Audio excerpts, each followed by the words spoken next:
Are we live? Yes, yes we are. Perfect. All right, and I guess we'll just wait for the ads then.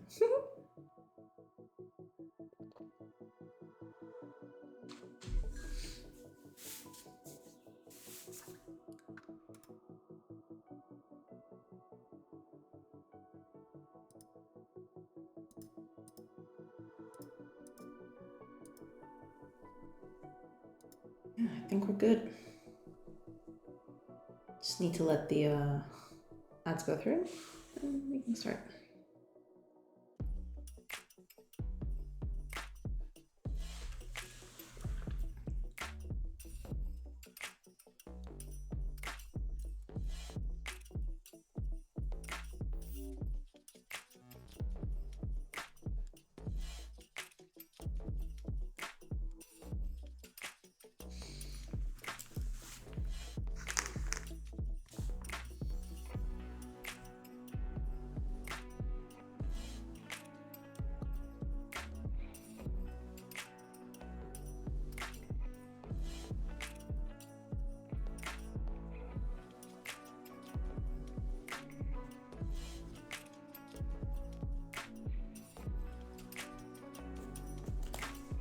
All right, run the ads. Let's go.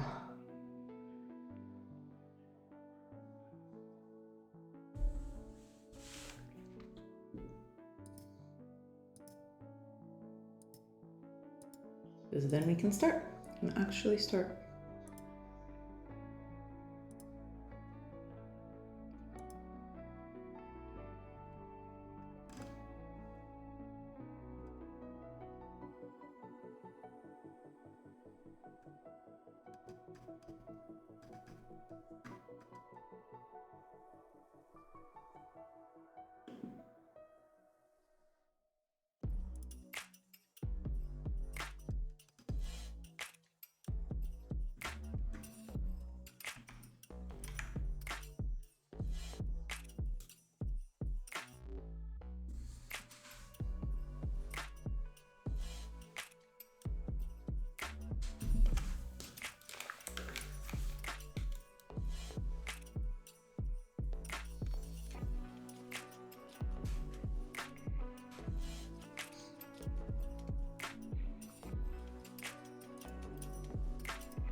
Hiya, Fire. Welcome, welcome. I've been managing to avoid the Mariah Carey Christmas song, but I regret to inform that I lost this battle this morning. I was shopping and there it was. It's inescapable. You cannot escape it. I have now heard it, yeah. Like, you think you may escape for a little bit, but there is no escape. Like, that song will find you and it will ring in your ears, no matter how much you try to avoid it. Afternoon, Fire. Welcome, welcome. Everything good? Yeah, everything good. We're gonna continue what we were working on yesterday. Excited. I'm a little excited and a little like scared of what might happen because like it's such a huge change that But yeah, we're gonna do it. It's happening. We're gonna do this. I've escaped it so far by staying home. Well, yeah. Well, eventually. I am home quite a bit too, but I will have to do groceries at one point. And I believe those groceries will, they will, they will inevitably play the song there, I guess. Hiya, Geek. Welcome, welcome. Hope y'all are doing fine today. I hope you're having a fine day. Because, yeah, we're about to get started. Ads are have just finished, so we're starting. We're doing it. I'm gonna post everywhere.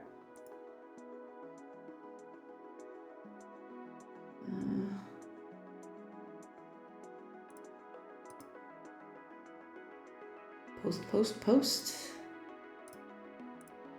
4 posts I need to do.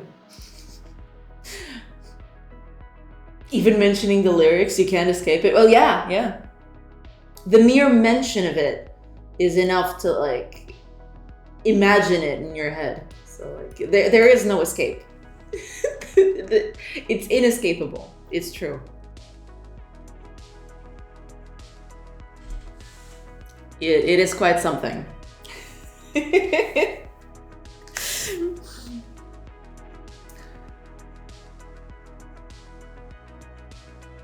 Portugal, we have even worse Christmas songs sung by kids.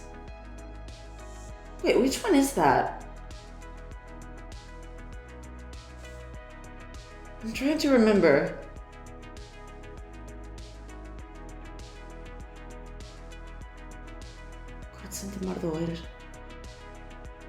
Oh, that one! Yeah. That one's a classic. That one's an actual classic.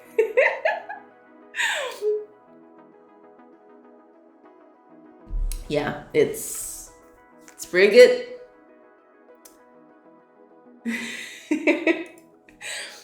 I almost forgot that one. And now I can get it out of my head. Nice. It is what it is, I suppose. Okay, I think we're good. Yeah, so yesterday we managed to do this. It might not look like much, but it is quite a big step. So basically when we do combat, now the areas around you get checked. And basically it mirrors that in like the more detailed combat area, basically. But now I want to do something a little different.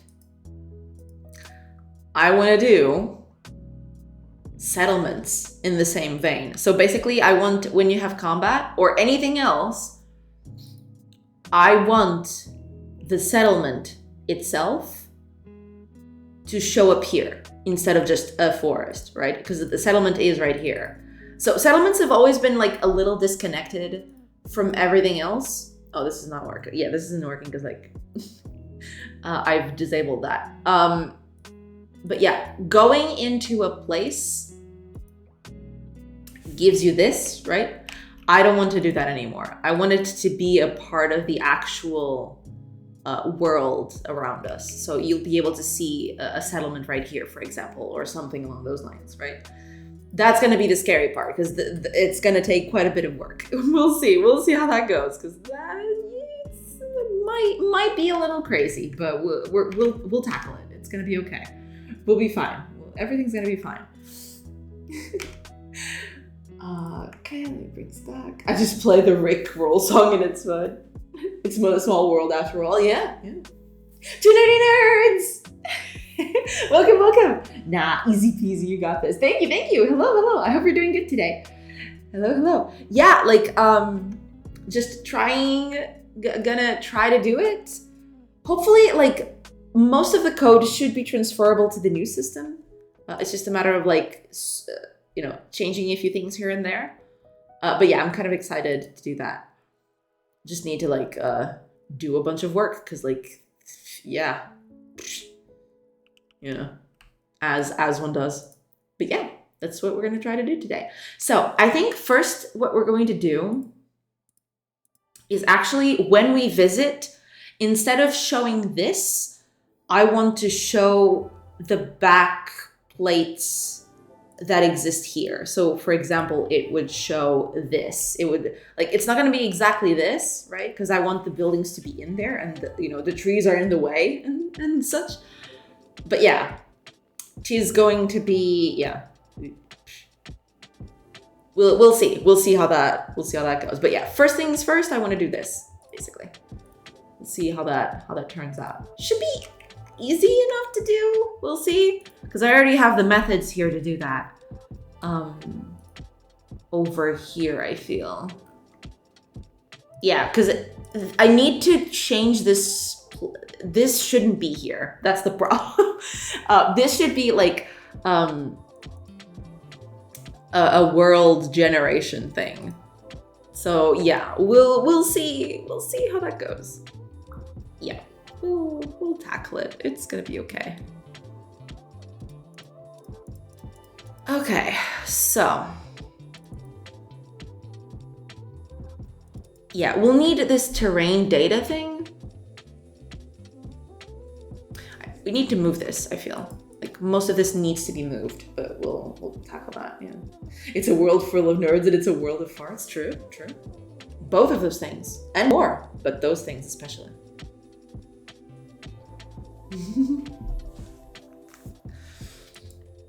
Okay, let's see. Yeah, this is why it's not working. Because this is like, just not, you know. So here's what's going to happen. I already have the terrain data from the world specifically. But what I'm doing is I'm creating a new terrain data for combat specifically, which is this one. Although, to be fair, I think this can be something else other than combat. But we'll get to that. Hiya, Flair. Welcome. Hope you're doing good. Show yourself, Mr. Bird. Yes. Do not hide behind the wall. Commented code does not do anything. Yeah. It clearly doesn't. Yeah, we need to fix that. But yeah, I have to move this somewhere. I get the feeling that this might not be needed. Or rather, this can be extrapolated for everything, not just combat. I can just do this for everything. But we'll get to that. Have some cursed code. I mean, I think at some point everyone does have a little bit of cursed code in their portfolio. Cursed code is a thing. It's true. Okay. Here's what we're going to do.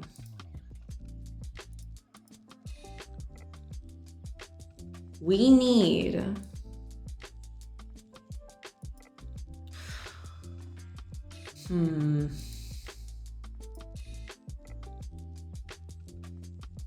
we'll need a little different system, I feel. Yeah. Well, there is this thing which uses like character data for combat specifically.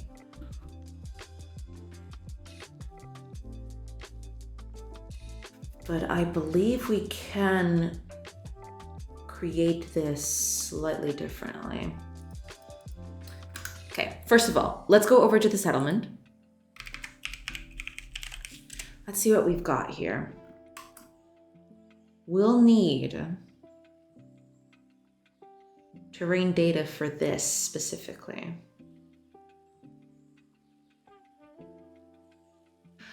But to be fair, we can also have this on a single place and then we replace it of sorts.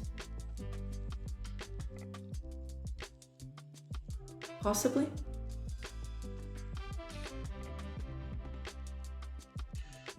We'll get to that, yeah. Cursed by who? A sorceress? Maybe. The masses love cursed games, so cursed code seems fitting. I mean, yeah. Cursed code is like... Yeah. Hiya, Coder. Welcome. Cursed by Flair. Yeah, it can be cursed by anyone. So long as you've got the willingness in your heart to curse a bit of code, you can do it. I believe in you. Curse some code today.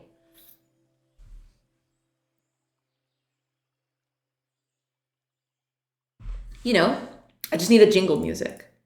Cursed code. There.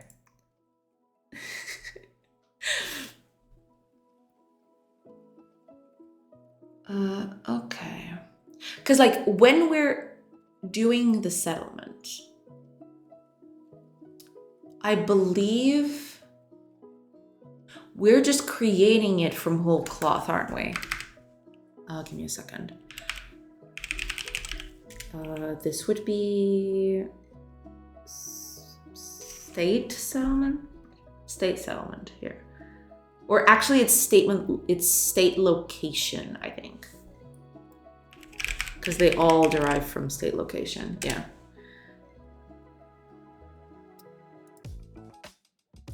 Hi, Owen Codes, welcome, welcome. Hope you're doing good. Hello, hello, everybody. So, when we do this, we've got a tile map right here. And we draw the location to the tile map itself. But that's not how this goes. First of all, we need to draw the plate where this location is at. That's the part. I knew it. I knew we were gonna do it. I knew we were gonna clip that. As soon as I did it, I knew.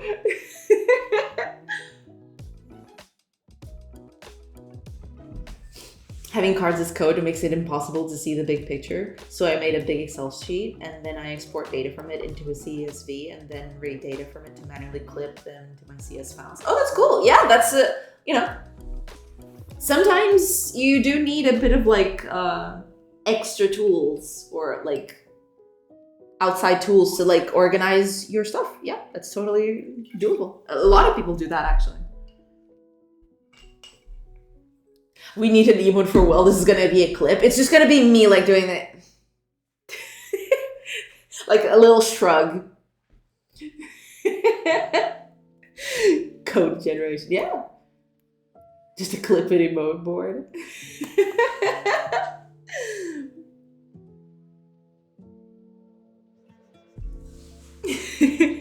But I knew it. I knew as soon as that happened. Yeah, I knew it was gonna happen. Right, because there is this. I totally forgot about this. Yeah, this is the old stuff. We want to do this slightly different this time. So here's what's gonna happen. Yeah, you see this? This is not what we want. We want to do by location, basically. So here is what is going to happen. This is gonna get commented. We're not gonna do this thing anymore. And this should,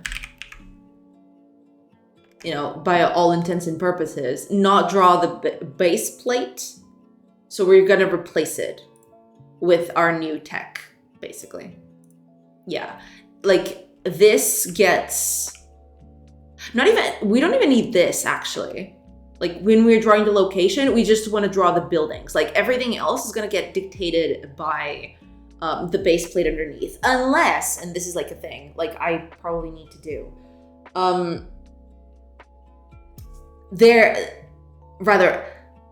The location stuff is going to save like changes that happened to the base plate. So for example, let me just go over here to explain.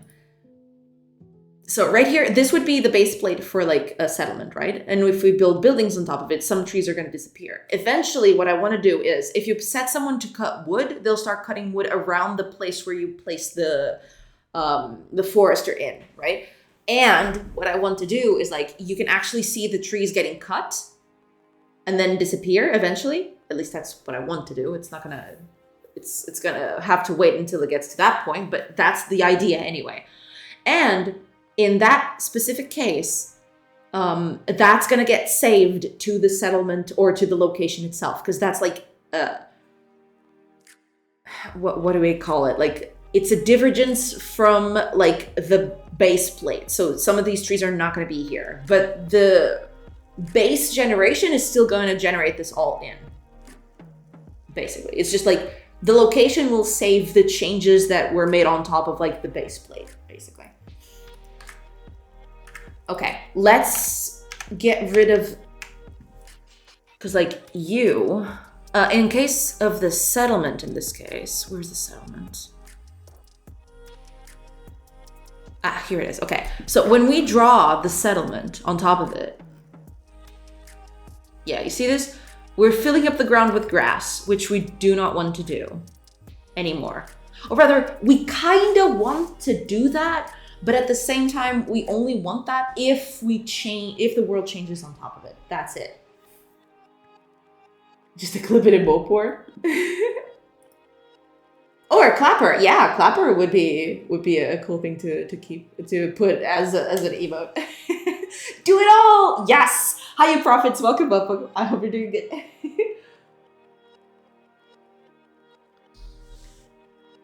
So these are for the buildings. I don't even know why this is here. Wait a minute.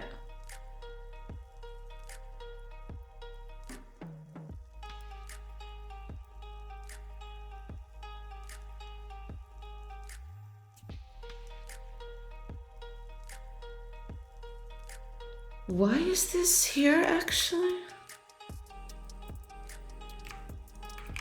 What? That was a mistake, 100%. But I'm blue tired. No, do it all. I don't care. Did you put in underground tunnels where I can smuggle in my black market weaponry? Maybe. At one point. Not right now, though. I haven't put that in yet, but maybe at some point. Can you smuggle spices instead? I don't think spices were a huge thing at this point, at least in this particular part of the world. They'd probably eat raw meat, just, to show themselves tough or something. I'll have to consult with someone to see exactly what they ate at that time. Then booze. Well, booze is always going to be a fact of life, I suppose. Booze is certainly a thing.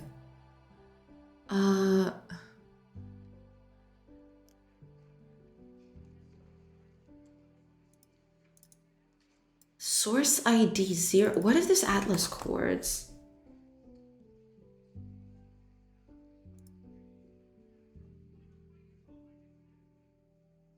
Oh, okay. These are grass tiles. I remember now. This is like to make different grass tiles appear. I remember why this is here, but that's not what we want to do anymore. Like,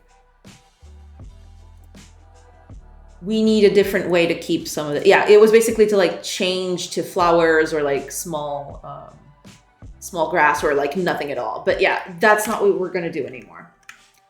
Because this is just a random thing. So now what we want to do, well, in a sense, but we'll get to that. So this is no longer going to be used. But we do want to like save, or rather have like a layer of like changes that were made to this tile or to that like specific chunk, but this is no longer going to be a thing. We are going to use the buildings though. So the buildings will be kept. So if we do this now, only buildings should be available now. There you go. Okay, that's exactly what I wanted. Okay, so buildings are getting built in. They need to change their place. That's besides the point. So what we want to do now is do exactly what we do here on the road. We're going to draw this section of the map where the settlement is in, and then we're going to put the buildings on top. It's going to look really weird because like they're going to like get built on top of trees, and it's going to look really like crappy, but we'll refine that later. So basically now we're just drawing the buildings. We actually need to draw changes as well. Draw plate changes here. So yeah, but we'll get to that in a bit. No spice, booze. Yes, spice, booze. Exactly, booze for everything. Tree houses. Well, maybe later. I don't know. Beat me to it. maybe at some point. Yeah, the houses are gonna get built on top of the trees, but not exactly being tree houses. You'll see what I mean. So when we draw this, we want to draw the base plate first. So over here on our state location here. This is where we're going to draw our plate. To do that, I believe I don't remember where I did that. I think it's in actual combat, isn't it? The combat data, which is like the worst place to put it. But this is like really a really bad place to put this.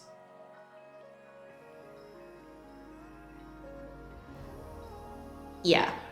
So here's terrain data. So we need this to draw stuff. Place around position. But this is like for characters. No, we want to actually, give me a second. Where are you drawing the combat board? Because I need to use like the actual position of like the place, because I do save the world position. So I use that. Ah, here it is. Okay. We generate the map. Yeah, we do it like this. So we generate the world position based on our coordinates. So this is going to be the thing that needs to get out of here. Like this needs to like move away from this 100%.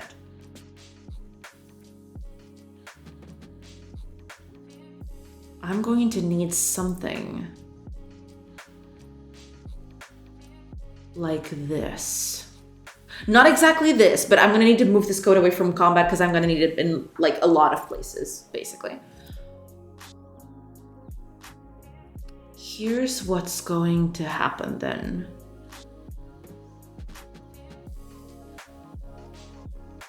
We need to draw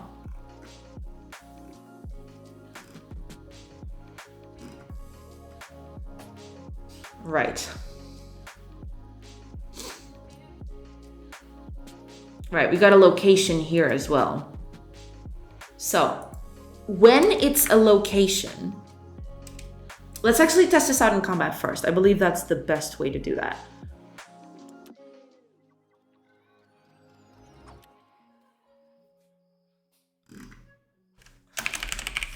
We're gonna generate the map underneath.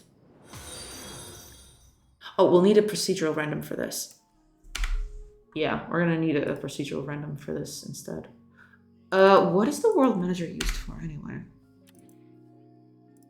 What do I need the world manager for?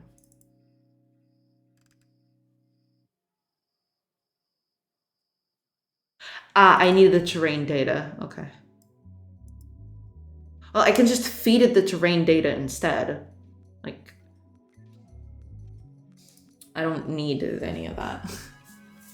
Amir Rajan, thank you so much for the follow. Welcome. Just change the game theme to be like wood elves, and then it's all good. Not being lazy this way at all. It's the theme. Oh well, yeah. Like I could always do that, but I'm kind of committed to the old like to the old thing. No elves here. I just need the terrain data. Actually, I don't even need the terrain data. I just need. Do I need the terrain data? No, I kind of do actually, because I need to get the cells out of it. We're gonna do that instead. You.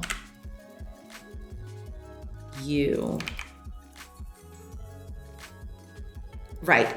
We're going to do. Oh, you're. No, that's okay. Thank you. No problem. So this is going to be world terrain data. And we're going to get that in directly.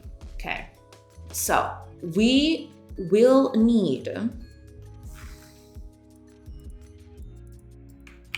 this instead. We're going to do that instead. Instead of like the world manager directly, we're going to feed it like the terrain data, and that's it. Because I feel like that's the only thing we need it for, actually. Yeah. We can just do...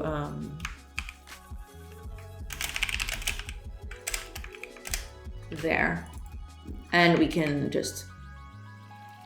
Oh, no, okay. We do need the world manager for this one specifically.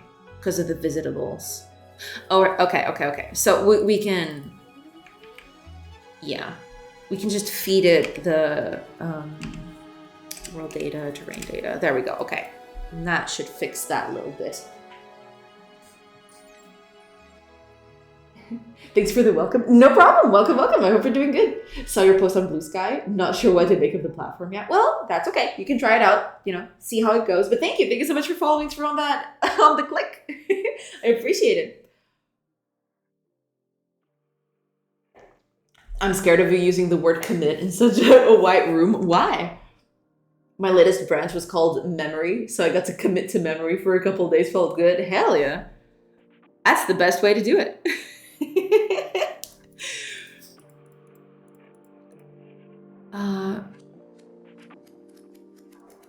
Okay, we are going to need... We already have the location here, so we don't need that at all. We do need, like, the terrain data for it and the procedural random. That's going to be a thing that needs to happen, basically. So we're going to do that. Yeah, we're going to add... Not an overload. Can I not do, like... Can I not do the same... I could, but... Okay.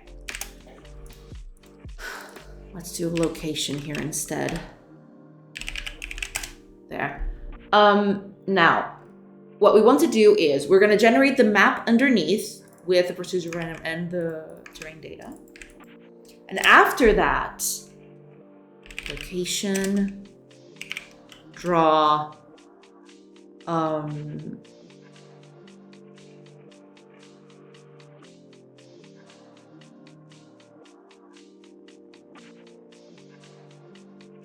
wait a minute. Hold on. This is slightly different because this is just generating it. This is just generating it a little bit. We're setting this.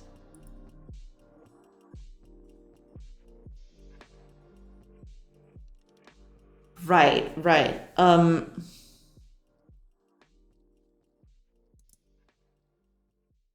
This is slightly different than what we had.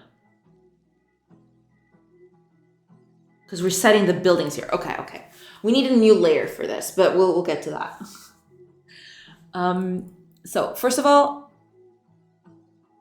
this should be it. I'm gonna comment this for now, I feel. Here's what we're going to do.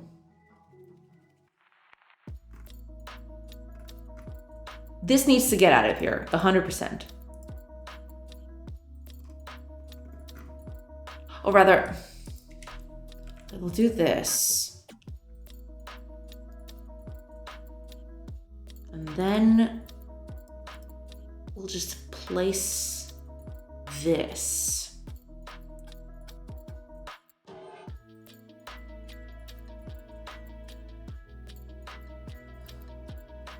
Right.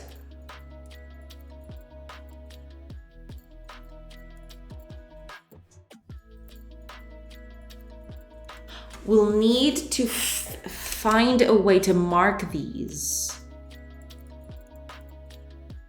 instead.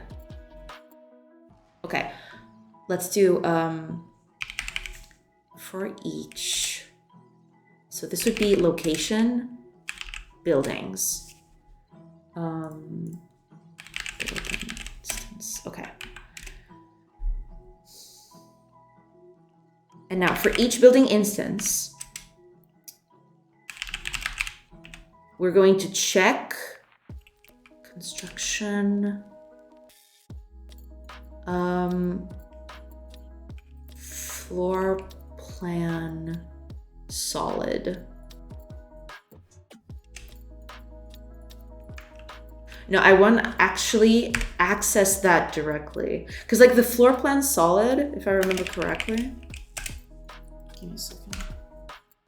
Floor plan solid. I don't have access to this directly, but I do want it for one specific thing.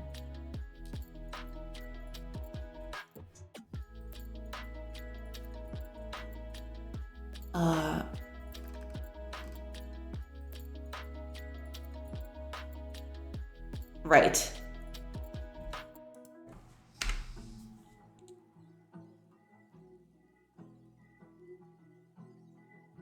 Right, okay. We need this, which I believe is like a list of vector 3s. Right, perfect. Okay, we can just get the current stage, I feel. If we get the current stage, then we might be able to do that. So here,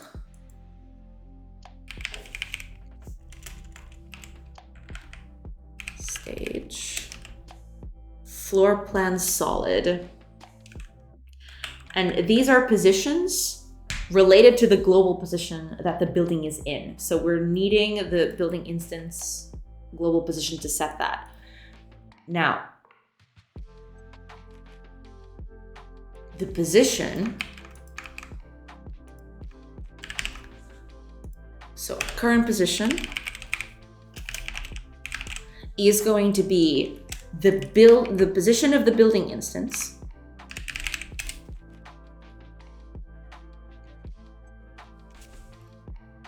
plus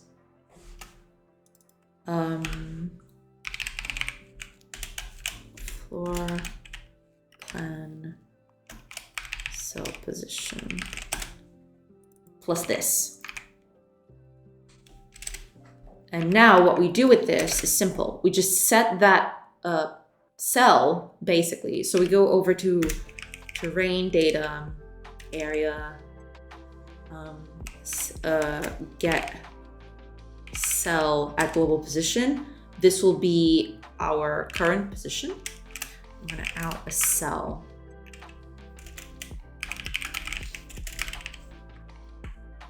And if we can't find that, we just bail immediately. So if we can't, oops, what am I doing? Holy crap. Okay, if we can't find the cell, we return. Otherwise,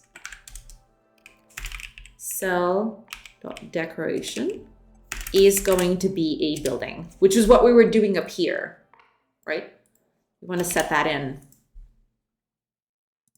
Right, let's make these all specific because I don't like using vars. There we go. What's going on here? Oh, am I missing one? I am, okay. Okay.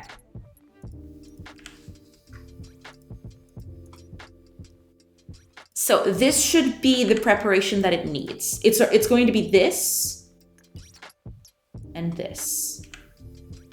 That's it. Now, this is just generating the place. It's not actually drawing it. This is just generating the place to like interact with, basically. Let's see here. Hopefully this doesn't crash. Okay, so it is generating things. Let me go to a place that I can actually attack. Perfect. Okay, there we go. So, in this case, yeah, it's looking funky, basically, because, you know, I'm cutting stuff. I'm basically plopping the buildings on top of it, which is, you know, never a good thing to do. And some of it looks kind of weird, like the trees are not doing like, you know, they're not doing the transitions properly in some instances, which is, you know, kind of weird. But we'll tackle that in a bit. But is the pathfinding okay? No, the pathfinding is not. They're going to places where they shouldn't be. Yeah, they shouldn't be able to like go through the building. Okay, we need to fix that. But it's a start. It's a start. We'll get there at one point. Yeah, it takes way too long to like battle in this thing because like it's like super small. It's super cramped and it has a bunch of trees. So yeah. A world before humans took over. So many trees. Yeah. Hi Arya. Welcome. Looks cozy. It kind of does, doesn't it? Need to improve it a little bit though. The trees are like doing some wacky things.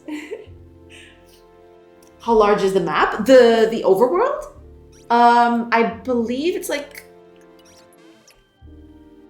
48. No, I think it's 64 by 64 for now, but it can expand like quite a bit. If you're asking this one, this one is supposed to be like a mirror representation of this part of the world, like this little chunk around here. So it's I think it's a 3 by 5, so like 5 in X and 3 in height, basically, so like the camera doesn't catch the the edges of like the map, because like here are the edges, right? So yeah, that's pretty bad. So Cersei was the evil one who made people cut all the trees. Exactly, 100%. Hi, Oda boy, welcome. Gonna make a horror game about a restaurant that feeds people raw meat. How does that sound? Horrifying, absolutely horrifying. I'm calling the Lorax. Please don't. He's gonna like disapprove of all that I'm doing here, all of it. Poor Lorax wouldn't be able to stand it. Lots of texture styles on the screen. Oh yeah, this game is like huge. Like it has a bunch of like stuff. 100%.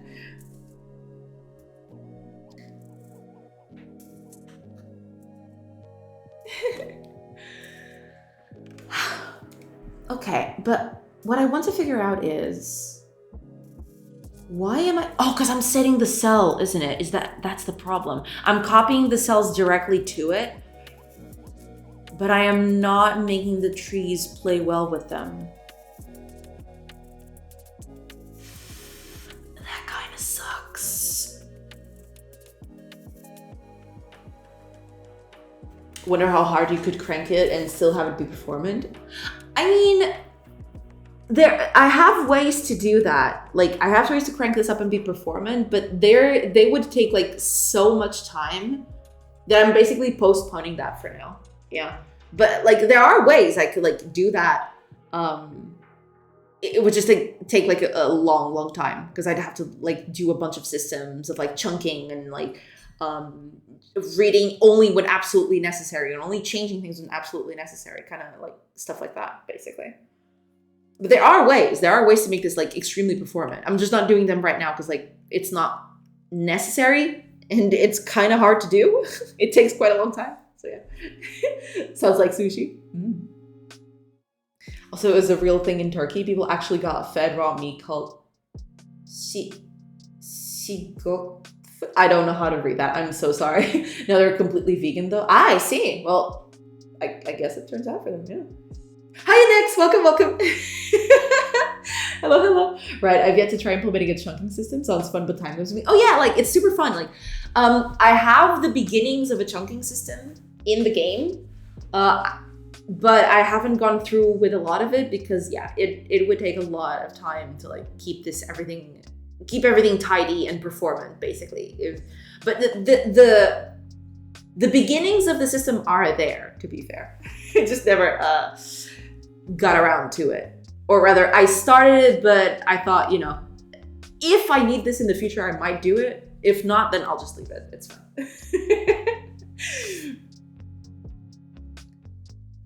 I see we now have snipers on the roof. Nice. Yeah. There are snipers on the roof. Watch out for those guys.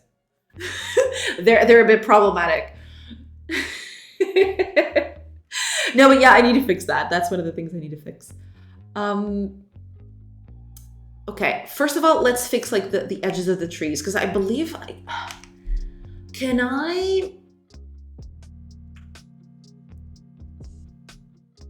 when I am drawing the combat map, where are you? That would be on state combat, I suppose.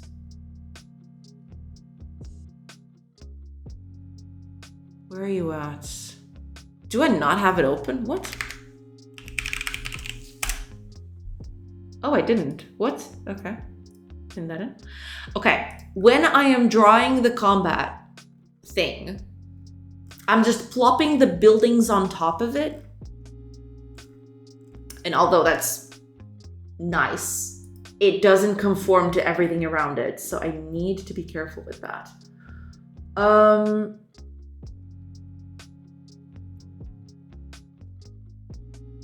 Or rather, hold on. If I do that, when I draw the map, where is that? Oh no, because like I'm doing it up here, I think. It's on enter, I feel. It's right here, isn't it? Right, I'm drawing like the terrain data. And if it's a location, I'm drawing the buildings on top of it. Right. Is there a way, I wonder? Is there a way for me to like reevaluate the tiles of everything? I wonder if I can do that. Because if I can do that, then I'm good to go, basically. Give me a second. Let me fish up Godot's tile map layer. Or I could check on Godot, actually. Give me a second. Tile map layer, here we go. Do I have a way to reevaluate like the tiles?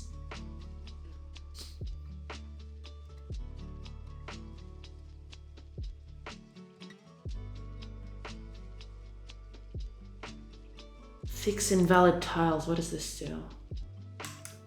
Ah, okay. No, that's not it. Alternative. Get so D.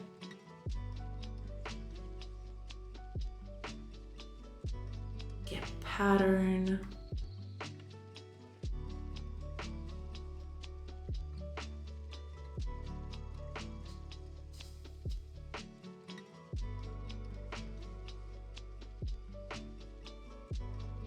Right.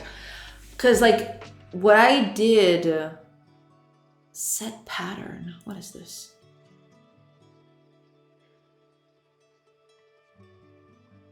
Oh, patterns are like things like I know. Yeah, I know what that is.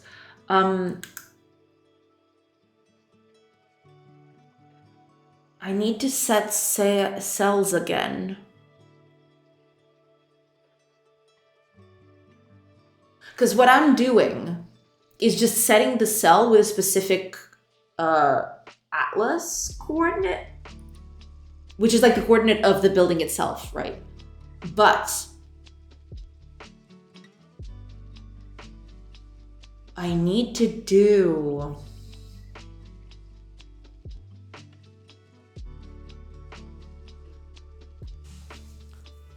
I will probably need to do like a terrain connect for everything else, I feel.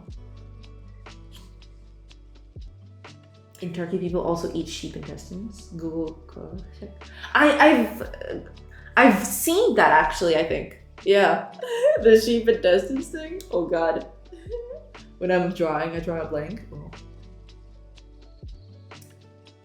That's a thing, yeah. Hiya Todd, welcome.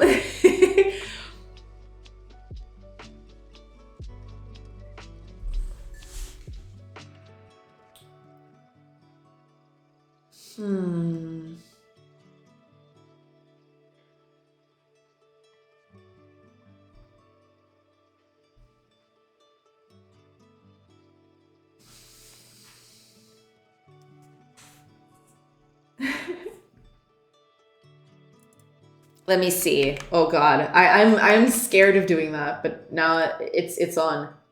I mean, these are like the sheep intestines thing. It doesn't look that bad, to be fair. I mean, I guess anything with the proper like with the proper way of cooking, it will be delicious, I suppose. But yeah, it doesn't look that bad actually. Like, I'm seeing a few examples here, and it looks cool.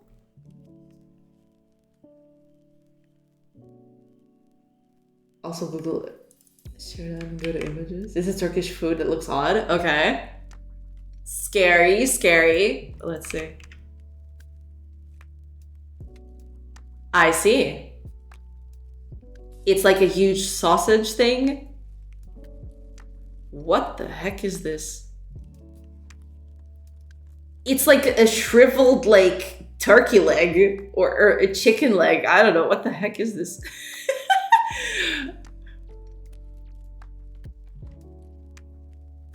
It is very weird. Yeah.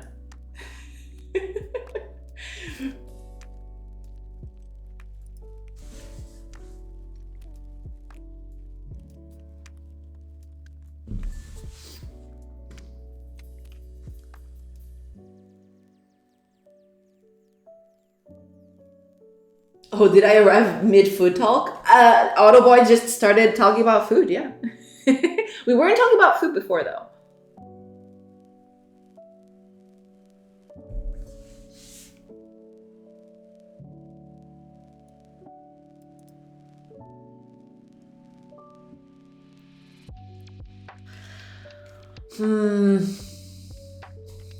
I'm guessing I'm gonna have to, like, do a thing on top of this. Because, like...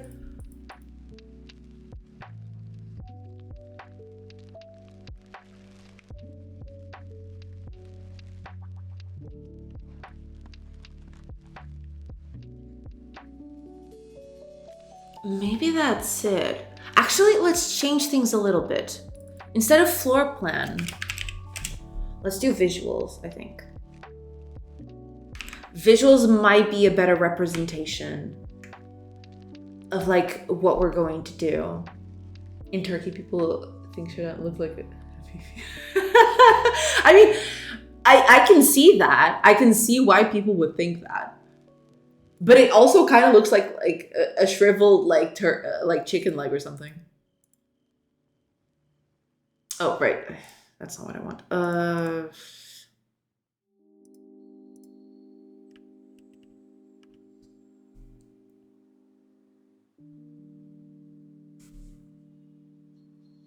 Okay.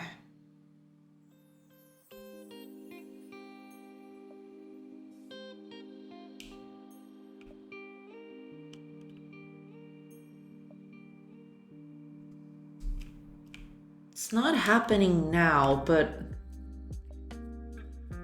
is it a coincidence or not? That's what I want to figure out.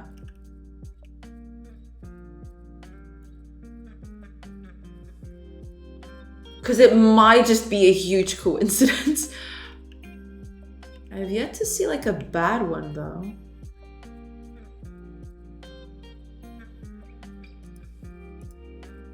Let's go over here. Oh yeah, I can't see it because it's not an enemy. Dang it.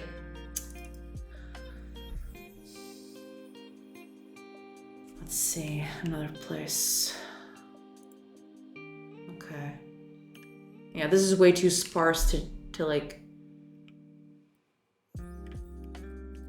But you'd think it would at least happen once, right? At some point, in some place. Let's do a new map. I guess. Let's do an actually fresh map out of this. Let's see, I want something right in the middle of a forest. Let's do another one. I want like a huge forest and like just stuff in the middle of it.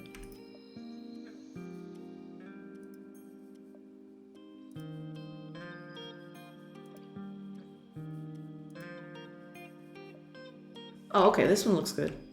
Yeah, this one's perfect, I think. Right in the middle of a forest, everything. All right, let's go. I don't know. We're gonna try each one. We'll see. This is a friendly one. What about you? Okay.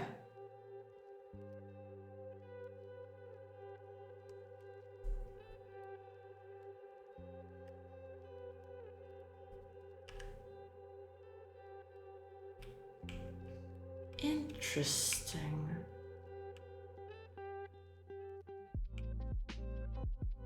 So just by changing the floor plan? Oh, hold on.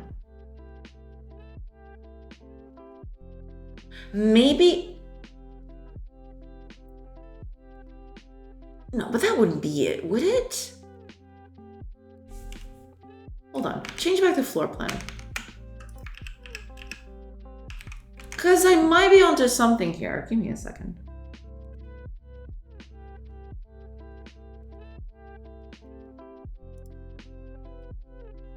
I don't care. Just give me anyone. It's fine. Because I think I know what that's going on. But I just want to check something real fast.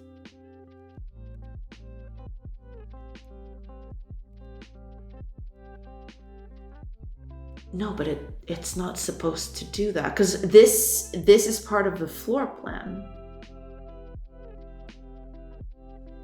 Right? Like if I go here, give me a second.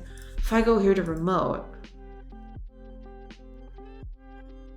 combat, tile map, take off the roofs.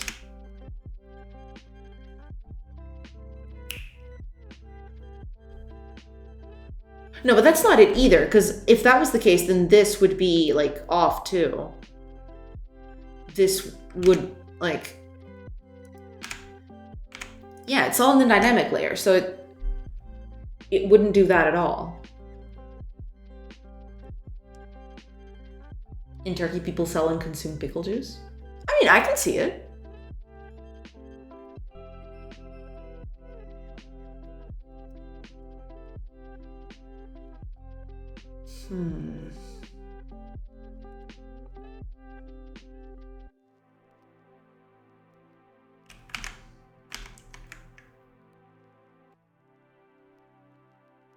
The decor should be building in this case. So it shouldn't even draw trees at all. Like these trees shouldn't even be here because this is part of like the building itself.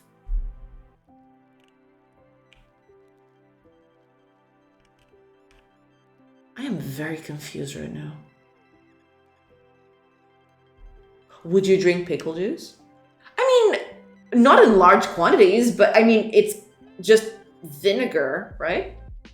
With, I don't know, with a few things added in, I suppose.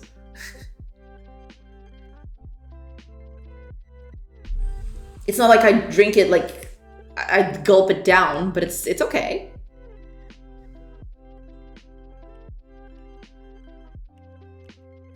Not sure if I would like drink like a full glass of it or something, but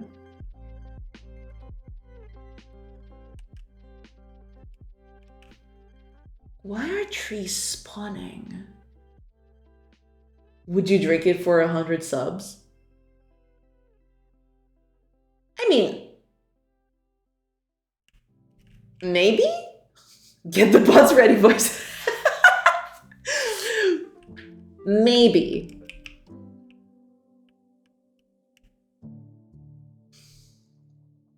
Why are trees spawning in here? If I'm changing the terrain data, I'm changing the terrain data to be a building. So when I'm drawing it, hold on, how am I drawing it exactly? Right, I'm drawing the terrain data, which should technically change. It should have building in there.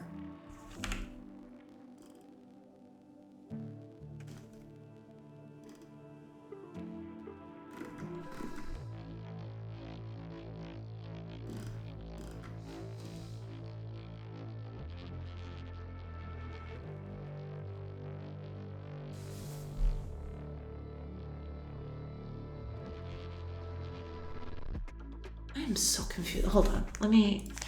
Because, like, at this point, like, you should have building in there. I don't think building... Where's the tile map? Tile set.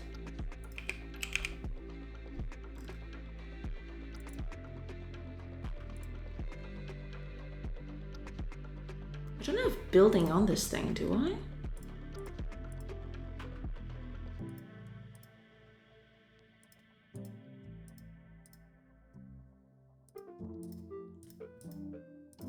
Right, I don't even have it. So, what is happening? Is it just not doing anything with it? Is that what's happening?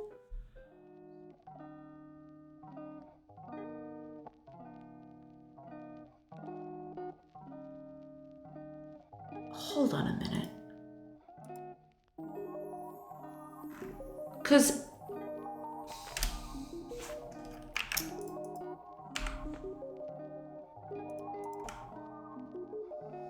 building and building multiple, which technically don't even exist. So nothing should be added in there at all.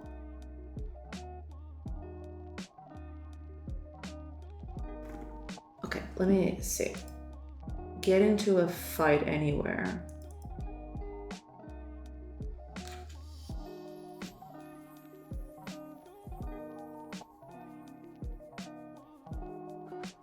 That's a friendly settlement. We need an enemy settlement for this.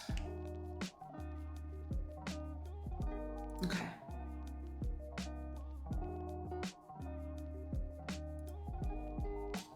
Oh, ads are starting to get them cheap viewers. People building houses we're not supposed to. Classic. True. Yeah. Ads. Yeah.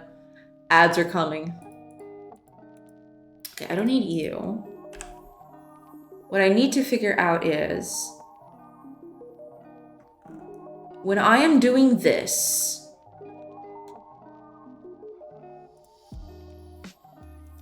nine, I assume, is the buildings. I think, is 9 the buildings?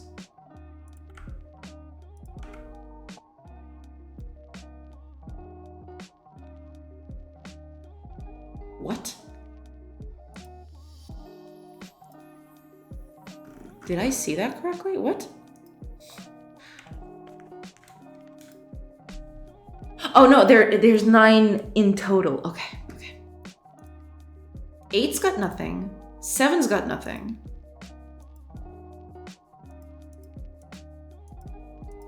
What?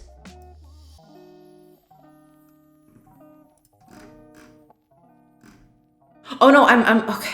I'm checking them here and then I'm drawing them down here. Okay, go. How does this look now? Okay, so 7 is the building, I believe. It's got a bunch of positions. And 0, I don't know what 0 is, but we do have forests. I think 5 is the forest. So that makes sense.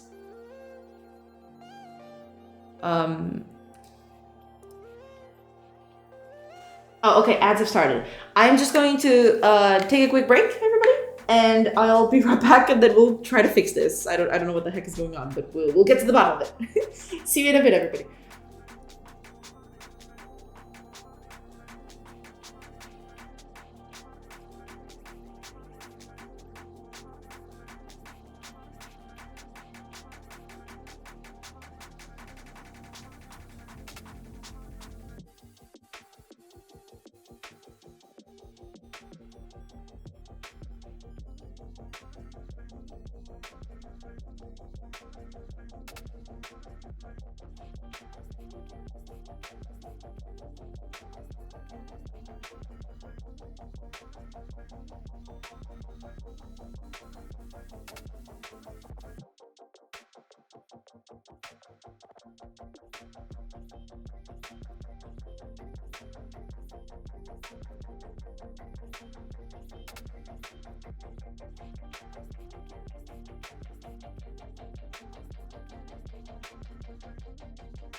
Hey everybody! Sorry, it took a little longer than I wanted to, but I'm back. There we are. Sorry.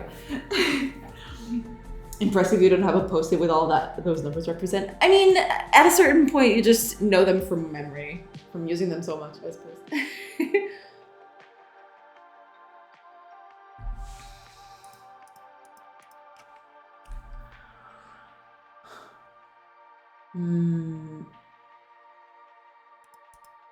What I don't get is if you're set as a build, are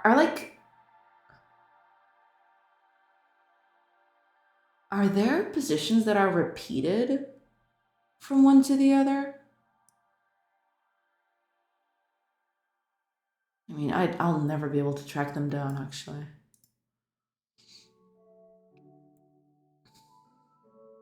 Could do like a small piece of code to check, but...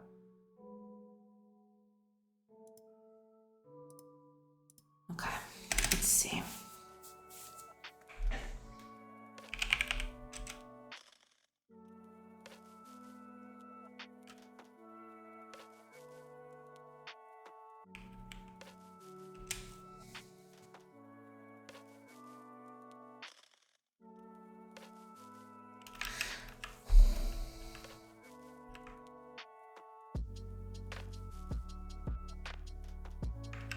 No, hold on, okay.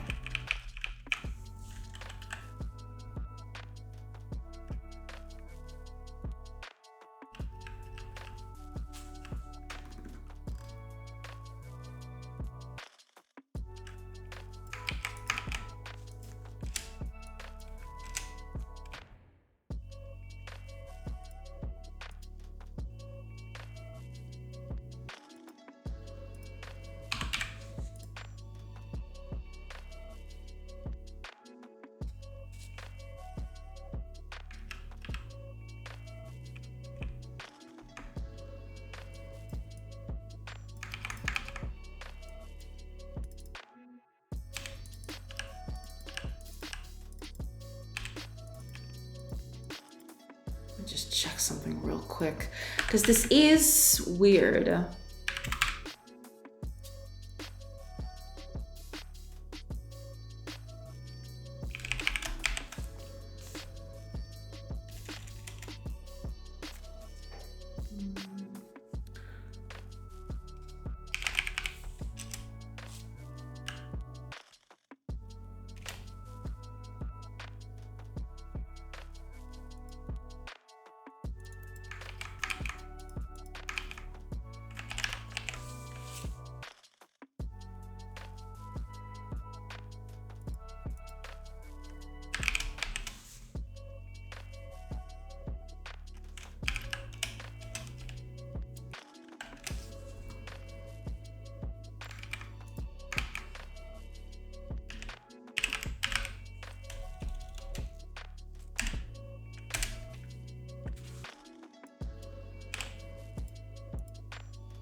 Let's see. This is like very just off the cuff. I'm gonna delete this after I'm checking, but basically I just want to check if this is happening, because if it is, then there is another problem with this, which I have to figure out what it is actually. You know. Let's see, what can we attack? This is a friendly one. Okay. What is this?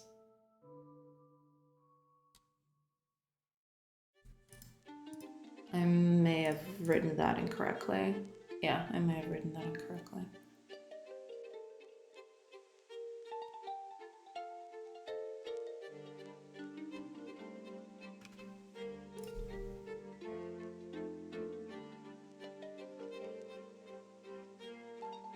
Oh, hold on. It has to be this. Yeah. Needs it to be that, yeah.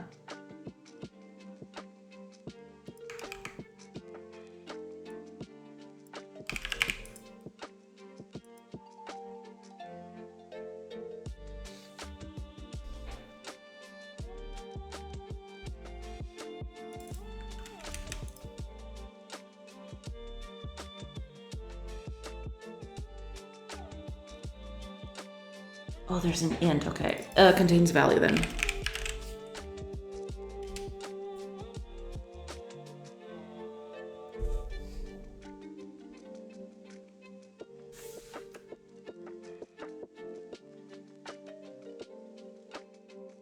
Right. Okay. There.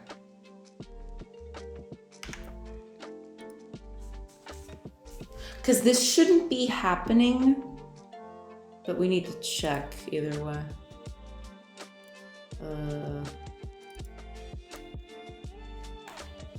A road through a mountain. Interesting. Never seen one of these before. I think it's the first time I've actually seen a road through a mountain. What, are they all friendly? Come on. There you go.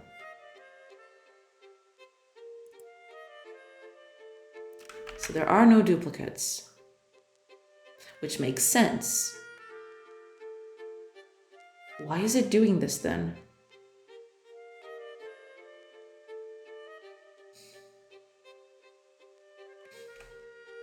Because I can understand here in the back, right? This makes sense. This one makes sense. This doesn't make sense at all. Like, at all, actually.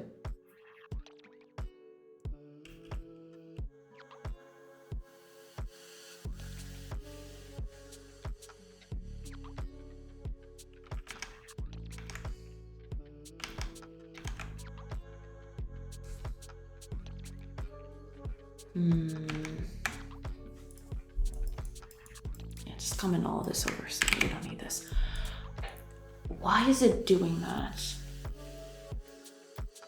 Because I am setting the terrain based on the terrain data we got from up here, which has buildings on it.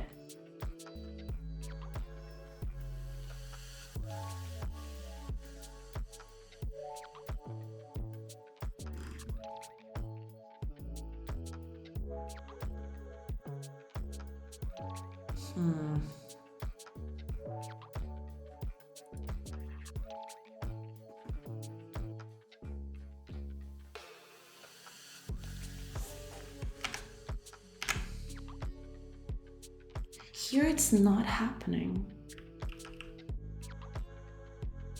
But here it is. Okay, let me check this one. It's right here, after this blob, or at this blob. There's a single tree up there.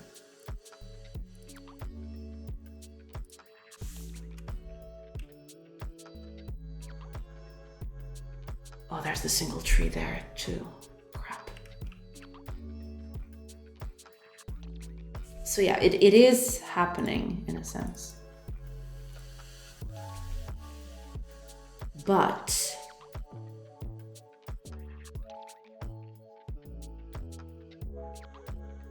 what I don't get is why are you not drawing stuff correctly anyway? Because the stuff is getting marked as a building.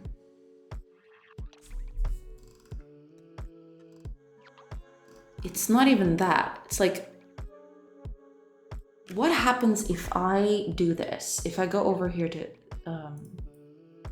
if I don't draw the location on top of it, what happens?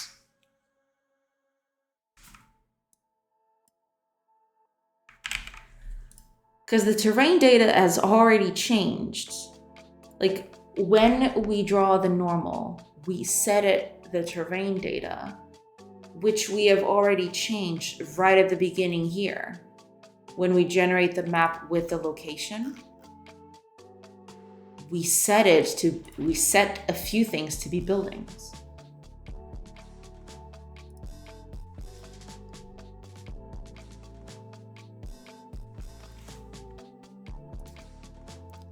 So when we draw it right here,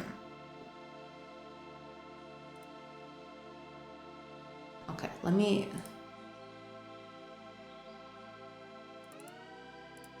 Let's go over to a settlement. Let's do a little test.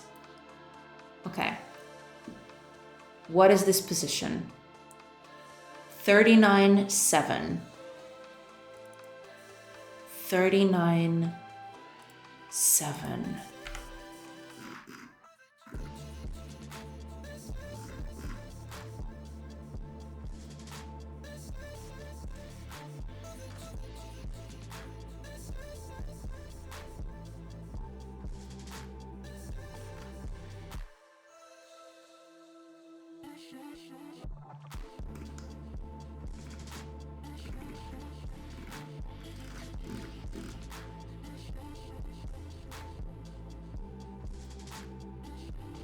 We're drawing the chunks in. So 39-7.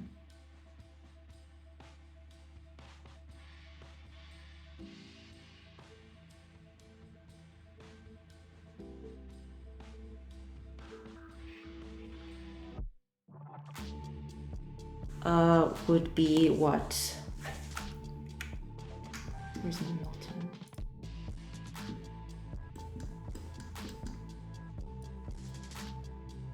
What the heck? Okay. So 0, 0, 16, no, 0, 16. Oh, so 39-7, it's this way. So this is going to be 16, 0, 32, 0. So 39-7 would be here. In this chunk right here. So this chunk, the coordinates are like 2, 0, basically. These are the coordinate chunks. And this is like the global position that it has. 39-7. What the heck is that? Abomination. 39-7 would be what? 3, 4, 5, 6, 7, 8, 9. So it should be, in local coordinates, it should be 7, 7.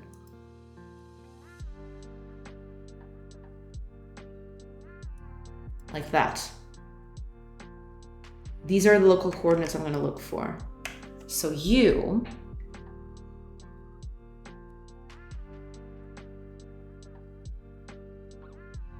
right. So I should be 2.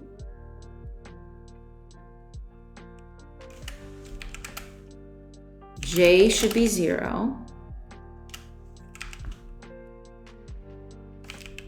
Chunk X should be 7. And chunk Y should also be 7. So, right, it's gonna set a few buildings out here, that's fine. Cell decor is tree, it gets overlapped with building. Good, that's exactly what we want, okay. And it's gonna set buildings all over the place. That's fine.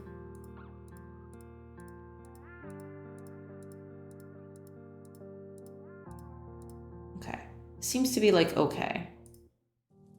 That's not what we want anyway. What we want is the drawing. That's when it like craps itself. Okay, what happened to you? Ah, okay. So now, the global position is 39-7, which like confirms our suspicions. It's exactly this, 39-7.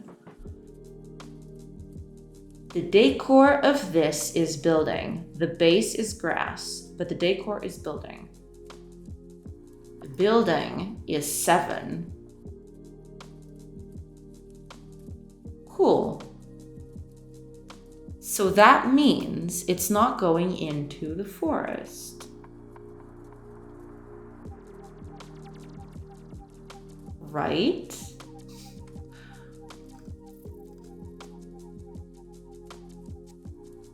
we're clearing the tile map here.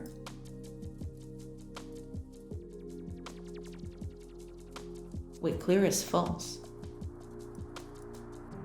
What?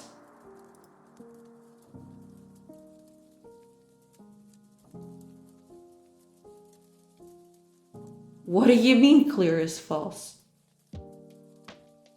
Okay, let's see if, okay. Take off the clear.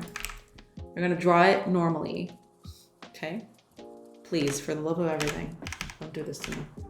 Okay, let's see what happens here. Hi, Yanis, welcome, welcome. Hope we're doing good. Hello, hello. I need to go somewhere. Oh, there's one right there.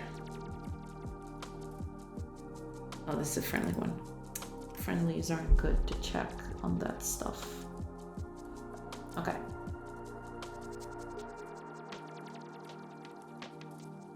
Oh, I turned off the buildings. I remember that. I need to turn them back off. Or back on, I mean.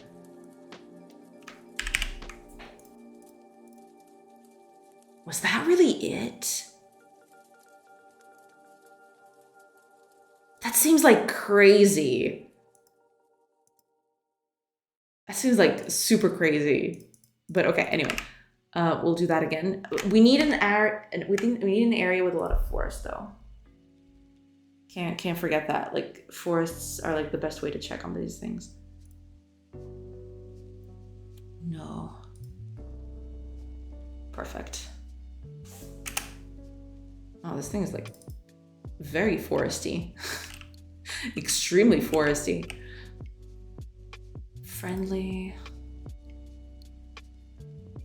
Okay, enemy.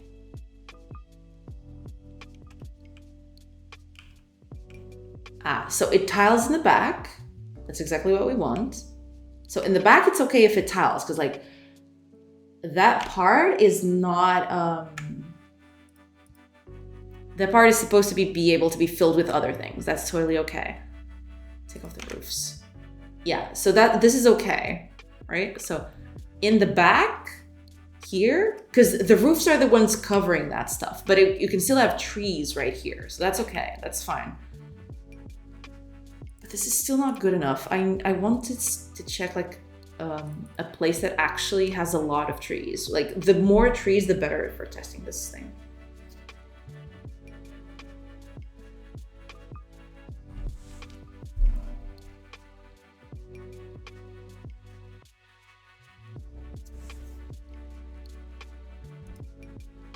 Are you full of trees? I guess you are.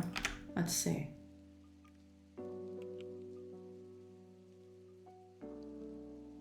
Well, there's this.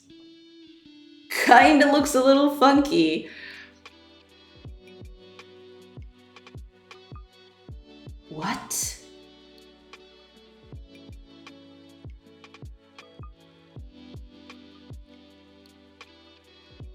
Why is it doing that? But yeah, so far it seems like it's okay. Well, no, not here. Here it's not okay. Something is up with this. Yeah, it's still not perfect. So that wasn't it. Like that wasn't specifically it. Okay, let me check this cell right here. Let's go over to the right. So there's this little inverse T right here. The rest of it is pretty much everything is just forest, I guess.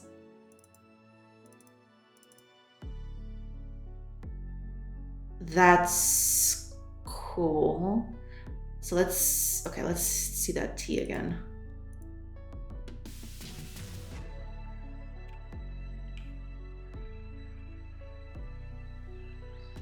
I believe it's this thing right here. That's the inverse T. Looks like it anyway. Yeah, because there's this little part right here. And I believe this is the section where the warehouse, it's trying to fill into the warehouse that it can't, and it just blocks this for some reason. I mean, I'm better off like making a print screen out of it and pasting in Ace Prime.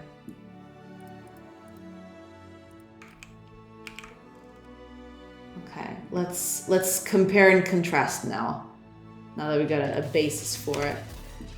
Let's leave. Okay, what is happening here?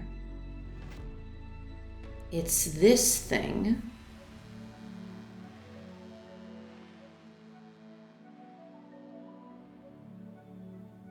So parts of it are working correctly. I can see them right here. Like,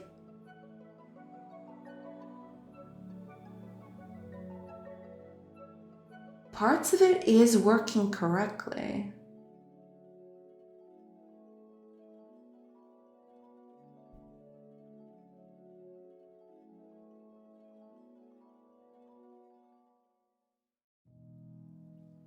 But that specific part, that like part, because like you can see right here, right? You can see right here or what it seems to be happening in any case. Okay, you see, this is the problematic part right here. It's not doing this section for some reason. I don't know why. It's this part right here. It's this section. Because you can see like,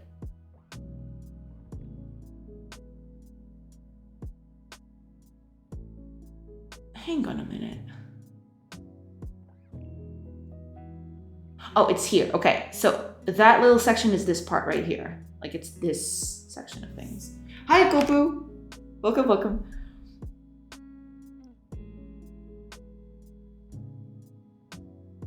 What I don't get...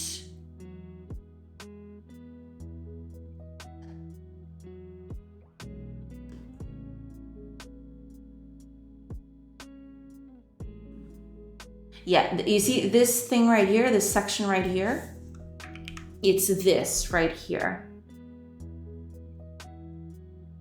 And that looks okay.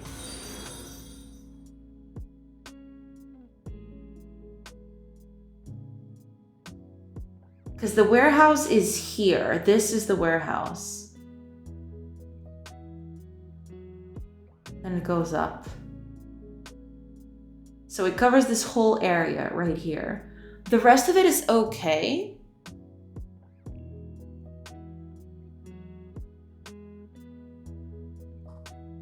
Why is it doing that?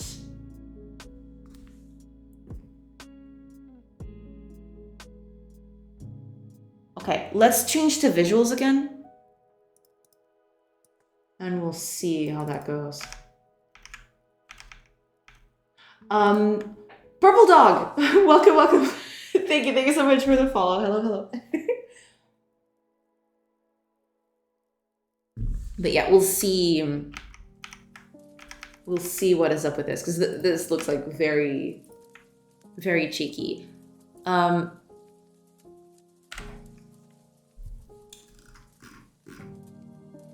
Let me just change this then, because like I want to set this up differently.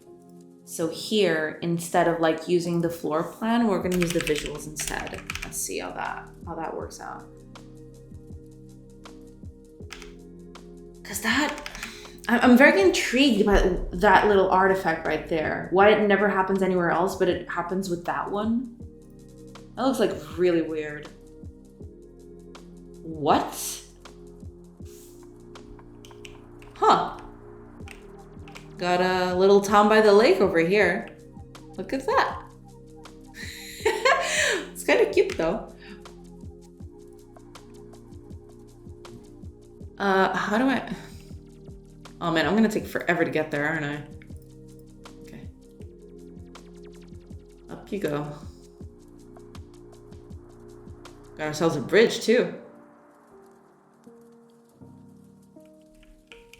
So that's nice. Okay. Okay, perfect. Let's see here. It would need to be a little more foresty than this, because otherwise I'm not gonna catch artifacts if I don't do that.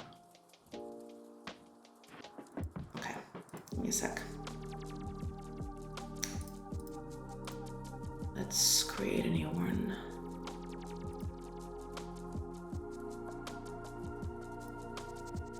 Maybe I should save some seeds, actually. Of like... Maybe I should save the seeds that I'm using. But, yeah. This is friendly. Enemy, okay.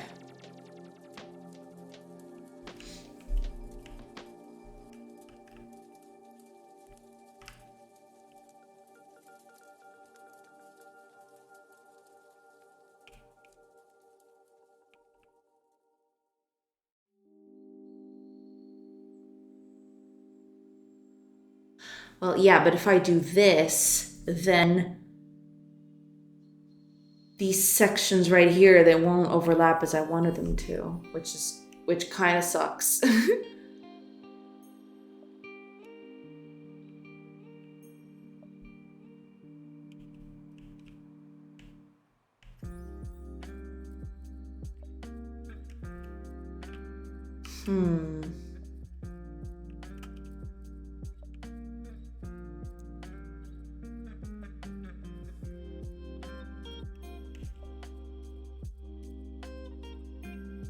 Okay, let's do something else.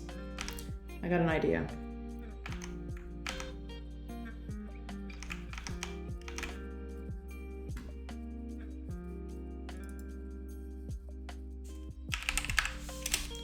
We're gonna check floor plan solid. And also floor plan walkable. Because I do have that distinction, right? Yes, I do. Okay, building walkable and building.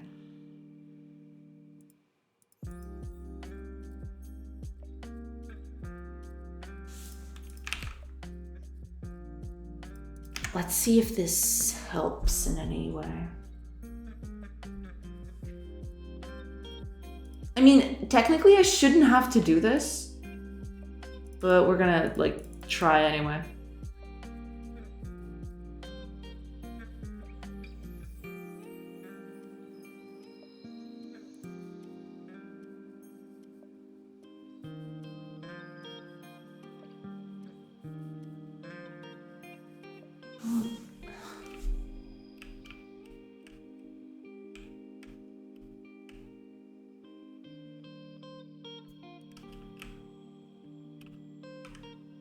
Was that really just it?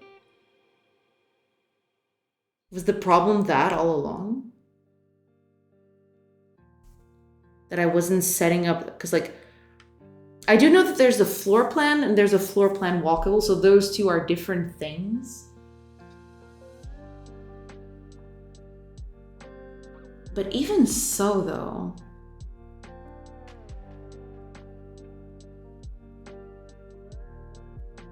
that's right on the edge. Let's retreat. Let's go, let's visit this one. See what's up with that.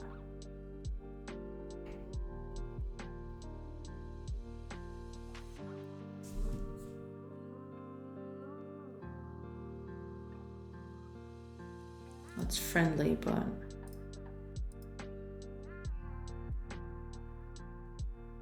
yeah, it's hard to see.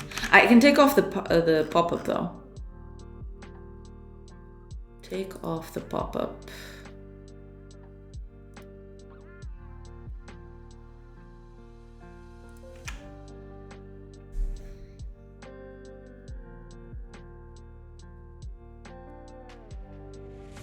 Looks okay.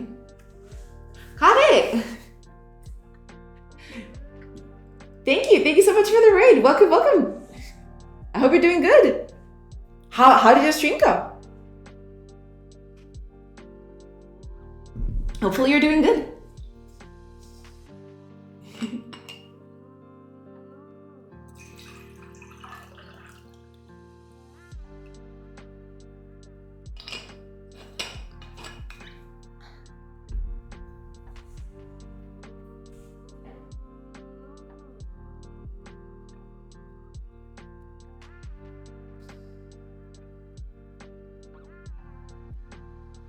I wonder if it's really it.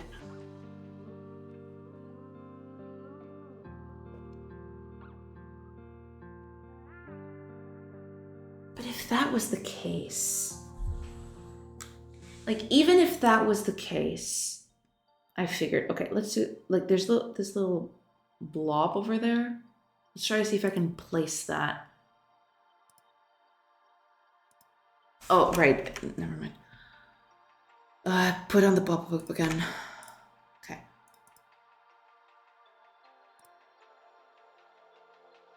Where is that?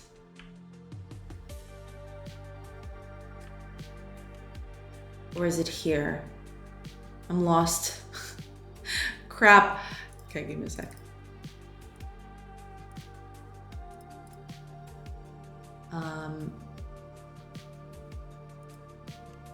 I can just do combat on this thing.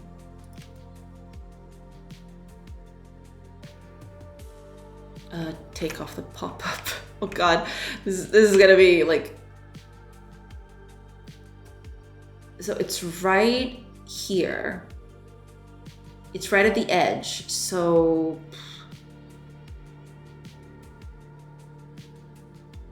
There's this backwards F thing. Let's try to do it with that.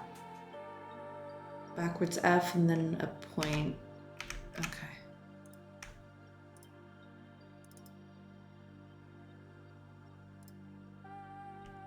Okay, there's our backwards F. Ah, but this thing is larger here. I wonder if like that's the warehouse doing that. It probably is. Yeah, it probably is. So it is doing that. And that's okay.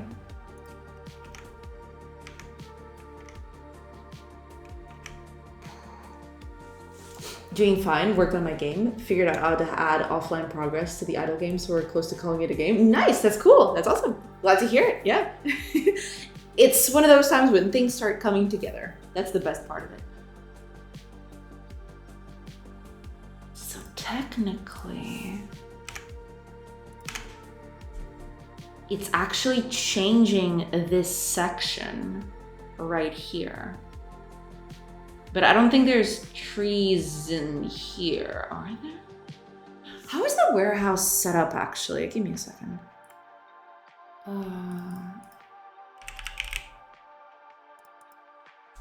How are you set up anyway?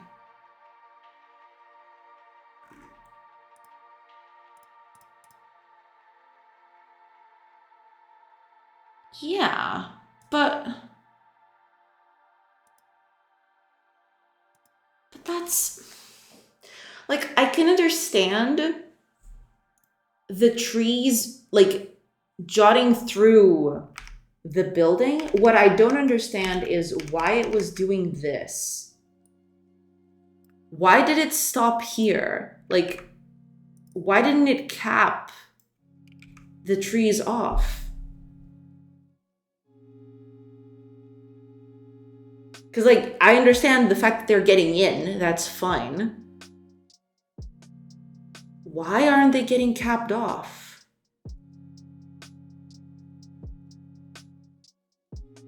That's the only thing that's bothering me. Like, everything else, like, I get it.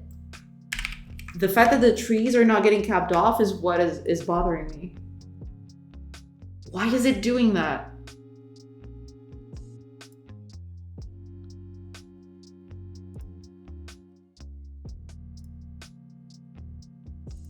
Okay, I'm going to save a seed this time.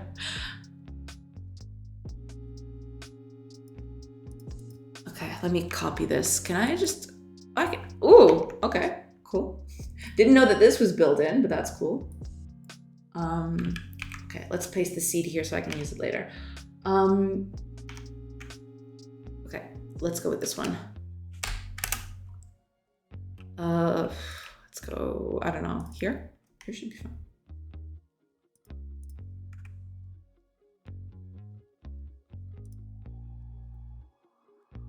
Okay, So, see, this is the kind of thing that's bothering me. Like, I understand that, yeah, the trees are not working correctly. Or rather, yeah, like the whole thing, like, this is the solid plan. That's fine.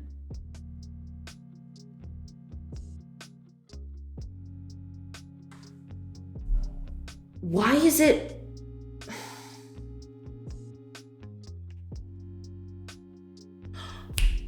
I just realized why it was.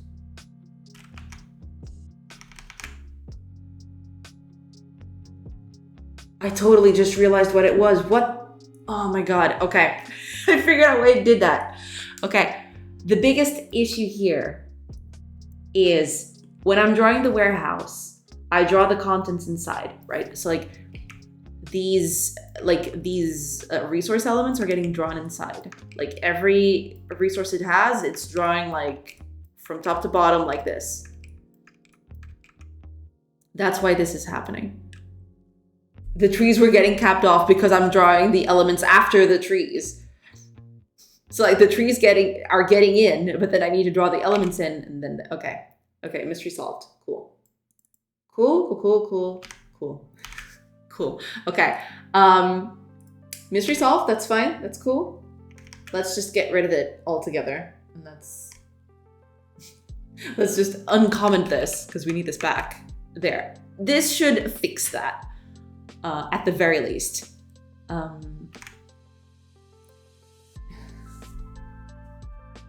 Yeah, the warehouse is like a special thing. And the other ones are just like a thing that happens when, okay, can I paste this back? There we go.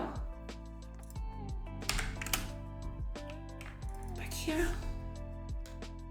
Now it should be like drawing correctly. All of it.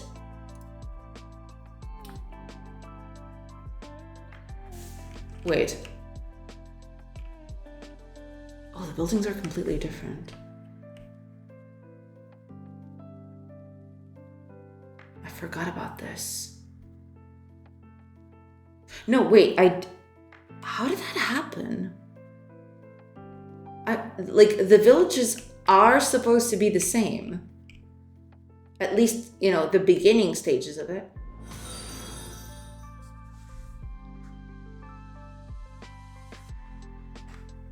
But it's not happening anymore. Like, the whole problem was that, and it's not happening anymore. Damn Scout! Welcome! Are you a TF2 player by any chance? But welcome. Thank you so much for the follow. Hello.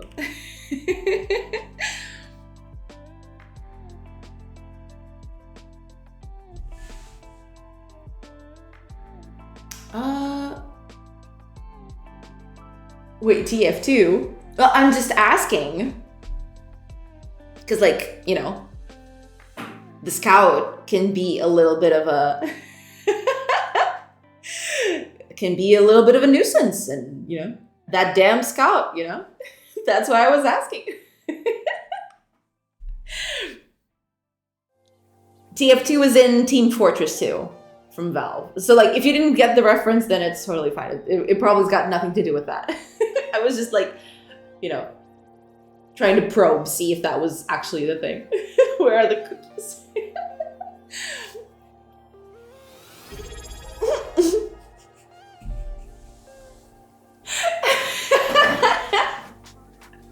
Why, thank you. I'm glad that deserves a sub, so thanks. Not TF2, original Team Fortress. I see. Well, yeah, I mean, that tracks. But yeah, thank you. Thank you so much. Thank you so much for the sub. I appreciate it. Some grandma comedy always works. I mean, that's what I, like, that's the first thing that came to mind. I was like, kind of like the spy is sapping my century sort of deal, right? You are the first person to ever get it right off the bat. So I did get it. Yes. Perfect. And for the exact reason, perfect. 10 out of 10, no notes.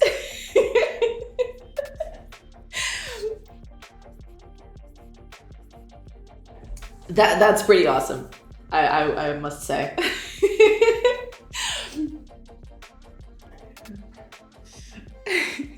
But thank you so much. Get that damn scout. Who would hear that in the cyber cafe? Yeah, that's the thing. Like, I've heard that a lot too. Yeah, get that damn scout. Not exactly in those terms, but yeah, pretty close. Yeah. And it was much better than my original handle. Well, there you go. I do like that. I do like that. That is pretty awesome. Man, I haven't played Team Fortress in so long, but some of the stuff that I some of the game is still with me to this day. It's very funny. Like some of the moments there, I'll probably never forget.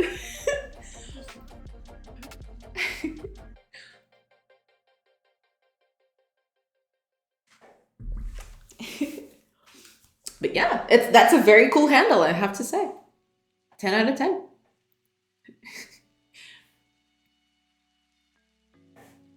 Listen, this was a long time ago, and well, it was Darther Mall, because Darth Mall was a thing at the time, and I was the Darther Mall. Heck yeah. I mean, like, no judgment from me. Like, Darth Maul is amazing, okay? Like, I have a thing for Darth Maul.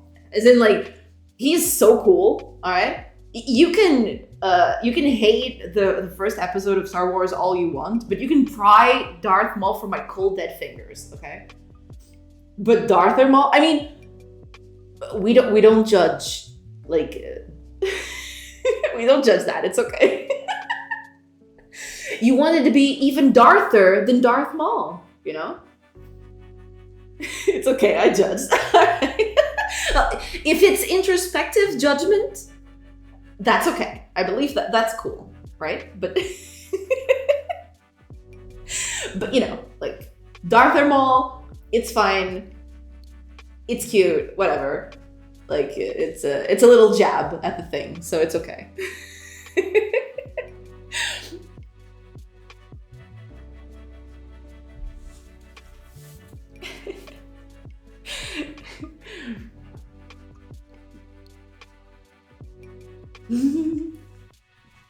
But yeah, welcome. Get that damn scout. Welcome to the stream and to this madness. Well, yeah, it does get a little maddening out here.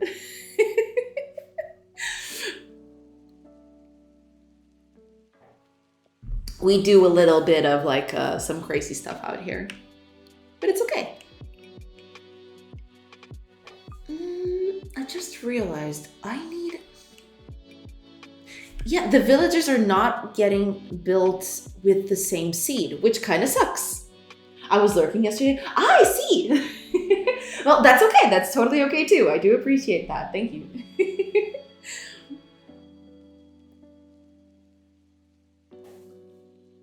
Yeah. I mean, lurking is a thing. I do it all the time too. No, we don't judge over here. It's totally okay. And I do appreciate it nonetheless. It's totally fine.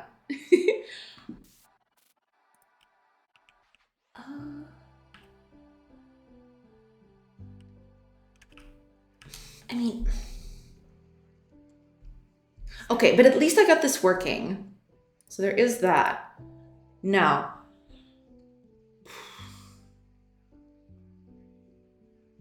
I need to do that for the settlements themselves when I visit. Which will probably be the same thing that I do during combat. So it's basically just going to be this, but, you know, on top of a plate, so to speak. Nowadays I get the playing with emotes and wasting time thingy. Hate to raid and run, but I gotta go to the store and then bake some brownies. Might stop by after I'm done. Hope you'll have a good scene. Thank you so much, Kage. Thank you. I do appreciate it. And you know, go doing your thing. Like, if you gotta raid and run, that's totally okay. It's totally fine. Don't worry about it. I do appreciate it though. I still appreciate the raid. It's totally okay. You do your thing. And if you come back while we're still here, then that's okay too. And if not, you have a great rest of your day and enjoy your brownies.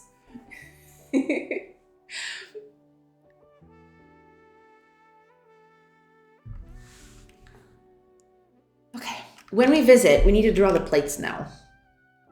But the plates, I mean, I don't know if plates is like a good name for it, but that's what I'm calling it anyway. Not fair to mention brownies and not offer us some. True! Brownies are delicious, it is true.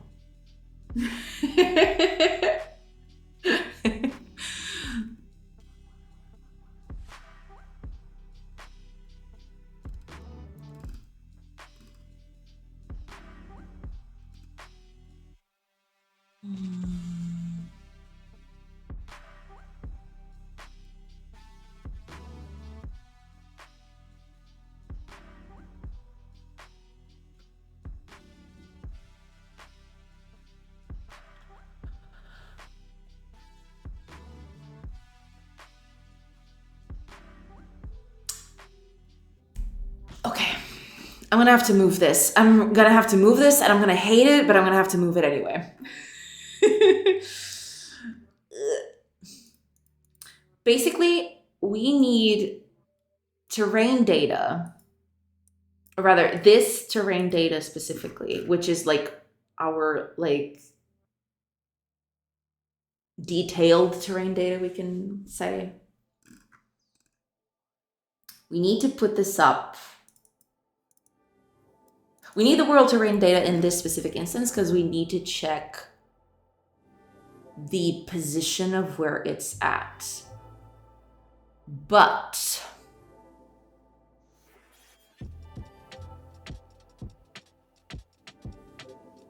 right, the cell is what we're going to like need for that. That's fine actually. But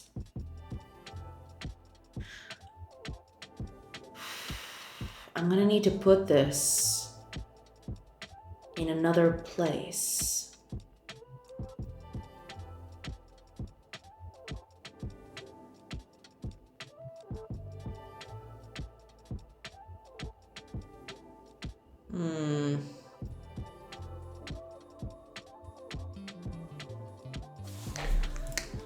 Okay, let's start moving some of these pieces because I need this code. I need this code to be reusable, basically. That's basically what I need. I need that to like be a thing. So let's do something. Oh, actually, wait a minute. Oh, as we're gonna start. Okay, I'm probably gonna wait a little bit and then I'll start working on this. Like I need to move this over to a class that I can reuse both for combat, like if I need to do combat things, and over to the, for drawing the settlement by itself. So yeah.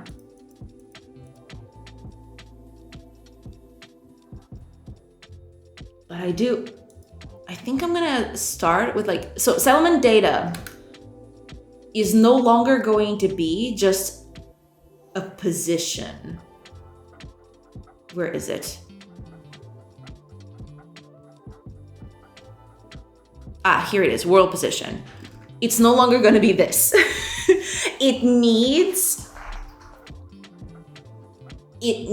like a collection of positions, because like they're going to start expanding. If they build outside of it, it needs to be expanded. Yeah. Is it okay if I use this break to get some coffee? As Queen Stream always depends when we stay right there. Well, yeah, you can get some coffee and you can come back. Please. Please, pretty please.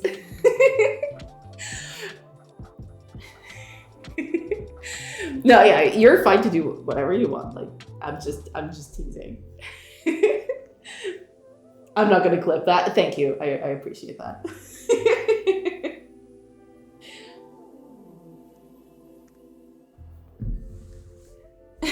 Actually, I have to go get some water. I just noticed, like my bottle is like completely empty. So I need to, totally empty this one. But yeah, when I come back, I'm gonna probably work on that.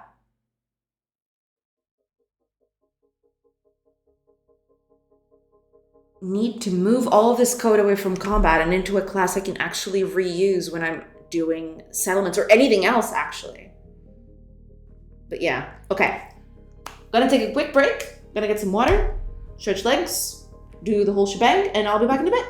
So I'll see you guys in a bit.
Hey everybody, I have returned. Let's do the thing. Okay, let's see here. I want to basically make it so that this gets drawn pretty much like the other stuff. So I need the code that we just did for combat, but for this one as well. In that sense, I'm probably going to create a class. I don't know if that's going to be here. Yeah, I'm probably going to create a class for this because, you know, that's pretty much how it goes. Let's see here. What is this? It has an area and then a graph. Now, this graph is specific for combat, but maybe it doesn't have to be. Or rather, we could do a combat graph instead.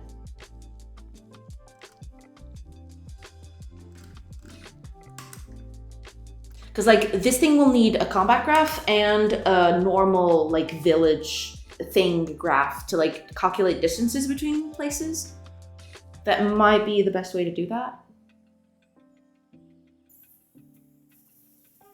But okay, instead of calling this combat terrain data,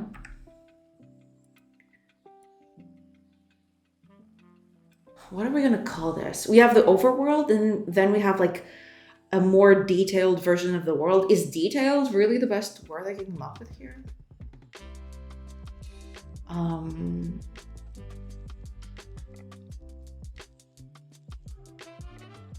guess, I mean,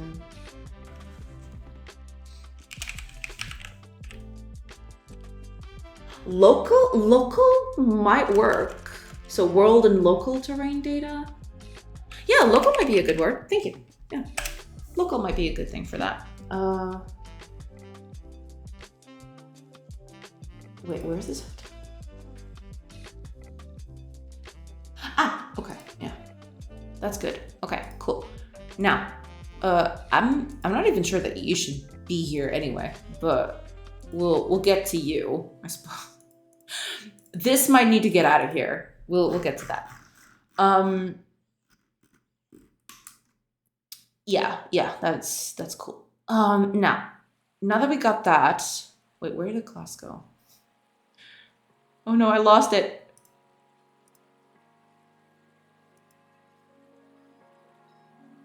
Ah, okay, because I'm using this somewhere else, isn't that? Okay. Local terrain data. I like good, cool. Now, we've got the area and the graph. And now we need to use this on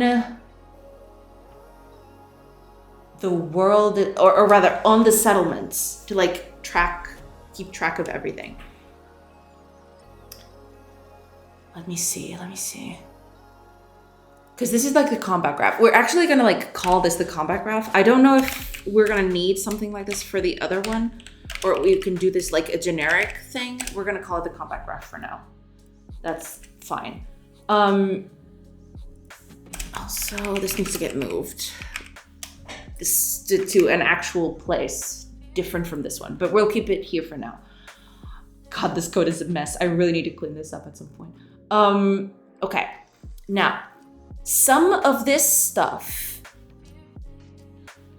maybe I should put all of this within terrain data. Or rather,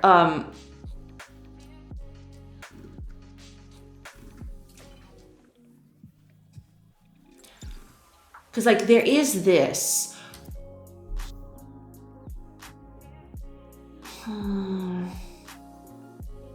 Should I put this inside of local terrain data or not?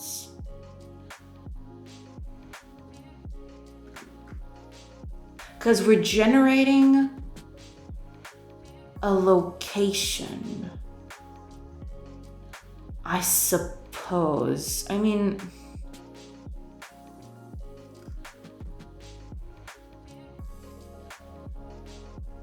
we could do that. Yeah. Okay, so here's what we're gonna do.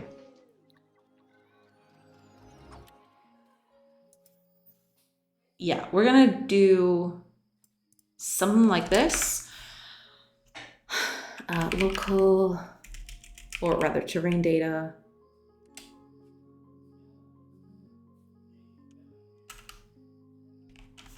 New local terrain data. And over here, oh, I am already doing that up here. That's fine, I guess. But I do need to set it up.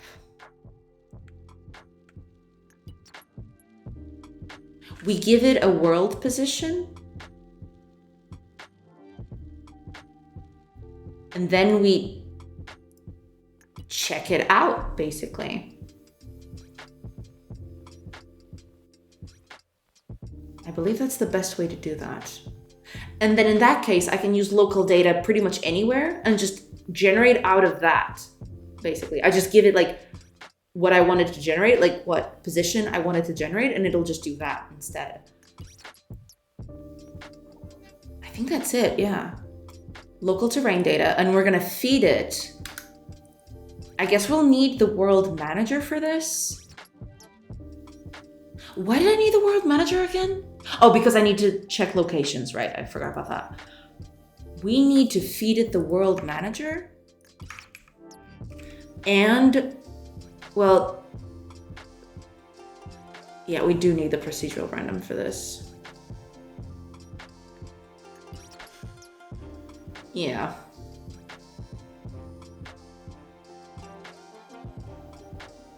Okay, give it the procedural random. I think that's it. I think that's all we need. So now this gets moved over to this constructor. So over here, create that constructor. So, there is this. I forgot about this.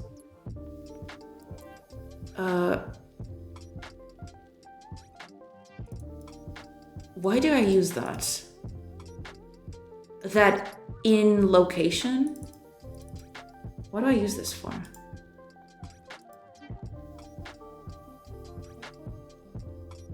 Just for drawing.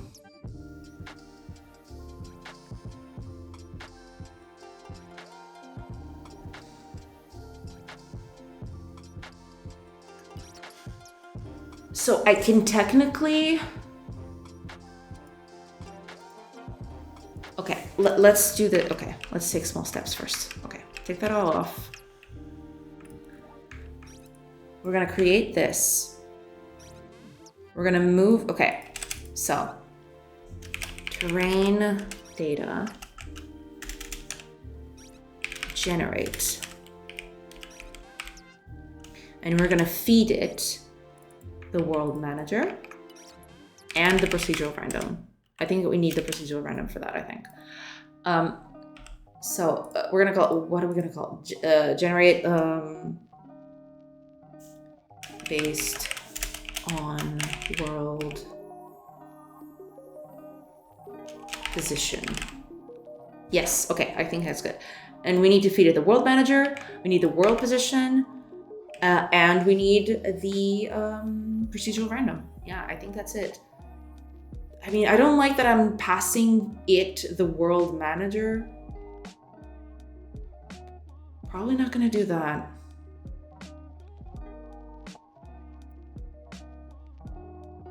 Because I am... Let me check something. What are you doing here?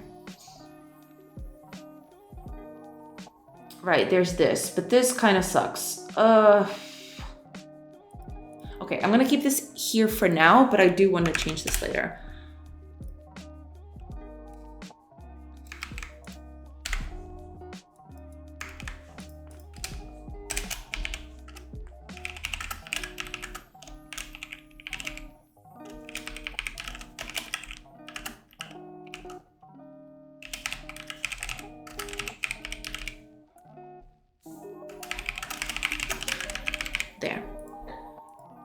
But for now, we'll just use that.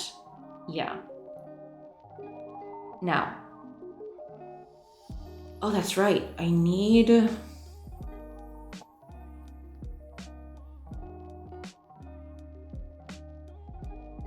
that. That's true.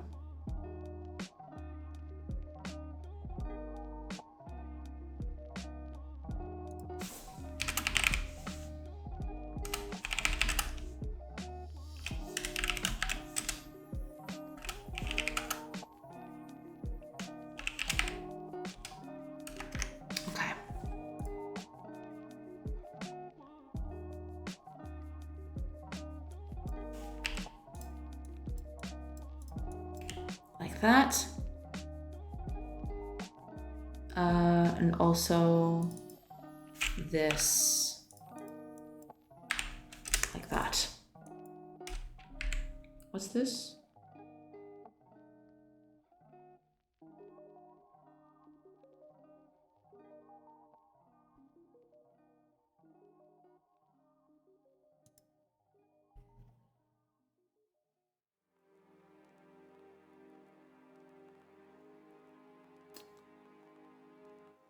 Well,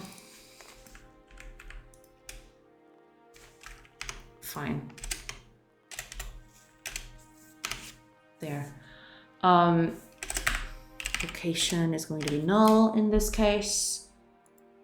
And then we generate the map based on that. So all we need to do now is set that up here. So over here, out is in location, out location. That's it.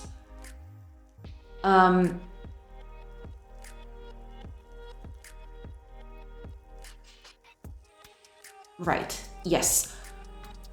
So this will make a copy of the terrain data at that exact precise moment, which we'll need if you want to replay combat. That's the thing. Like I'm doing this whole thing because I want to like save this specific instance of like how that area was during that combat, basically. So let's go over here. I can actually put this like right here, I think. I don't need any of this for the rest of it. I can just do that right here. Yeah. Actually, let's rename this. Instead of terrain, let's call it local terrain data. So it's a little bit more, yeah. Okay, we're gonna generate based on world position. Now, we don't have those generates bloody blah. We need this now. Generate map location, generate world position. I think that's it, actually. Let's take this all out of here and put that here instead. Yeah. Now, instead of local terrain data, this is like our terrain data. So this is us.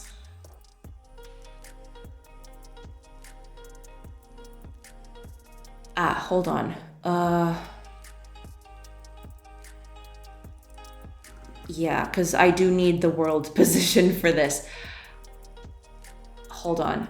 World position. I need to feed that in somewhere.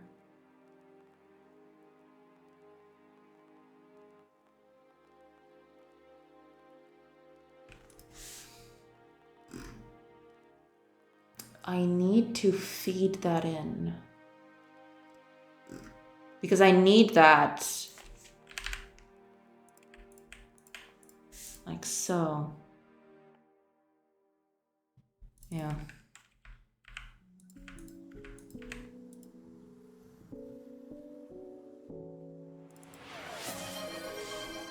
Oh, thank you for that hydrate, Arya. Welcome. Welcome back. Instead of return, we're gonna continue here. I don't feel like, yeah, we're just gonna continue instead of returning. I mean, returning is okay, actually. Because then we can catch errors, I suppose. I never left. Ah, I see. Was drawing. That's okay. Feel free to draw away. It's totally okay. I need this world position, don't I? because the world offset, yeah, I need this.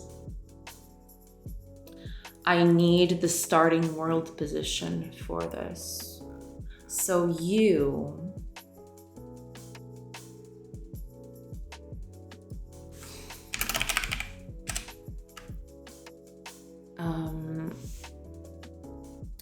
world position, origin. And we're gonna feed that into this. Origin. And these are the offsets, basically. Let's add that in, add a parameter. Yes. Okay, and here I will need the world position right here. Whoop. Okay.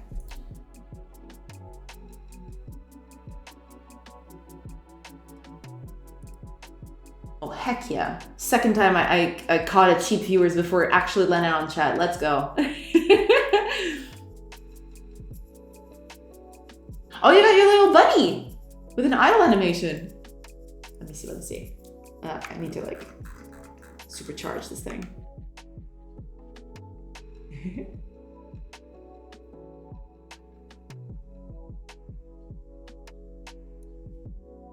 Looking neat.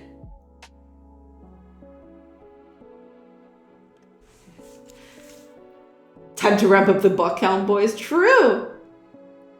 Next game, main character. Yeah, I do remember you showcasing this yesterday as well. But that one was like, I think it was just the front idle, not the sideways. Looking good. Those are big ears. Yeah. It's like supposed to be a big bunny rabbit with big ears. But yeah, it's looking good. Looking very cute.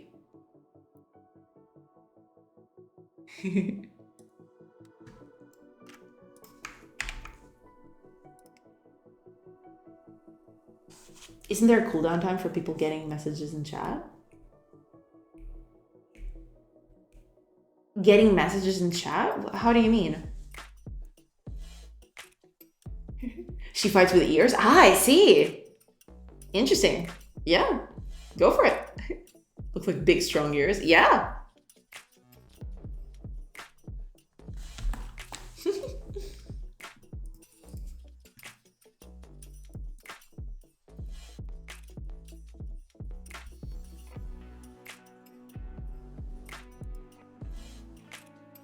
Okay, now that we've got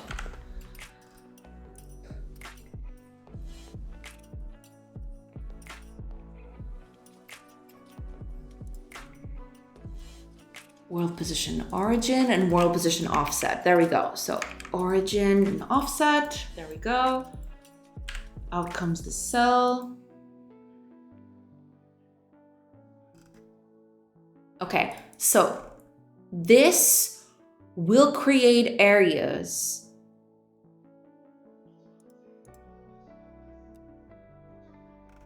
for anything. So now if I call this, if I like put this class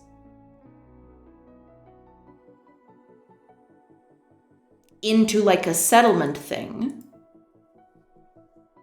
then we can do that.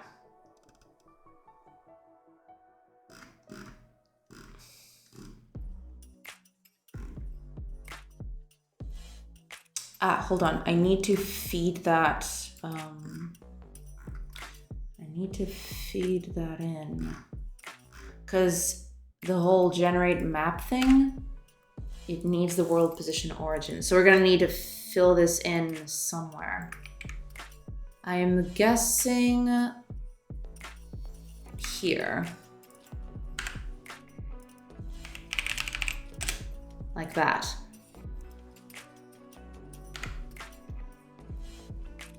So around here of sorts.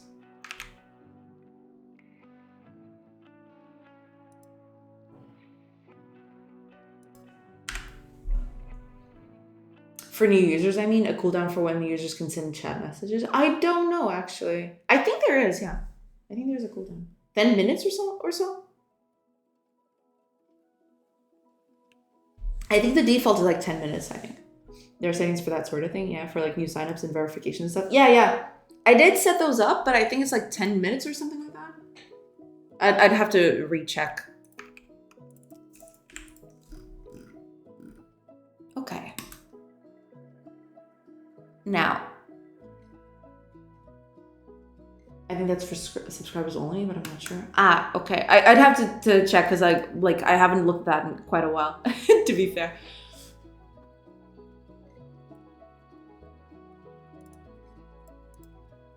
Okay. Now,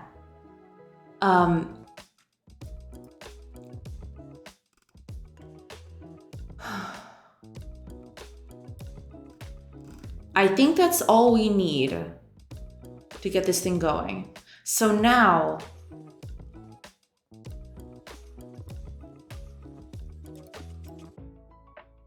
in this case, we're saving local terrain data in combat data specifically because like you can get, I want to be able to replay combat at some point. So like if you see combat happening, you see what happens like with the timeline. And in this case, I want to save like the terrain as it was at that specific moment. Because like, I don't know, a building could have been built on top of that, like while we weren't looking, stuff like that. So that's why the local terrain data is saved here. But when we're going to location right here, instead of doing this, now, this whole fill tile map thing, none of that. When we're in a location, we're going to save a terrain data based on where we are. Let me just...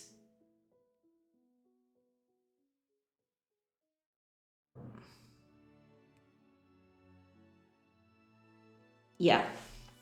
Because we still need that. We also need like a thing that draws tile maps for us. We still need to tackle that, but we'll get to that in a bit.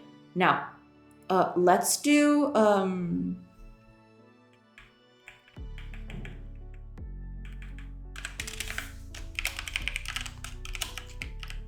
local terrain data. Let's make this public, but read-only. And we're gonna create it right here. Right. Now, whenever we get into a place, we need the location, which I'm assuming gets set up at the very beginning. I feel like that's it. Because I do have location right here. So I already have, right, there's this. This is terrible. I don't want to use that in the future, but for now, like we'll tackle that in a bit. So local terrain data, generate based on world position, and it's gonna be location dot world position. Oh, wait, it probably needs more stuff. Yeah, okay, it needs the world manager, so we're gonna feed it the world manager. Oops. World manager, the world position, which is what we got here. A procedural random, so that would be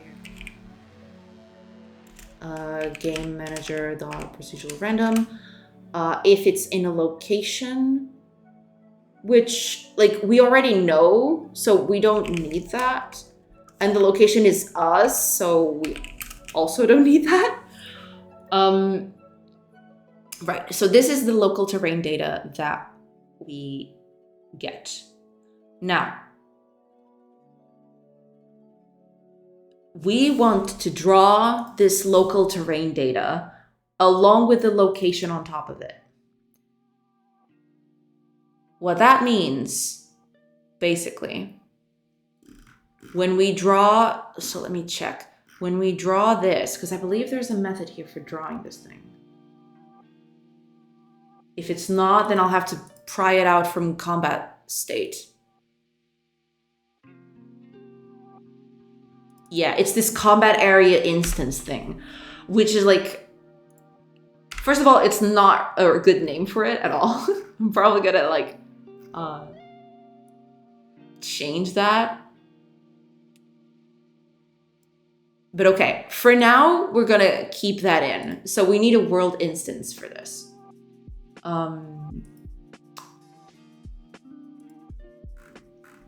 But yeah, world instance is not gonna survive all that longer, but we're gonna use it for now because like we kind of need it for now. World instance.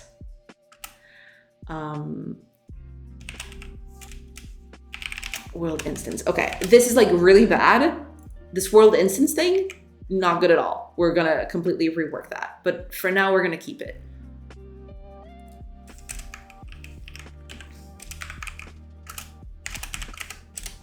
Okay, what does this need? A node for the parent, which is going to be our tile map.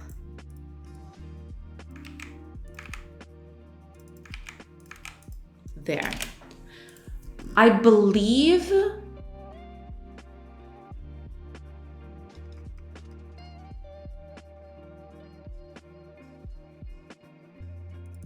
because yeah, I was doing it with the state of combat. Let me check. I was using combat stuff for this, which is like terrible. You shouldn't do that at all. Where is it? Yeah, here it is. Yeah, this is like terrible and we'll never use this again. These two methods are gonna be deleted from the face of the earth because this is like terrible, terrible thing. So now, when we do combat, we draw both when we come in. So let me just, here. We clear the tile maps.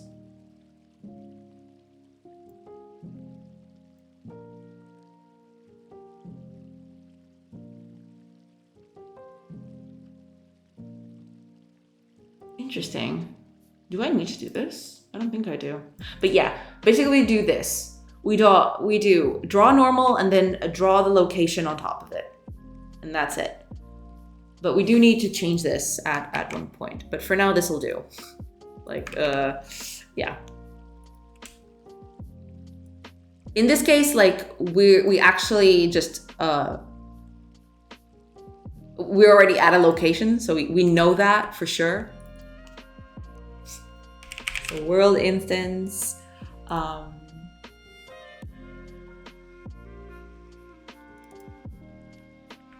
we're gonna draw normal, and this is gonna be local terrain data area. And then we draw the location on top of it. That's it. Because yeah, we're generating it here and then we're drawing it here. 6 months later. Oh yeah, like this thing is gonna be the end of me.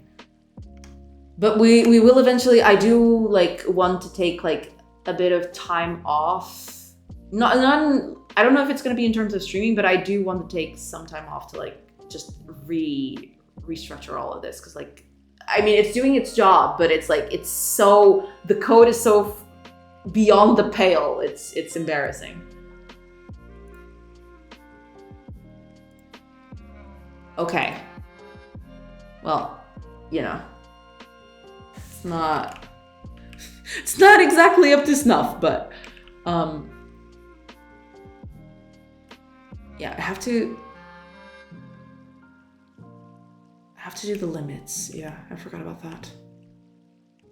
But yeah, it's not working correctly at all. So we need to fix that. Why is it not drawing stuff correctly? Actually, let's see here. So this is the visitable. If I turn this off, what happens? Nothing.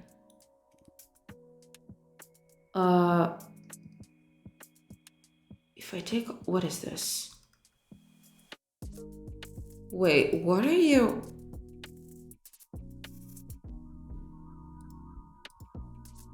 Do you have a thing within a thing? Is that what's happening here?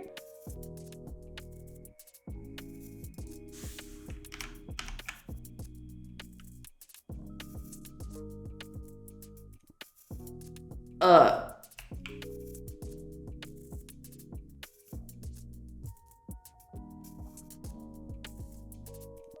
What?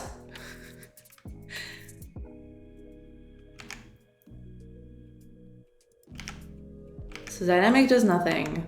Ground does nothing. Roofs do nothing. Oh, roofs do something. But that means then, like, if I turn this off, like, okay. So the roofs are being drawn here.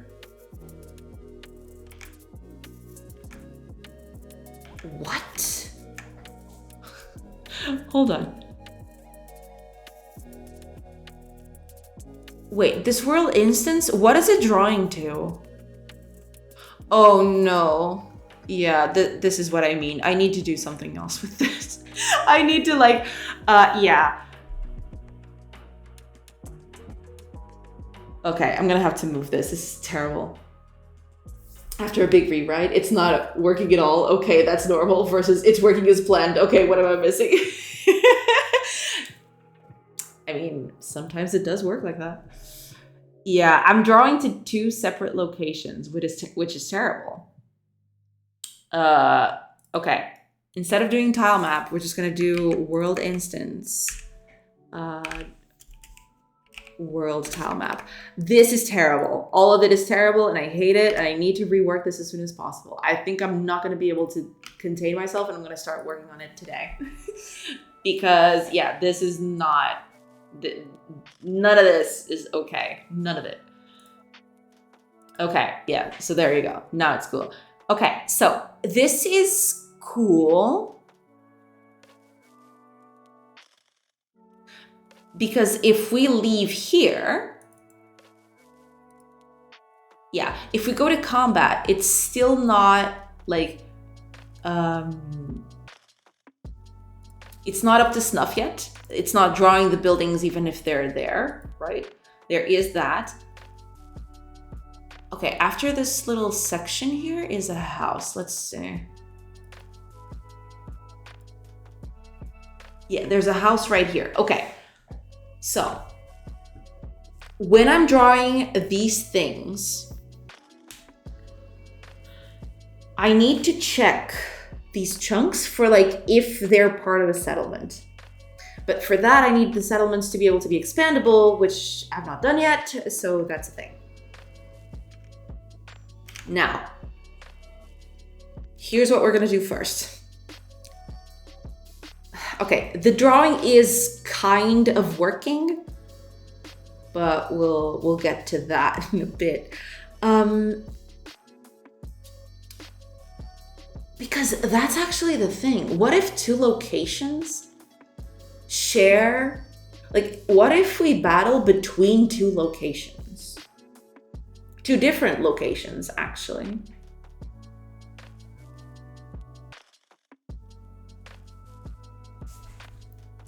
We're gonna need to change this.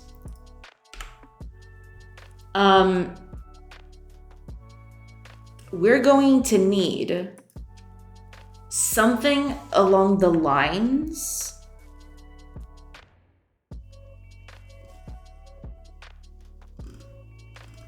Yeah.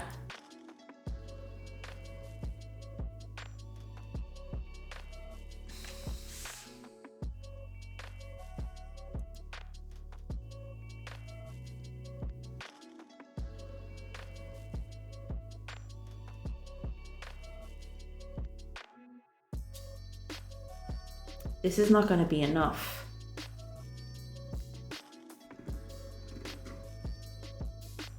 None of this is going to be enough.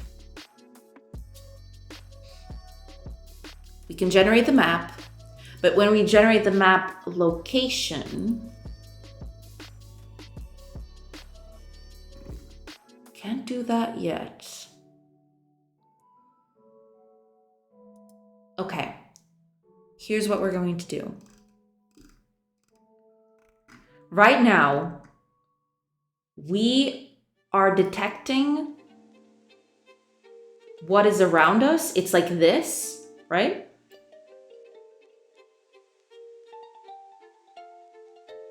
if that touches on a location, we need to save that.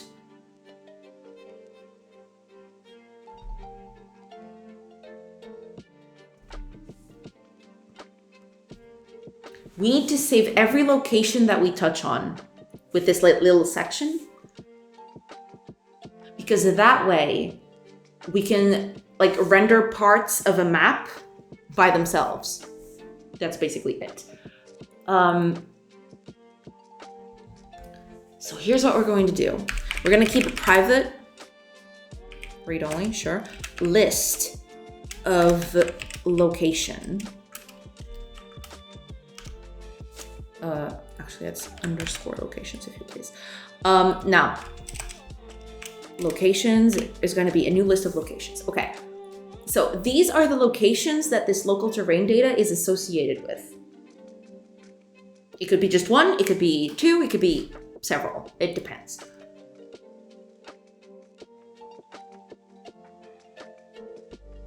When we check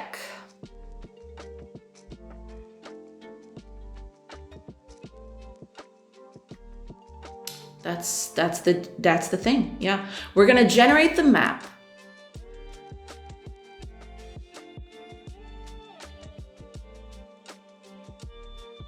So none of this matters. None of this matters at all. Okay, here's what we're gonna do. When we generate the map, we're going to check the world position for a location. So when we generate map, we also need to give it, oh wait, I have the exact information I need. Okay. Where am I checking for positions, for like locations? Right, here we go. Also, instead of try get visitable, this should be try get location. Because we don't do visitables anymore. Visitables is like a thing of the past, like, like way in the past. But yeah. For each section that we do, if we find a location associated with it,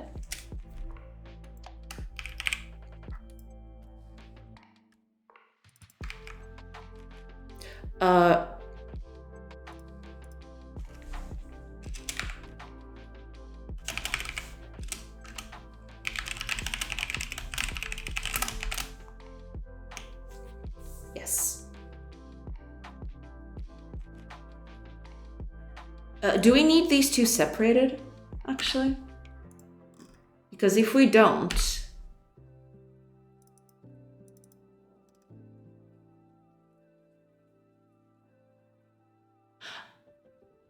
okay, hold on.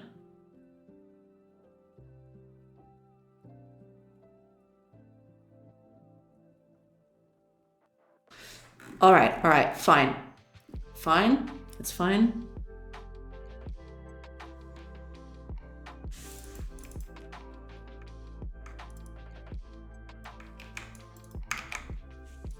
Fine. So, we don't have access to the world manager, do we? We don't. That sucks. We need the world manager on this. As much as I hate it, kind of need it.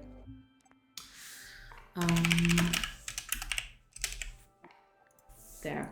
So we're gonna try to get a location. If it comes out that this is actually a location, we add that location to the thing. Because that means there's a location in that spot. Now, when we do this,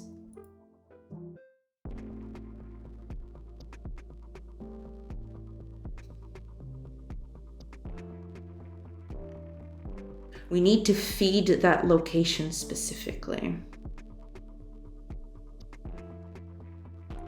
But okay, let's do this step by step. So, first of all, we need to clear locations.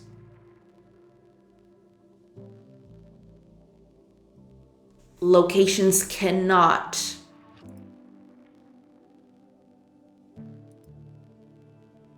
be part of this.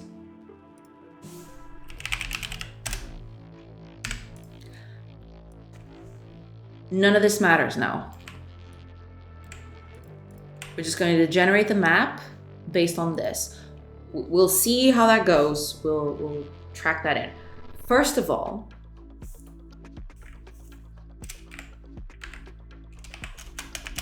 locations are going to be cleared. Because this is like a new thing. We're like reassessing everything. We're going to add that this location is necessary for this specific thing. We're going to generate the world position. And by generating world position, we're going to generate the base. So this is like,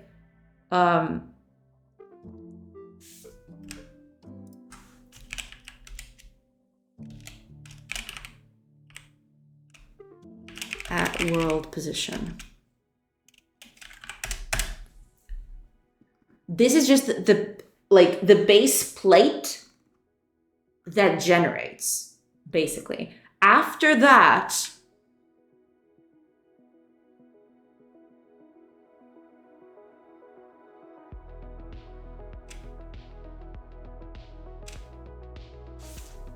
if location is not null,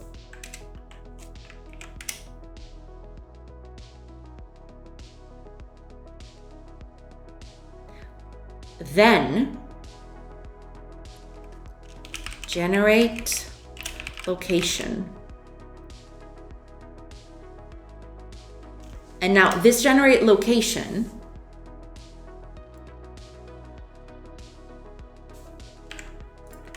at world position.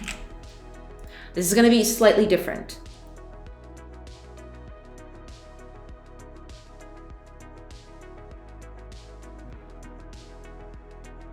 Right. We're going to give it the location.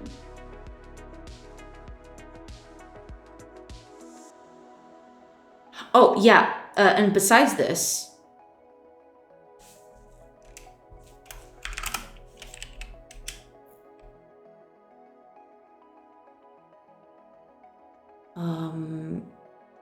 yeah, we're going to do this slightly differently. If location, or rather, locations contains that location,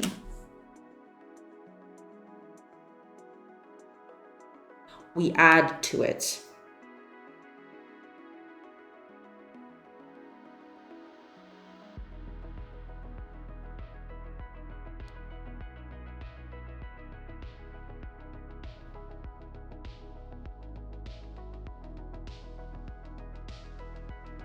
I mean, to be fair, we don't need to save locations, I don't think. I'm thinking. Do we need to save locations? Or do we need... Because I don't think we need to save locations, actually. I just realized.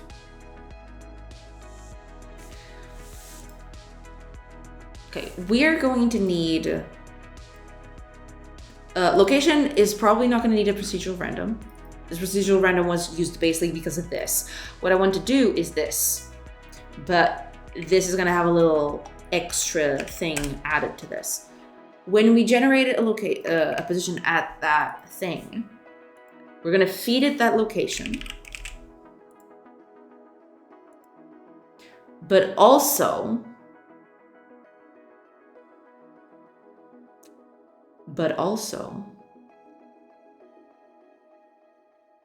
the world position that we want.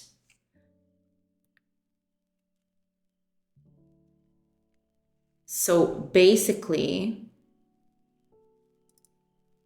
like this.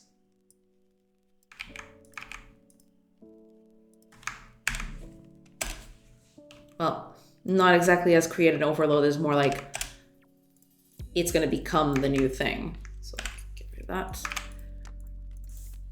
This location.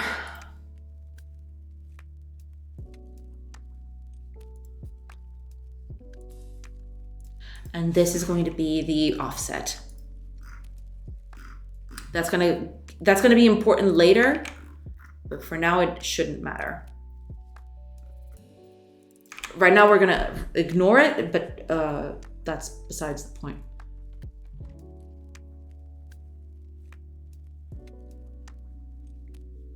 I don't think we need to save locations, actually. Do we need to? I don't think we do.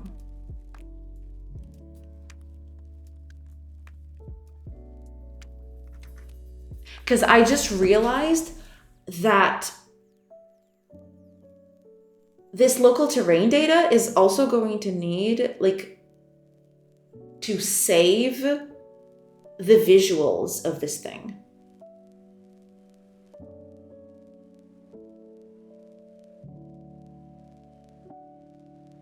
Because locations can change over time. Besides that, so we got the position origin and the position offset. Doesn't really matter right now. We're not going to use that immediately. I am just going to draw every building that exists in that location, no matter what. And that's the thing, isn't it? I just realized. Yeah, I do need these locations so that I can build on top of it.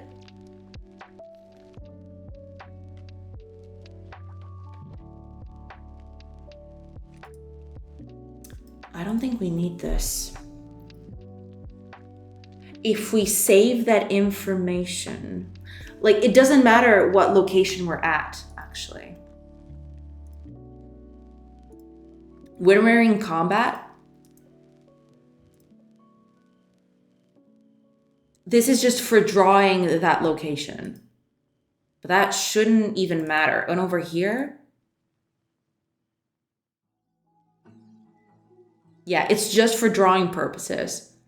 So we don't even need that anyway. We don't need this. This is irrelevant as it stands. We can just, we don't need to know if it's in location, what location it is. It doesn't matter. Like, none of that matters. None of this matters. What matters, like, we need to save that information to this. Like, the visuals need to be saved at that specific point in time, but that's another thing entirely. We're gonna go with that, but we'll tackle that in a bit. Now, no. Wait, was I? You're not even getting used anymore. Yeah, so we just do all the buildings on top of it. And technically we need to save, like, visual information as well here, or in another place, but that is accessible from here.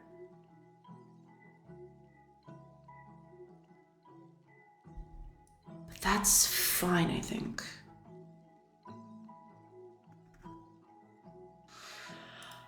Let's make this public, actually. And locations.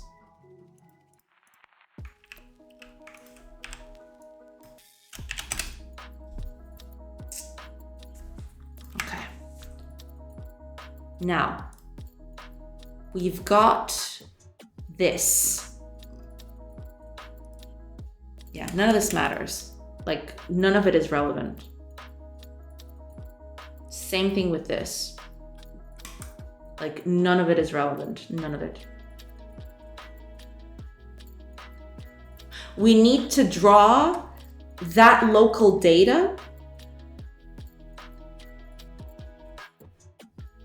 as it is right now, but largely none of this is relevant. Like the fact that if it was a location, whatever, like none of this is actually relevant. None of it is.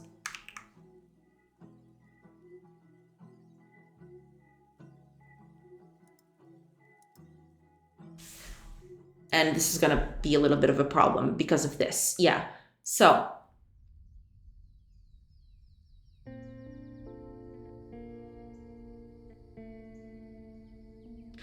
The thing is, we need to draw this location.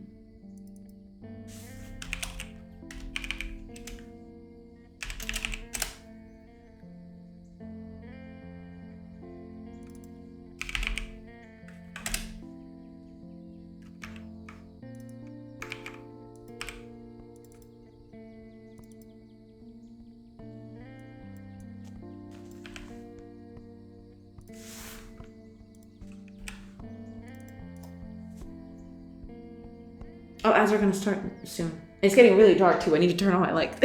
I'll do that in a bit. But that means location. We get to draw it, but we need an offset. It's not enough to just draw the location. We need to draw it at an offset based on the central part of the world location. But for now, we're gonna try to tackle it like this and then we'll see. But yeah, we do need an offset, 100%. Like, that's 100% gonna be a thing. Okay, let's see how this works in the last few seconds that we got right now, and then we'll fix that after we come back. Let's see.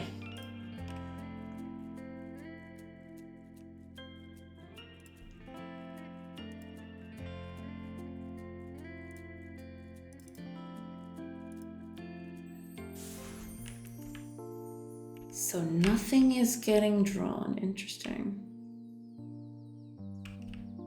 Okay, we'll tackle that after we leave. Okay, give me just a few minutes, everybody. I'm gonna do a quick break again, and I'll be back in a bit. I'll see you guys very soon.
Hey everybody.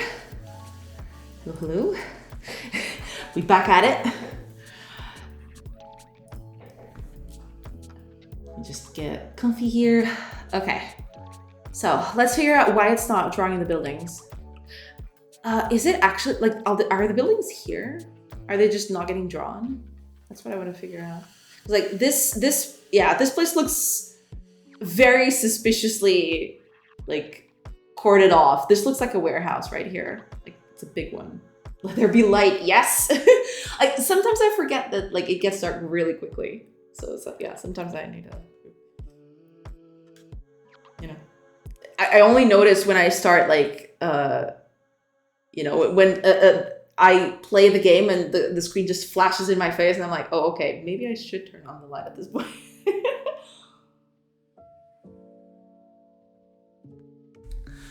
Yeah, this is a warehouse, clearly is a warehouse, but it's not drawing the buildings, which is kind of weird. They're not getting drawn anywhere. So yeah, we need to fix that. Okay, when we go over to combat, we want to draw that location to that tile map using this. Wait, draw needs like the procedural random? Why? Oh, it says right there, it's not used in any implementations. Fantastic. Yeah, probably should take that off then.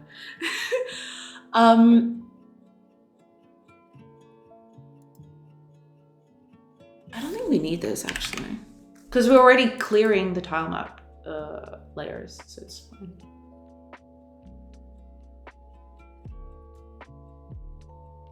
Yeah, we're clearing all the layers anyway, so we don't need to do this. Okay, why are you not drawing anything? That's what I want to figure out.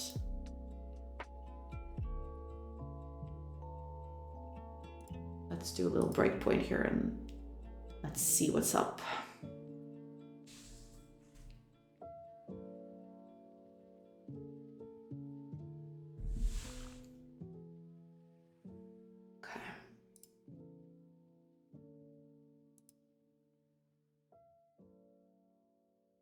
Oh, right, because this is combat.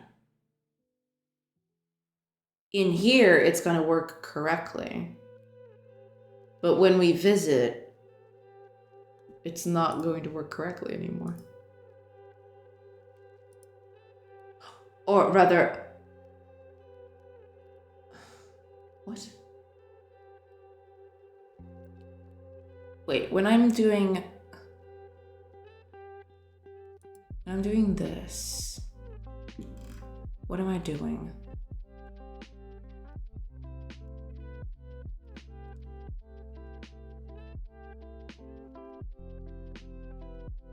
Draw normal. Instance draw normal. And then we draw the location itself onto the tile map.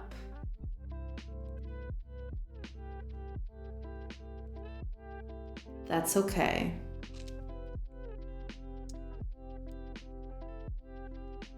I mean, it's still not okay because like some of this is still like off.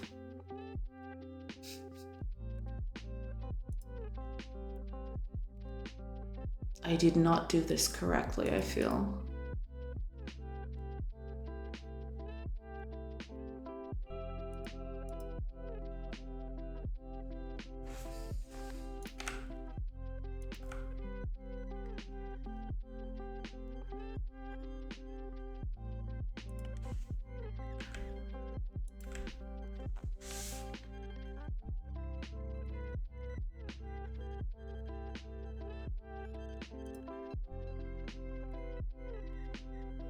There's the tree problem again.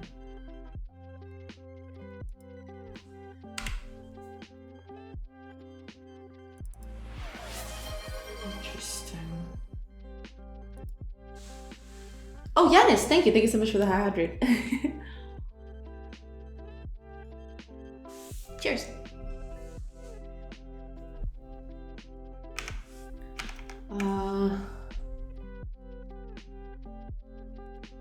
is it doing that again? Because I'm drawing right on top of everything. Again. Having problems with the tree? Just shake it down for its money. True. True. Yeah, but the trees are acting up again. Right here, you see? Like in these edges. They're doing some wacky shenanigans. But this might be another problem. I need to check.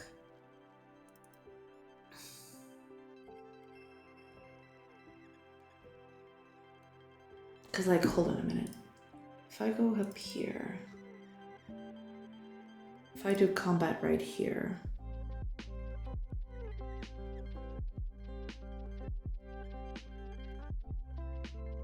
it's all okay. Let's see if I can find one of these clusters of trees.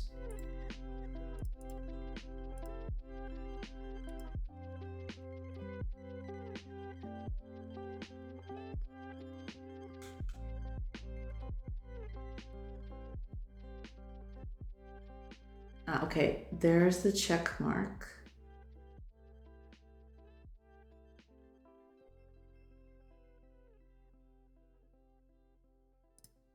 There's a section that looks like a check mark. That's what I mean.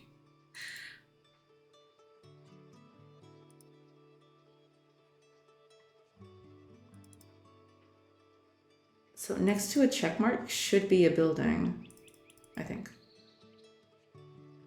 We'll see. I think it's right there, yeah.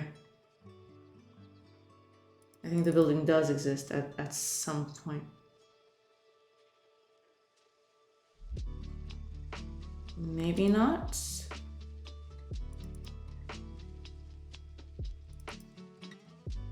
Kind of weird, because I could have swore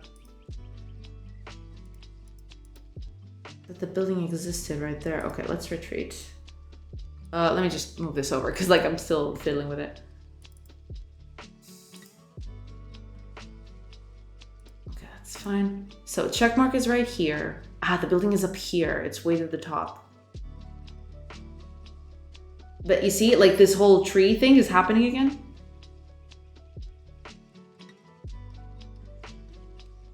But this might be another problem. We'll see. Let's do... Oh, I closed it. Dang it. No. That's not what I wanted to do. Boo.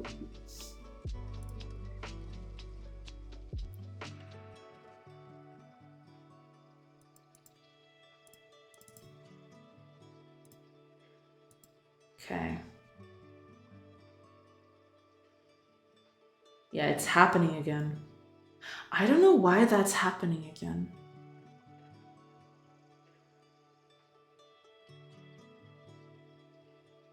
Is this ever, like... Yeah, this thing is happening again right here.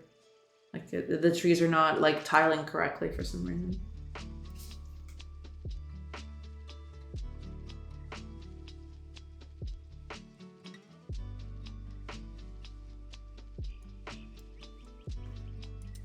Why would that be?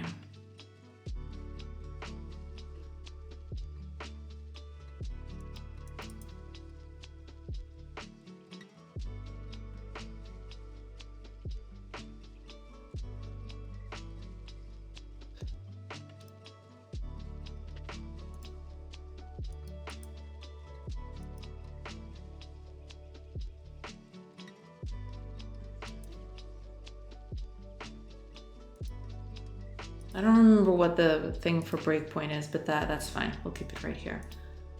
Ah, there we go. Okay. There, fine. I'll take that. So let's see if this ever happens. Because if that happens, that might explain some of the wacky stuff that's happening here, but we'll see. Like, that shouldn't happen, though. That should not be a thing. And it is.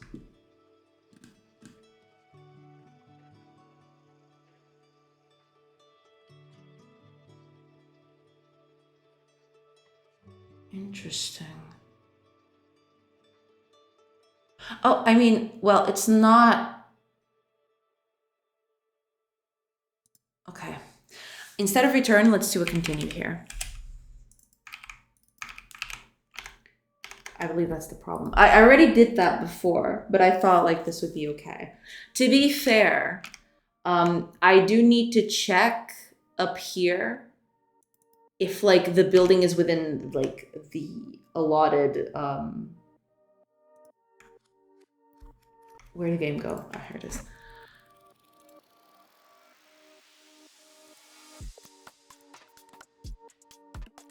Okay, now it seems to be fine. Because yeah, that was it. It was just like not setting up stuff properly. But then you see stuff like this, right? Like this is okay, but not okay at the same time. We'll see. Now, the thing is, buildings should be visible at this stage, and they're not being, which is kind of iffy.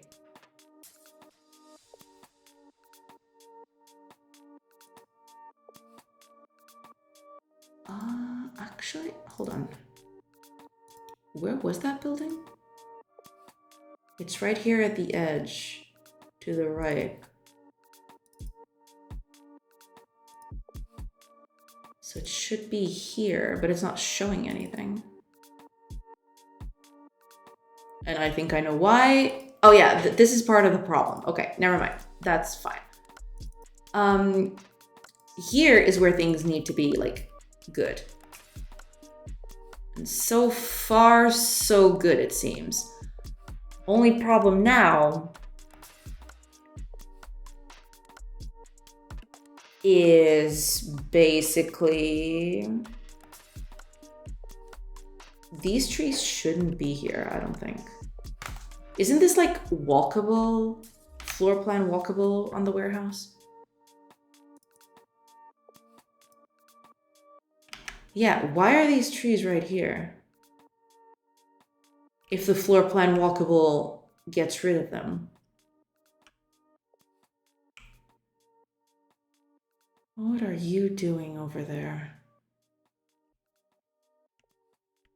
Something is... Oh, and here, there's an artifact here as well.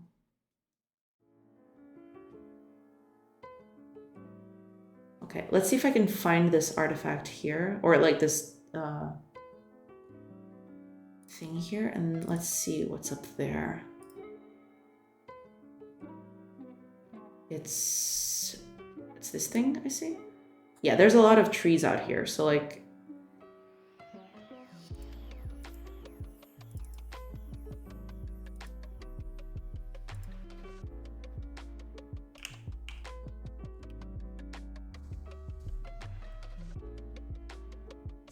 right, it's right at this corner that it does that.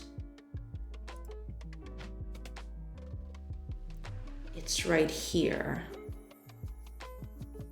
Like it's here, and then the warehouse is here. So it's technically deleting these. Am I doing this correctly? Floor plan walkable.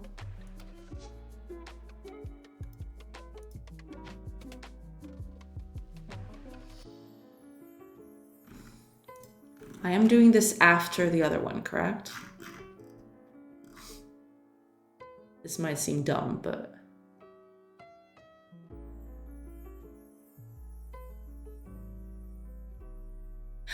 Ah, I know what might be happening here.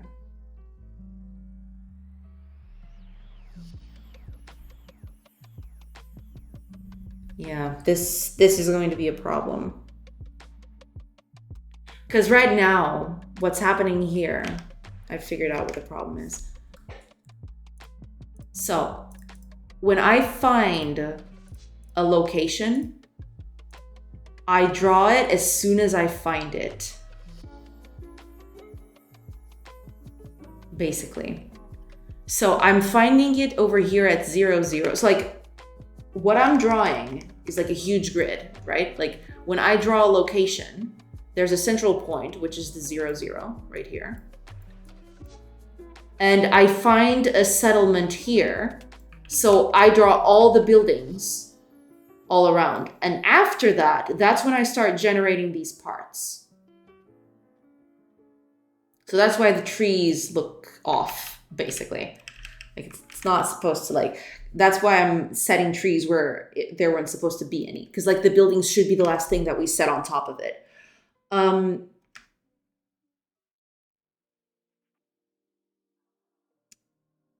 We need to fix this.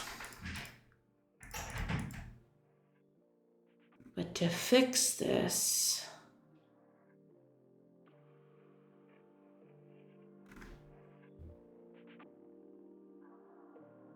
we'll need a different method of approaching things.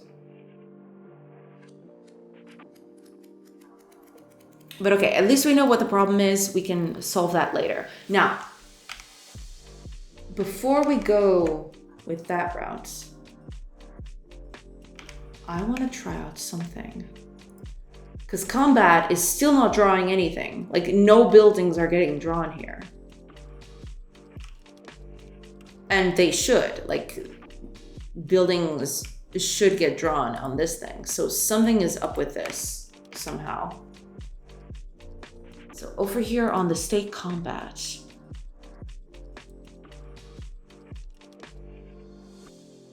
are locations getting added to?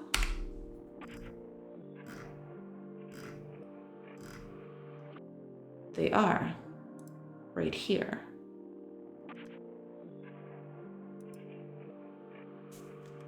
Well, not like that.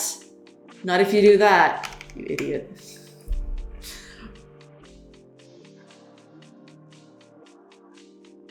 Okay, let's see. So here is our settlement. And now if we go to the right and do combat, we get the buildings. But there is a slight problem here. Well, first of all, the buildings are intersecting with each other. What is up with that? I have no idea. Am I not clearing the whole map before I'm doing this? Or is something else more nefarious happening here?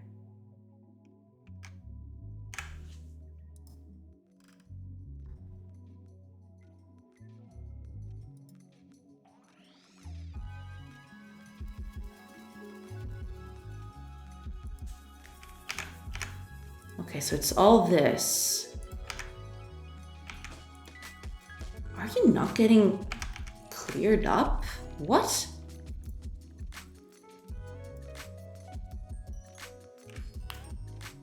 You're not getting cleared up, and I hate everything.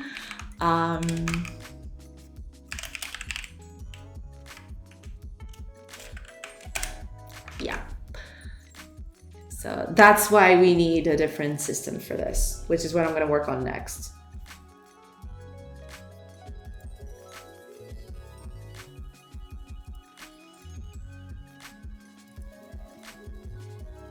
At least there's that. But you'll see that there's a problem with this. Well, not, I need to like, I need to change the camera when I'm on a location now. The camera is no longer going to be the same. Set camera. Yeah, I need to fix this. None of this is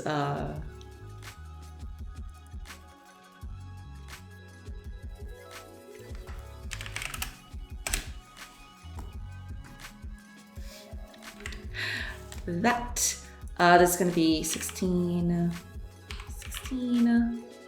or rather 16, I mean.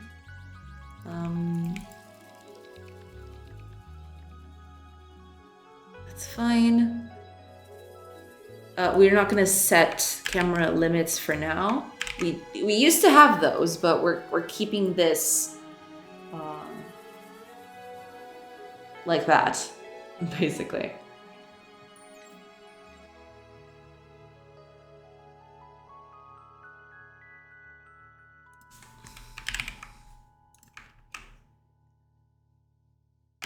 That's fine. Okay, let's see. We're going to need to change a few things around here. All of this is like weird. Extremely weird. Okay. So here we are. This is supposed to be 0, 0. Oh, there's this artifact, but that's something that we need to fix later. Unfortunately for now, yeah. I need to fix that later. Anyway,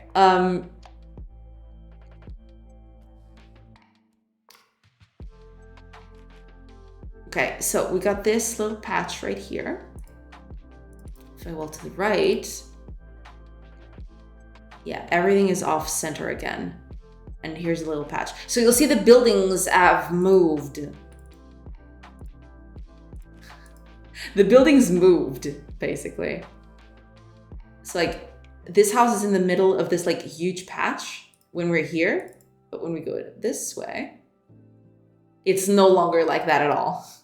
Like it's all over the place. Like the house that was supposed to be here is no longer here. Like it all gets off-centered by quite a bit. So that's the thing we need to fix, basically. But that's okay. That's the thing we need to fix, basically.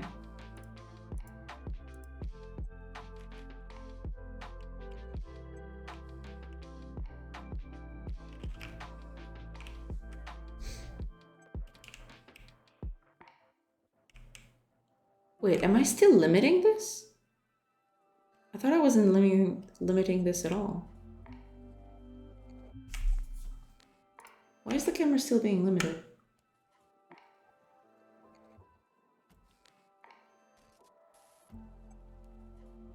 What? I thought I turned that off. What?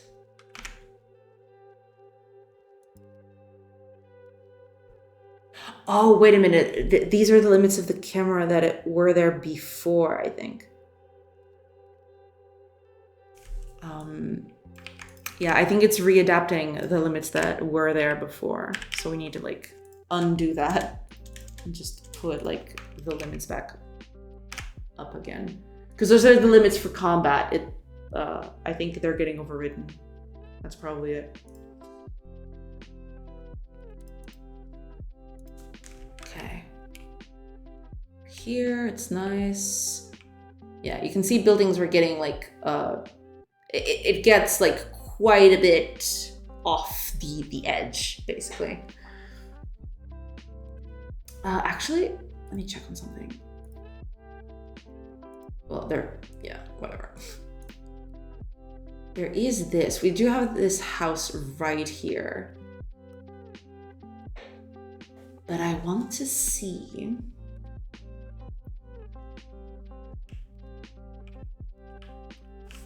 What exactly is that little section? So it starts off on this little patch right here.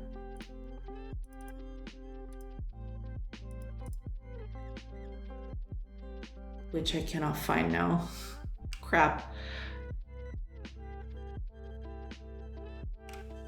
Where is that?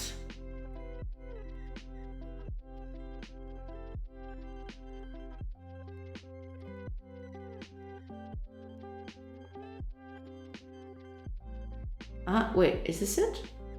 I think this is it. Maybe? Okay, let me take a print screen of this. Okay, let's see. This is the center of the village. It's kind of like that. We've got a little cross over here, so that actually helps a little bit. Let's go to the right. Okay.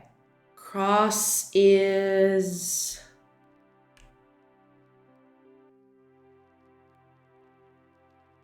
nowhere to be found, actually. Where is that? Okay, hold on. hold on.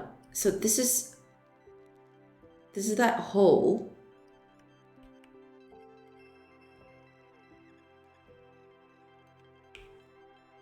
Whoa, but that's way too much. That's way off. Actually, oh no, it's not that off actually. Okay, so the house is kind of here. That house that we mentioned before, it's right here. So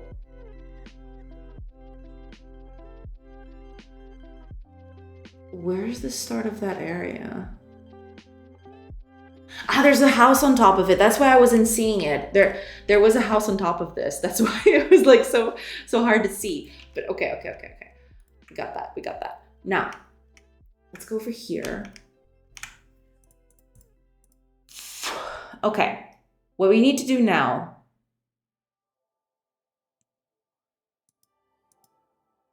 basically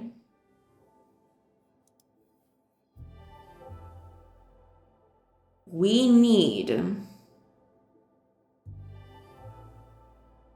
a mix of two things.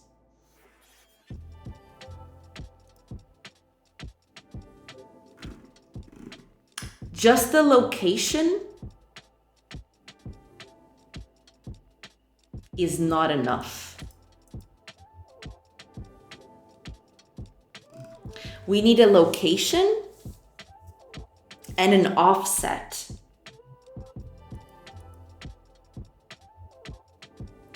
When we draw the buildings of a location,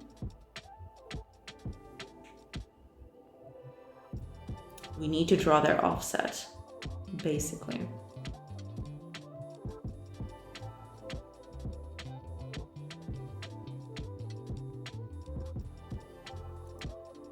Because that's what's happening here. This whole thing is happening. Because when we draw the location itself, we're not telling it like the offset based on like what's there.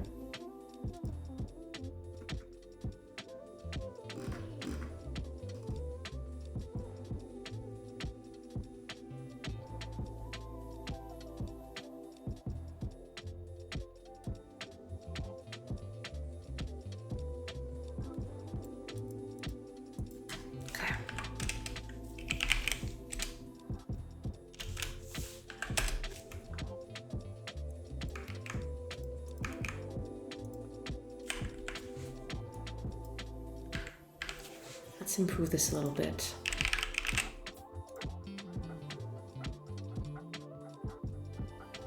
Yeah, we need the location offset, basically. That we're not adding that in, which is a problem. We need that offset if we're going to draw this correctly.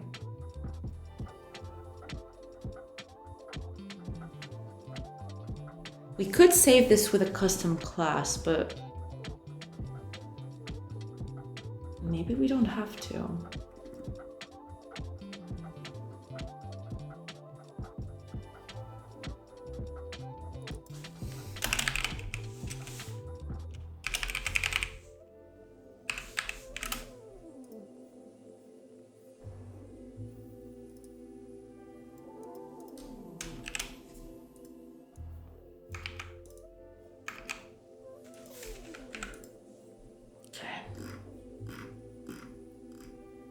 We need to add the location, but the offset as well. So this is going to be our offset.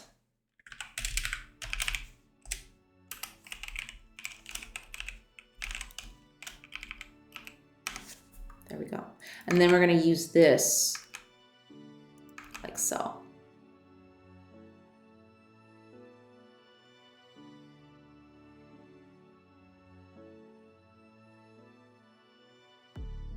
And if it already contains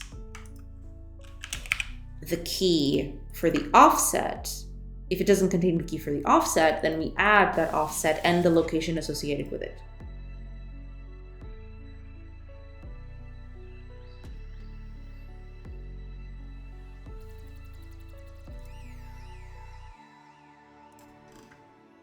Now,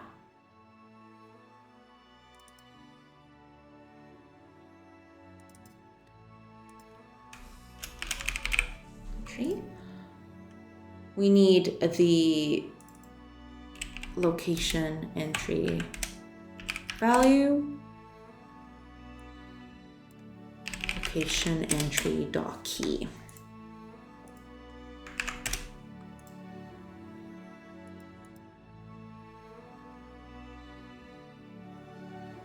Now, we do have the offsets of these things.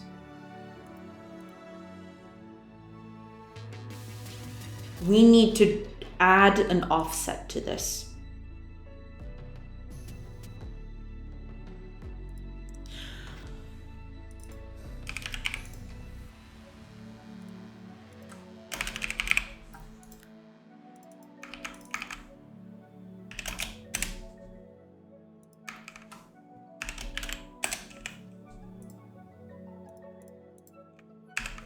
We're going to add a parameter here.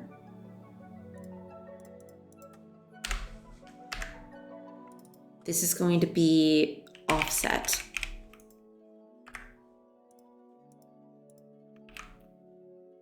So that means every location that we need to draw, we need to change how this looks up here. We also need to draw with an offset. In this case, the offset is always going to be 0 because right now we're at the center. Like whenever we visit a location, we're at the center of the location. So there's no offset to be like set up here. But we do need to change a few of these things. Because when we're drawing like that, where's settlement data? You need to implement the new thing, right? Like, did you implement the new thing?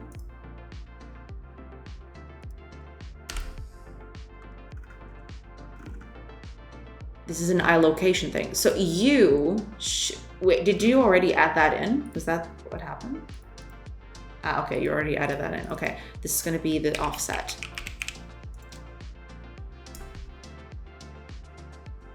Now, we're gonna draw the building to a tile map. We need an offset as well for this.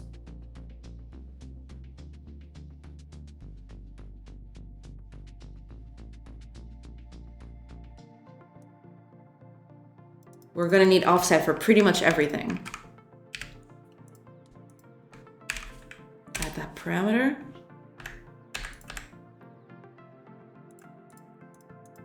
So now when we ask a building to get drawn, also draw extras should probably be with an offset as well. I just realized, but we'll get to that. Yeah. We draw with the offset, draw the position and the offset. And over here, we need the offset as well. So yeah, I'm gonna add that parameter here, and we're gonna add the parameter here, there. So when we draw it, this position is gonna be offset instead. Wait. No, this is position. This is offset.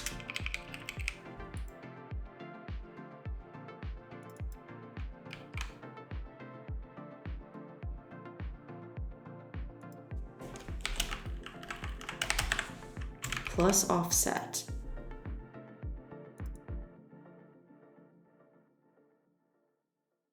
Or rather, we don't need to do that, I just realized. Yeah, we can just do the position of this thing. Where are you at?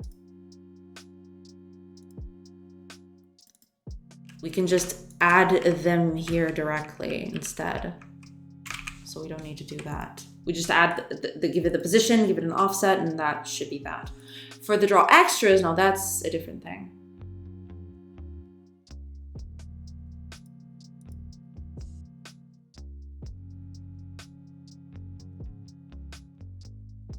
Template, draw extras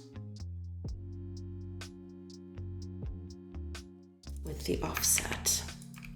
So we need to add that offset in. I need to add that. So yeah. Right, cool. Where does this get used?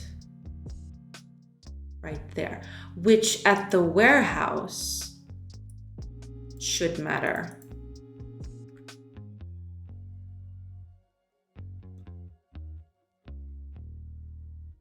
This is always going to be vector 0. Like for now,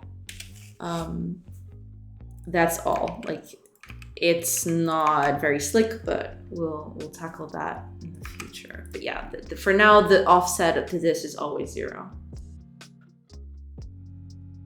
It's fine. As for you now,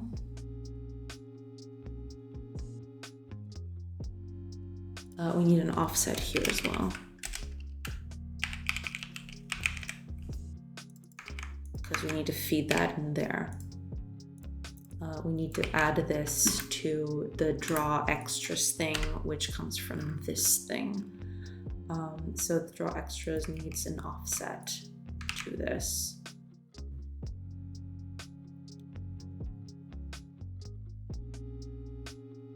I think that's it. I mean, like some of this stuff is going to be like wild, but we'll see. We'll just see how much this takes. Yeah, it's still an error. Right. Oh yeah, cam data. I totally forgot about that. We just need to add the offset to this. This is the offset right here, and the draw extras needs an offset here as well. I think that's it. And like both of these are not even implemented, so it's not like it'll matter too much.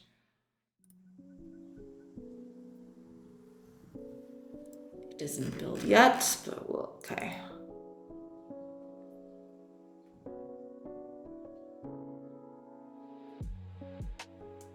Right, we'll need to add, right now it's just the offset is 0. Offset is always 0 at this point.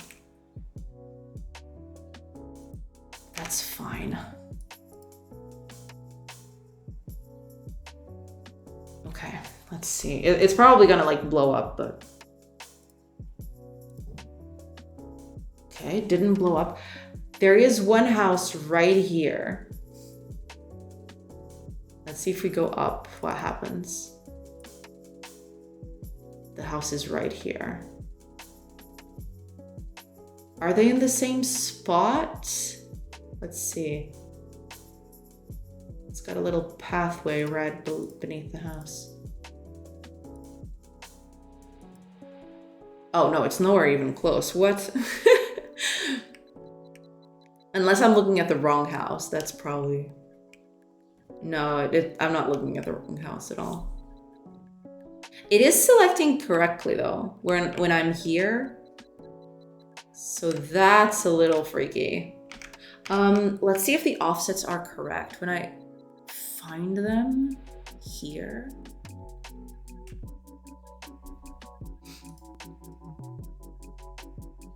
Is this offset correct? Yes, yes it is, okay.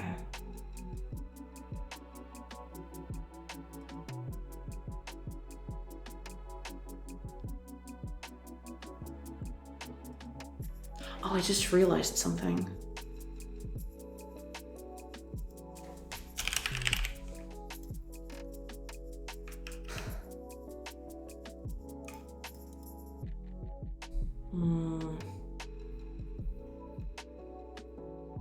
I may not even need this at all. I just realized. We're gonna keep it in for now because it helps like organizing things.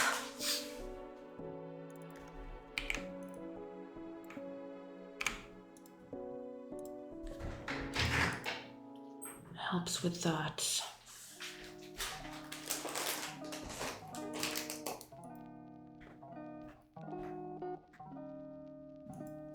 The problem is, I need to check what is the offset being drawn here.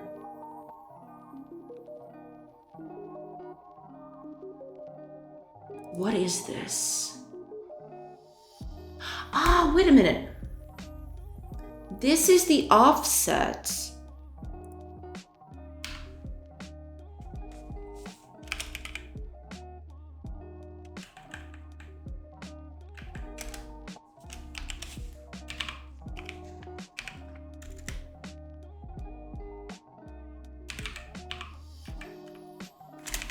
I just realized I need to multiply, because like the offset is in terms of chunks, not, it's not in terms of like, it was just basically like putting one off or two, not like entire chunks worth. Okay, there's this house with a little opening right here.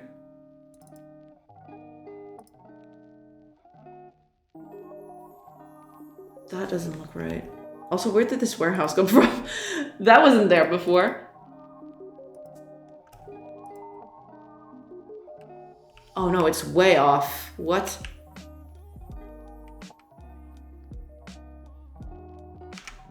Oh, I just realized something. Hold on. There is one thing we need to fix. Where's it? Here.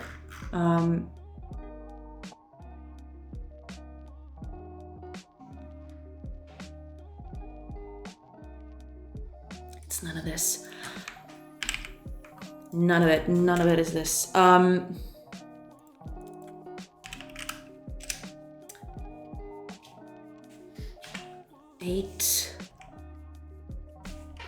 minus 7. Because we needed to go up. That's the thing. Like, that's the center of the first one.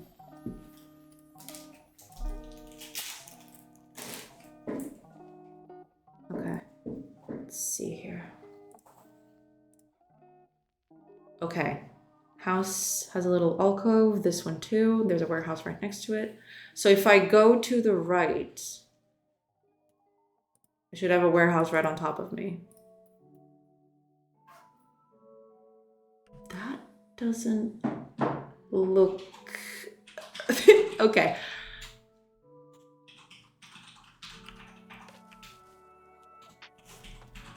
I was supposed to be like here or something. Or like the houses were supposed to be like in this place and they're not. I wonder why that is. Okay, let me do a little quick debug to see what's wrong with this. Because I need to check like these offsets. I need to see what's up with them. This is only during combat, because I'm always assuming that like the other ones are okay.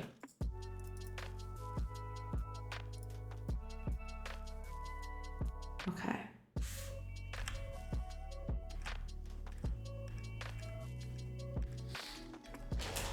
That's fine. Okay.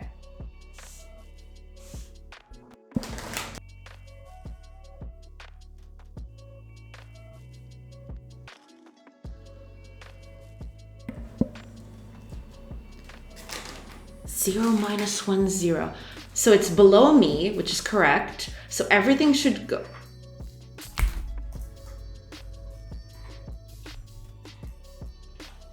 You're drawing to the top, aren't you?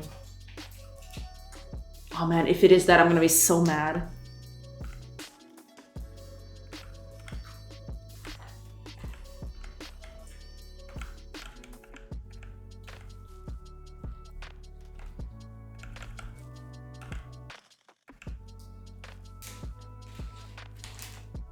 Are you drawing to the top of it? Sprinkle some coating, good luck. Hi, Xenobleed. Thank you, thank you. Hello, hello. Yeah, we're knee deep into this now. Are you drawing to the top? Is that what's happening here? Oh, Engelhard Marcus, pity. Welcome, welcome. Thank you so much for the follow. Hello, hello.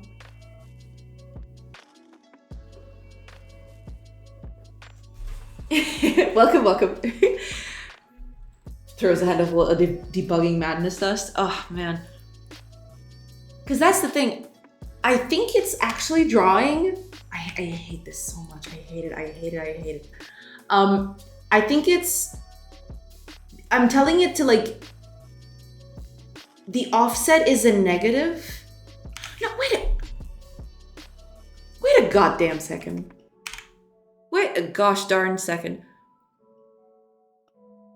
What do you mean -1 is the offset? Oh no, -1 is the offset. That's true. Okay, never mind. But when I draw this, I think I need to offset that. Sorry for the question. Why did you choose C# over GDScript? Basically because I've used C# for over like 12 years now.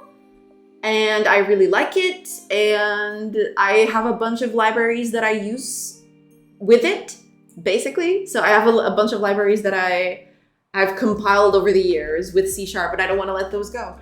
Basically, that's it. That's the single reason.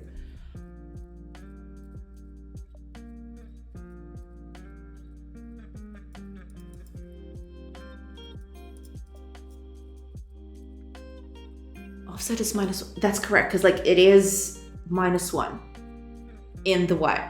Okay. Now you.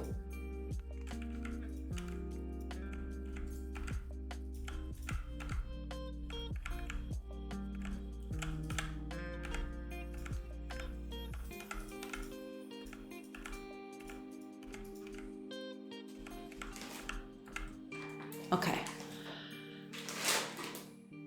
The offset is -16, and I am drawing it to the tile map with an offset of -16.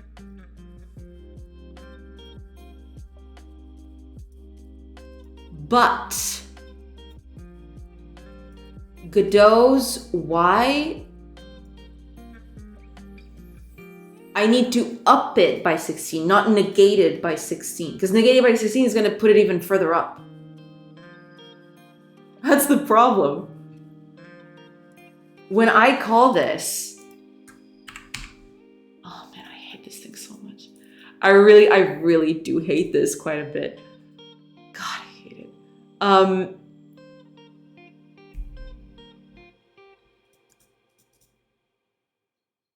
Here. Yes, when you draw the location, where am I doing that? Input, exit, enter. Oh, okay, the offset is 0, so in this case, it should be fine. Hopefully. Hopefully that's the case. Cut that off. My eyes. Pro tip, there's what you're thinking you're telling it to do, and there's actually what you're sending it to do. Oh yeah, absolutely. That's like, most of my problems is just that, basically. It's like, I'm thinking like, oh, it's this, but then I don't remember like a bunch of other considerations that I need to have. So yeah, that's my problem 24/7. I'm sorry, I had to throw a bit your way. You seem to be on fire. I see, makes sense. Yeah, that's basically it. Like, I've used C# for quite a bit. I like it way too much to let it go. Like, I do like C# to program in it. You know, like learning a new language and converting all of my previously developed libraries to a new language didn't sound very appealing. So, you know, C# it is. What did I just read? X equals Z, Y equals X, Z equals Y. It's, that's a consideration that I do. Basically, it has to do with like the traversal that I do for like checking stuff out. So basically, when I do arrays, well, not like that, hold on. When I do arrays, like that, basically, usually when I go through everything, when I go through every position, I usually go for Z first, then X, then, or rather, no, hold on, X and Y, yes. So basically what I do is, the first position is always the height of it, right? So it goes this way. It goes from bottom to top in terms of like height. Like that. And then I just do the normal thing. Like I go through every line, render every thing on top of that. That's basically why. It's like I could do this differently, but it's because of how I handle for loops, basically. That's all. Hating is bad energy. Yeah, it is. I hear you. Welcome. You like C#? Then name all the classes. Not in a million years. Are you kidding me? Hiya, Densit. C# is an awesome language. Used it since 2007. Yeah, like I do like C# quite a bit. Like I wouldn't be using C# this many years if I didn't like it. I'm a Java dev by profession. Let me tell you, C# definitely has some legs up on Java. Well, yeah, like I've used Java in like an academic way, in a sense. But yeah, like I do like C#. I haven't used Java in a while. I couldn't compare them. Like it wouldn't be fair. Like I haven't touched Java in like forever, but I do quite like C#. So you know, that's all there's to it. I'm starting to suspect the coder does not understand our code. Oh, I mean, some parts of it, like, are you kidding? When it gets this big, like, sometimes it takes a while to get used to it, you know? Like, it comes with the nature of the beast, I suppose. And vice versa, but one hill I will absolutely die on is curly braces should not go on their own lines. I know that's the C# way, but I reject it. I mean, I've learned to like it. Like, I used to do the whole like curly brackets over on the same line. I think C++ does that. I might be off on that. Like, it's been a while. But I don't know, I kind of got used to it. Now I'm fine with it, you know? I don't know. It's easier to like check for blocks, I suppose. You can easily tell where the blocks are, I guess. But you know, to each their own, I suppose. We don't know, maybe you're a masochist? Oh yeah, 100%. I wouldn't be doing a game like this otherwise. Currently using Java professionally. Oh crap, hold on. Okay, ads have started. Like, why is it when I'm reading messages, ads like start straight away? I hate it, Thanks Twitch. Thanks Jeff Bezos. All right, I'm gonna take a quick break. I'll be back on chat. I'll be back to reading chat in a bit. Just gonna take a quick break to, you know, get stretch the legs and everything, and I will be right back. I hope to see you over on the other side of that ad break. See you in a bit.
Hey everybody! I have returned. Sorry about that. Let me just catch up on chat for a little bit. Currently using Java professionally. Old Java 8 code bases feel yuck compared to older C# code. Ah, I see. Yeah, I mean, I guess that makes sense, yeah. I haven't touched Java in a long time, so I probably couldn't, I couldn't do a fair comparison because like, I haven't touched Java for like decades, actually. I mean, you can change it in your IDE. Absolutely, 100%. Some of the stuff C# has had for a long time did not get adopted by Java until 8 or later. Ah, I see. Yeah, there's that too. Yeah. I'm learning C# at my work, but I'm mostly a TSQL person. I have to say that there is a ton of tooling built up to work with C# compared to TSQL. Yeah. C# is really cool because like there's a bunch of like libraries for it that are very, very useful. I do agree. Like C# has like a very healthy like library ecosystem basically. That's kind of the selling point of it, right? C# feels pretty solid if you lean into its offerings, especially if you're used to more Wild West plays like us Java devs with Maven and Gradle and whatever versus Maven versus Gradle versus and versus whatever. Yeah, there's that. Yeah, I only used Ant in my time. I don't know the other two. I don't know what those are, but I'm assuming they're like build systems or something akin to that. Maven Gradle. My PTSD has been triggered. Well, yeah. Need to watch out for that. Oh, I actually didn't. Yeah, I ended up not checking if this was the correct thing I wanted to do. This feels like it's way off though. I need to find out why are buildings getting up here? It feels like weird. Oh, but there's a good comparison here. Okay. I need to check for that, yeah. I'm literally looking at Gradle properties right now. It's a fun time. Sorry to hear that.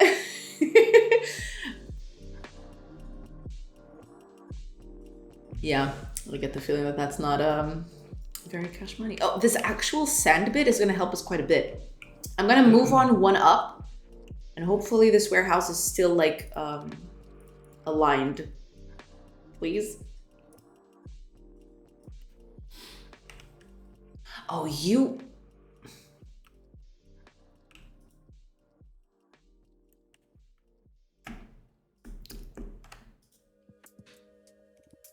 Hold on.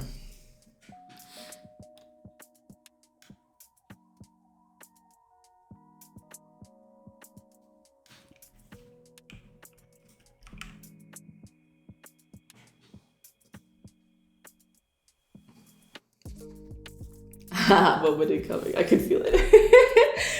It's funny hitting my left arm too.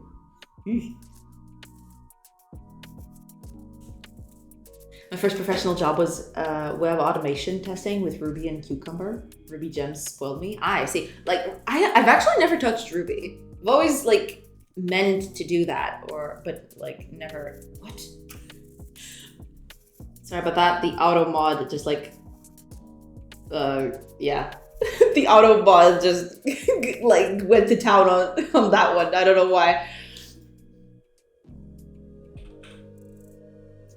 My first, okay, Ruby Gem spoiled me, comparable to NPM or NuGet. Right, yeah.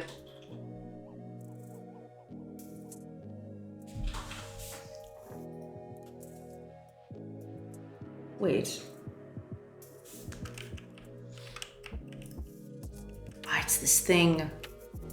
So like, the map is correct, but the drawing is not.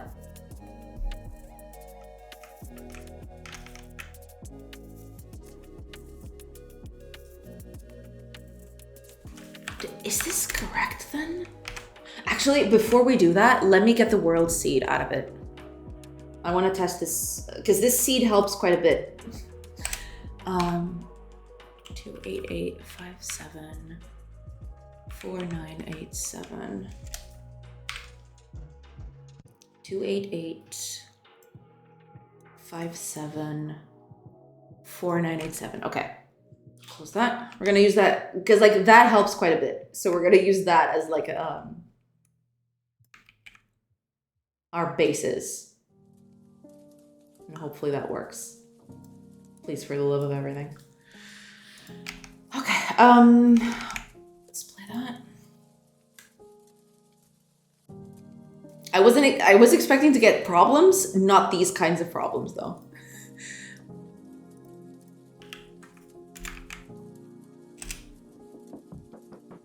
There.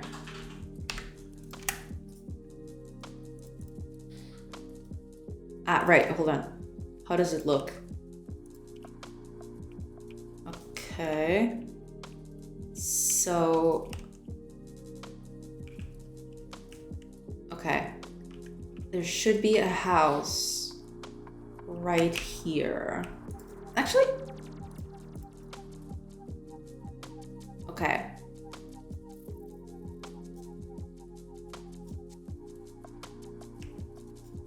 It should be further up, actually. It should be right here. Sort of. Why is it not doing that?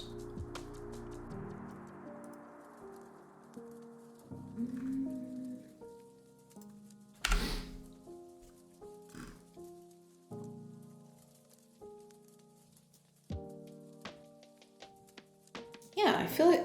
Isn't this correct? Oh, hold on.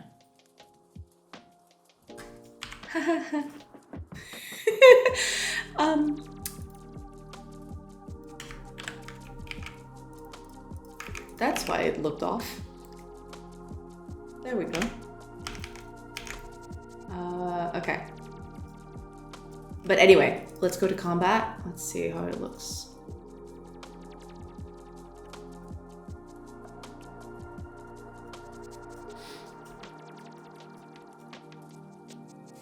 Looks okay, doesn't it? Like in terms of like positioning of things?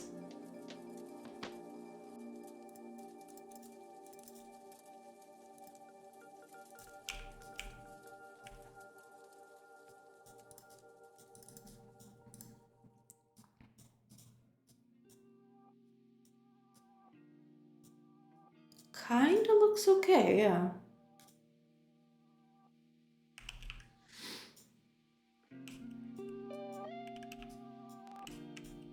I need to fix this. Like, they're basically spawning on top of buildings.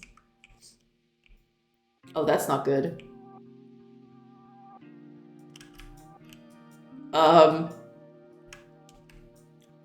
That wasn't supposed to happen right there.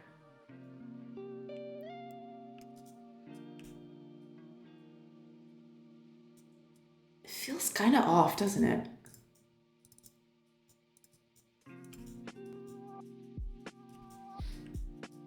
Oh, it's definitely off. What?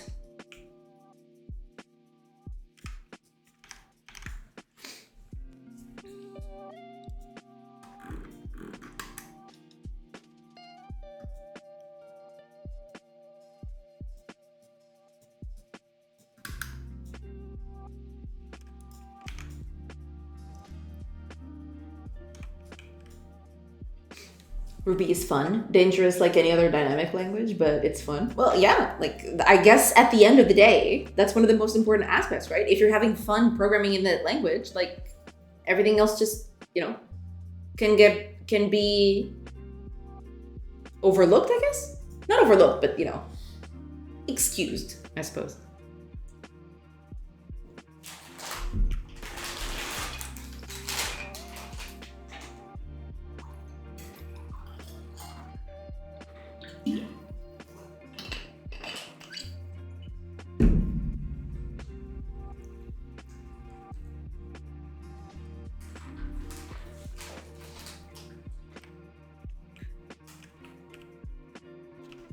You were supposed to be right here and you're not.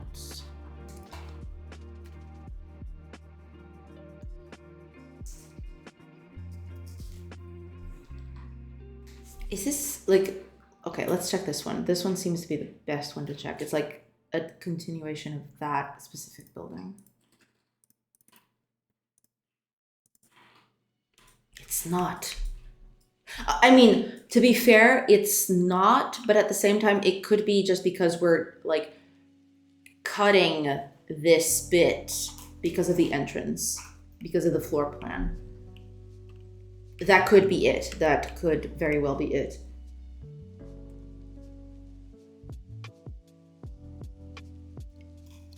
Always good when I'm going through some code that I haven't touched in months and see this comment, temporary code. Exactly. Like, isn't all code temporary code? If you look at it like like from a particular perspective, it's all temporary code.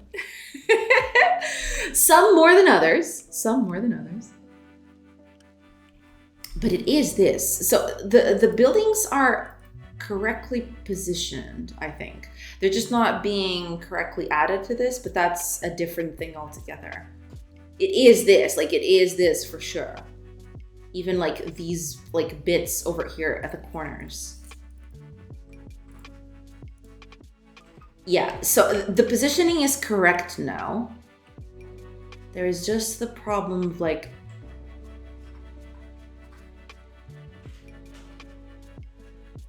the warehouse was off, wasn't it, by a bit?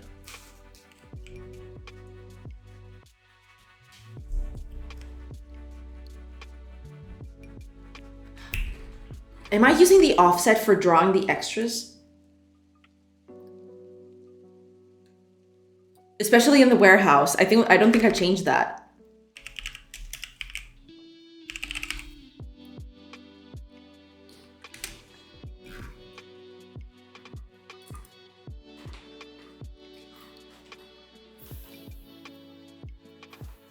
Right, yeah.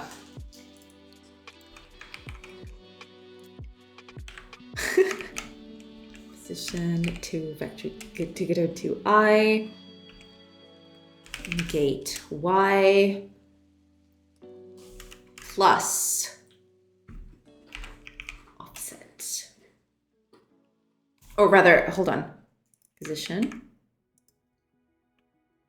plus offset.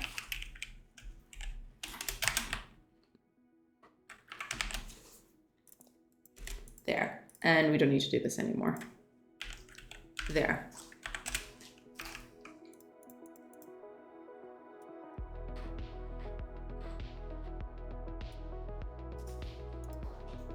Okay. Because I wasn't using the offset. So that's why I think that was happening. Yeah. That was happening. There's nothing more permanent than a temporary solution. Exactly. 100%. Too true. Nobody's going to back up to fix that temp code once it gets merged. Yeah. I mean, if it works, no one's going to complain. So, you know. Itty bitty ally. Thank you. Thank you so much for the follow. Welcome, welcome. Oh, right. I wanted to, let me copy. Where's my seed? Copy that.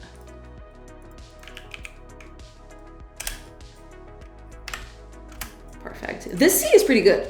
It's really good for like checking this stuff. I hate that, man, the buildings being always different is kind of triggering me. I'm not gonna lie. I need to change that. I need to change that. Like ASAP. Hi, Itty Bitty Ally. Welcome, welcome. Thank you. No problem, no problem. Welcome, welcome. Welcome to the madness. Hopefully you'll enjoy your stay. Okay. 2 trees, house. 2 trees, house. Okay. So, oh, okay. Everything is being positioned correctly. So that's good. All we need to do now. It's still doing this though. Why? Shouldn't be doing that actually. Why are you doing that? That should no longer be happening. Because it's not happening over here, I don't think. Yeah, over here, it's all good. Like, everything is being rendered correctly. What am I doing in combat that is different? So on the settlement, draw normal, then draw the location with, well, yeah, 0 offset in terms of that. In combat, we're drawing the normal, which is what we're doing in the other one. Draw normal. And then we're drawing the location with an offset.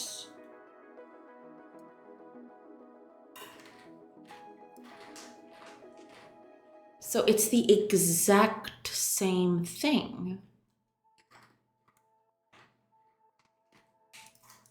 So what's the problem?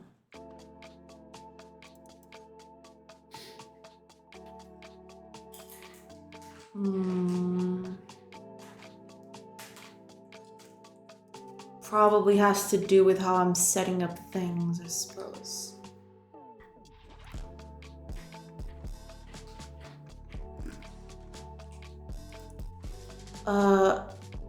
This local terrain data, where am I getting it from?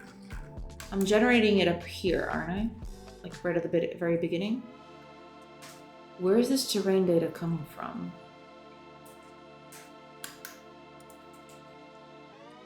Ah, right, because this is in combat data, so that would be generated immediately here. So it's here. Generate based on world position. There's that, but in the location, this local terrain data is also being generated based on world position. Is that, like, feels like it should both work the same? I mean, the offset is probably like doing some nasty stuff in there, but yeah.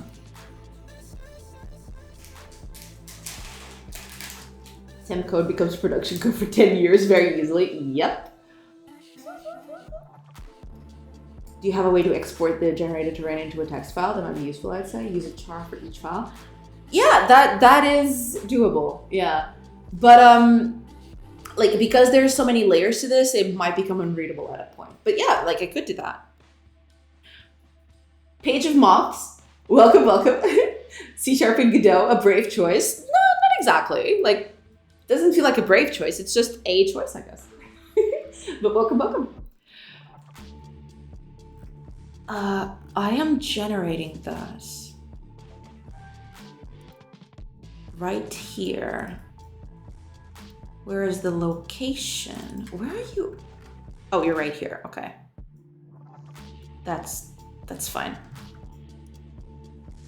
You, on the other hand, I'm generating based on world position. So why is it working on one and not the other? That's what I want to figure out. Probably has to do with the locations, to be fair.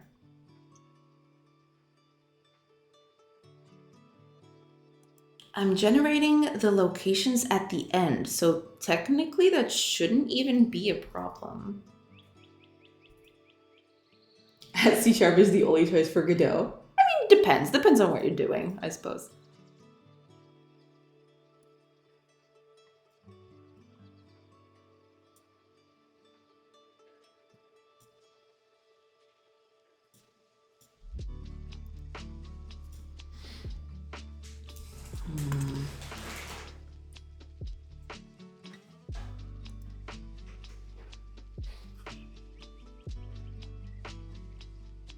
Why is one working and not the other?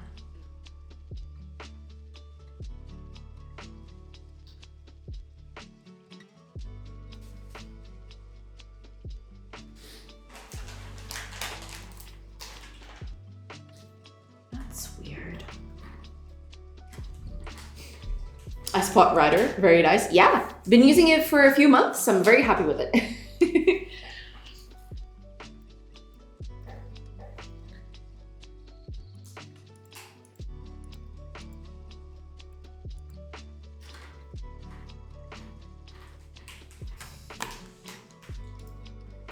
There has to be something I'm doing differently. The only thing I'm doing different is the offset. But even that, like, well, technically I'm only drawing a location. In combat, that might not be the case. Is that what's happening here? Is that the deal?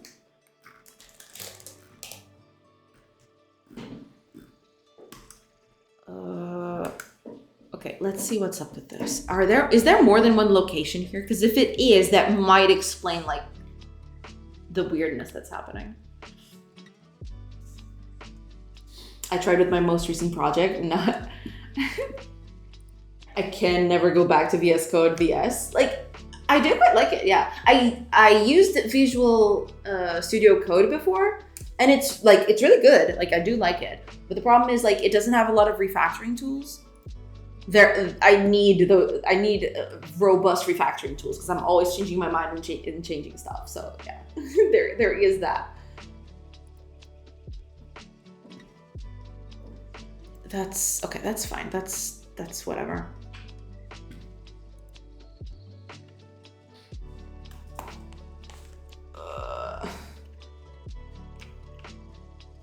Okay.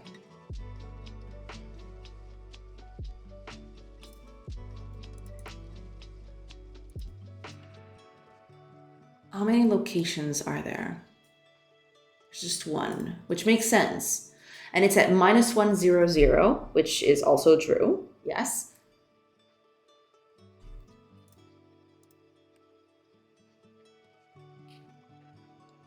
I don't see the problem then. Like, if I'm drawing it the exact same way.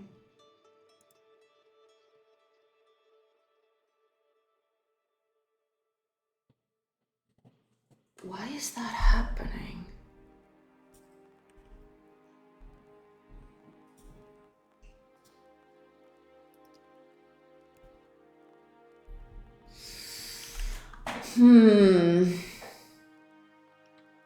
Something is up with this. Something is definitely up with this.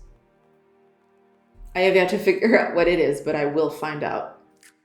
When I find out, I'll feel very silly, basically. I know it's free now, but for the year that I've used it, I was amazed at how a company could ask money for it. It had such stupid behavior sometimes that I hated using it, but now I'm on a small minority. I know I'm on a small minority. I mean, I never, like, there are a few quirks that I wish that it would improve on, but other than that, like, I've been very happy with it, actually. I hope I never have to use it again. I mean, that's fair. Like if tools were like the best at everything, like people will only use one tool, right? I mean, how long ago was that? Last year. I mean, I started 1 year ago and finished using it like 2 or 3 months ago. It felt so bloated and so inconsistent sometimes. I'm still on the honeymoon phase when it comes to writer. Maybe I'll start noticing those issues eventually. Yeah, I'm on that same boat too. Like, so far, I'm very happy with it. Like, there are a few quirks that I would like for it to like, that I'd like to like tweak, and I don't know how. Like, I've searched and I can't find a way to tweak them. But overall, I'm very happy with it. Yeah. Deploy the writer snipers. Take out, you know. It's fine. It's fine. It's totally fine.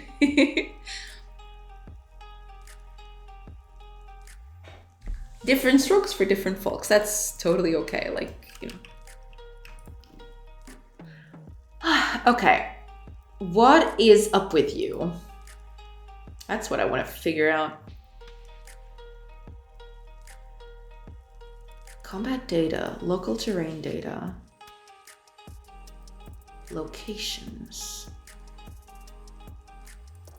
But the area is being changed. Yeah, of course it is. Like, why wouldn't it be?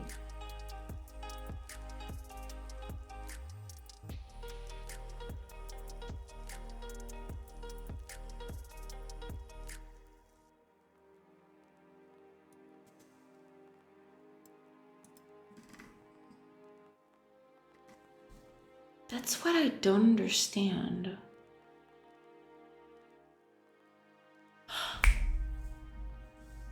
I know. Okay, I figured it out. It was the thing that I said I was gonna do, and then I ended up not doing.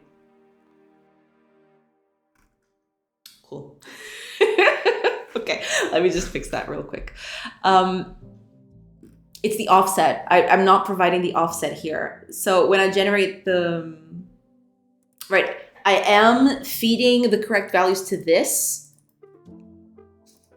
but I am not... basically, I'm not using these in any capacity whatsoever, so I need to change that.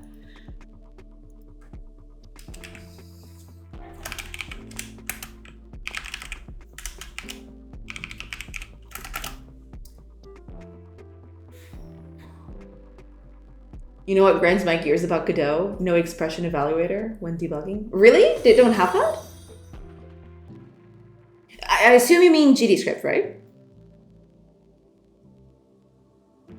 Hiya, back to game. Welcome, welcome. Thank you so much for the follow. I hope you're doing good today. Hello, hello.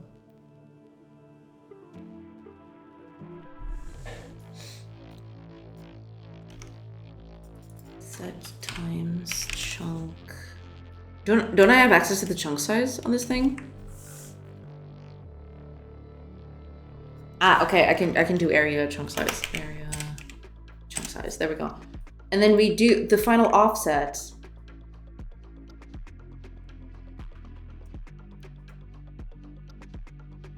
Right, because this is not the exact thing, but we're gonna add the offset to this.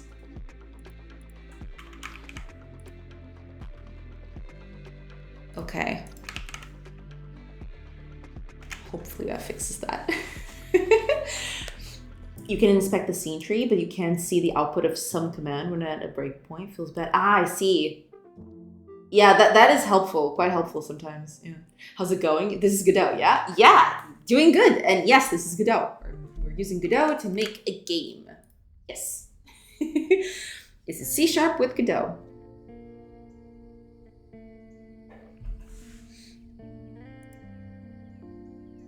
Okay.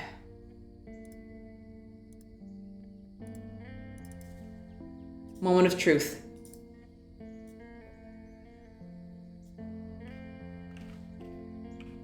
Okay. Looks fine. I guess that really was it. Boo. I suck. But okay, just give me a sec, because I want to see.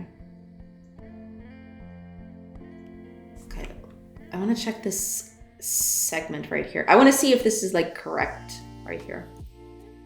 I'm gonna check on that. Let's move a bit to the right. Over here, I think it still manages. Right, there's still this. But after, like, this is a known caveat. When I move too far away from the city, it's never gonna get, like, the buildings are not gonna show up, basically. So you'll see, like, this is still the section where that building would have, like, been in. Like, the warehouse would have been here, sort of. But it's not showing up because, like, the city is, the settlement is supposed to be on this off chunk. So it never gets anything drawn. What do you think about C++ for Godot? I want to try it out, but some people say it's not optimized. I mean, Godot is built on C++, so I would assume that it would be okay. Like, I don't know the actual way to do that, though. I believe it's through GD extension. But I'm not very comfortable with like, that specific aspect of it, so I don't know. I don't know how that works, but I'm assuming that like GD extension is like the way to do, like, I believe GD extension is like the best way for performance and stuff. Because like Godot is written in C++, so like that would make sense, right? But unfortunately, I don't know how that works because I haven't looked it up yet. I'm not sure too. I use it, but I feel like I want to swap it out. Well, it depends on what you like. For example, I really like C++. I do like C++ too. That's not the point. I do quite like C#, so that's why I'm using it in conjunction with Godot, right? But yeah, depends on what you want to do.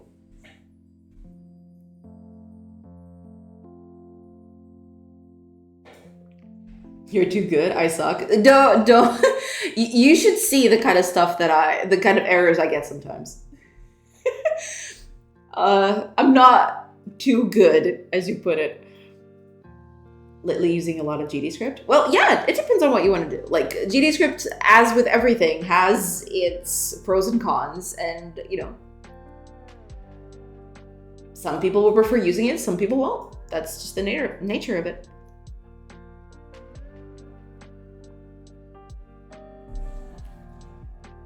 You can't suck that bad if you're getting along with Unreal Engine.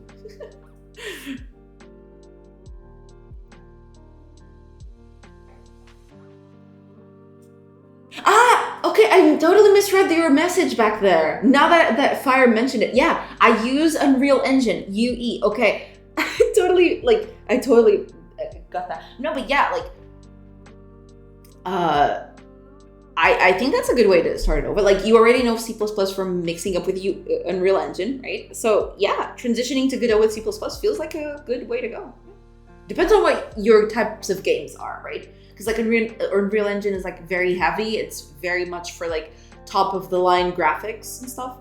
So if you want to do something a little more laid back or a little, less visual fidelity, then Godot is like perfectly fine for that.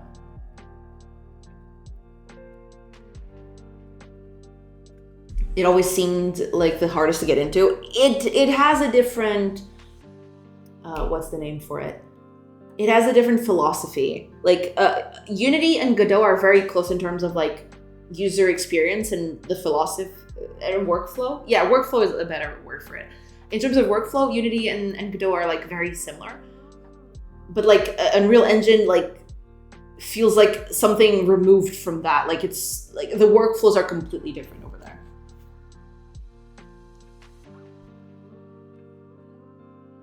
I'm not that good. I just learned it 1 year ago, but my PC can't handle it anymore. I see. Well, yeah, in that case, then yeah. I feel you, yeah. Godot feels more simple and getting pretty good lately. Yeah, like Godot has, like with any other game engine, right? As more people use it and as like more people develop for it, it will improve as things go. Yeah, like it can only go up, I suppose, in that sense. Godot is easy. Yeah, Godot can be easy, but you need to like getting the workflow from the very beginning can be a little daunting. But yeah, after that, after that slump, like it gets easy to use. I agree. Why use Godot over Unreal if you're writing C++? I know Unreal had a cost, but I can't help but assume you'd get a lot more juice out of Unreal Engine than Godot on the C++ route. I mean, there is that. It very much depends on what kind of project you're going for. It's hard to say like just like that without further info. They're all just tools. Just use what you need and what makes you put your project out there in the fastest. Agreed. Yes, 100%. So like, if you feel that like you're not getting there with Unreal Engine, that's totally okay. Finding a new tool for that, totally fine. It very much depends on you now. Like, do you want to relearn a whole new thing?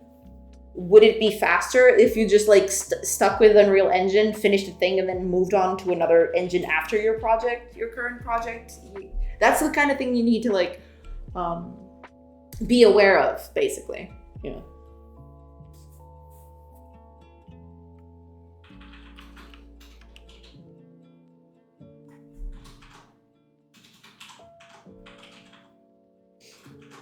Right, but the selling point of Godot to me is the free and open source. Oh yeah, absolutely, 100%. Yeah, and GDScript and C# is accessible. Legitimately curious what the contrasting points are for Godot versus Unreal Engine in the C++ context. I mean, it could just be like familiarity with the language, right? I personally chose Godot because I like C# and Godot had C#. Godot happened to have C# because like if Godot didn't have C#, for me to use, I probably wouldn't be developing in Godot today. Because like I wanted to transition to an engine that had C# on it. So like it might just be language familiarity. Yeah. There is only one valid game engine. The C1 map editor. This is crazy talk, man. I mean, crazy. But isn't it right? I mean, think about it. Tools do come with their own community also. From what I've seen in the Godot community, there's a lot of help and support going around. Yeah, there's that. This is the way. Oh, man. Oh, man. Incredible. I chose Unity at first, but after their last policies about the installs and fees, I ran away. Good. Because, like, that was a mess. That was basically the reason why I started using Godot as well. Like, when that whole debacle came in, I'm like, no, sweetie, no. That ain't happening. So I moved over to Godot. But I was able to port most of like my libraries and everything like that. I usually write a lot of agnostic code when I'm developing my games because I like to reuse a lot. So it was really easy to like port that over to Godot because Godot also uses C#. So there it is. I got into C++ then Unreal Engine. I see. Yeah. Heresy. Warcraft 3 world editor is superior. I've actually never used StarCraft 1's editor, so I can't compare. I've used Warcraft 3's world editor for a bit though. Yeah, I did fiddle with that. I first dropped here exactly because you were using Godot and I wanted to take a peek. Well, yeah, that's cool. I'm glad that was the case. Yeah. That was a disaster. I've never noped away from a product faster in my life. That was the thing, like, I've said this plenty of times over here on stream, but like, I don't mind paying for a product. Like before that whole debacle, I had used Unity for over 10 years. Like 10 years is a long time to be like using a product, right? And a lot of people are locked into that system because like all of their work, all of their things are done in that ecosystem, right? In Unity's ecosystem. It baffles me that they did that. Like that they could do that. And even then, even with all that experience, I just noped out of there like as soon as I could. Because I saw nothing good coming out of it, right? Like, what's stopping them from doing something even nastier, like 1 year, 2 years later down the line, right? Like, it felt icky. It felt like bad, you know? Like, it felt like that I was going to be on the losing side no matter what I chose. And to be fair, like, they pulled that all back, but, and this is a big but, what's stopping them from, in a few years' time, trying that again? There's nothing.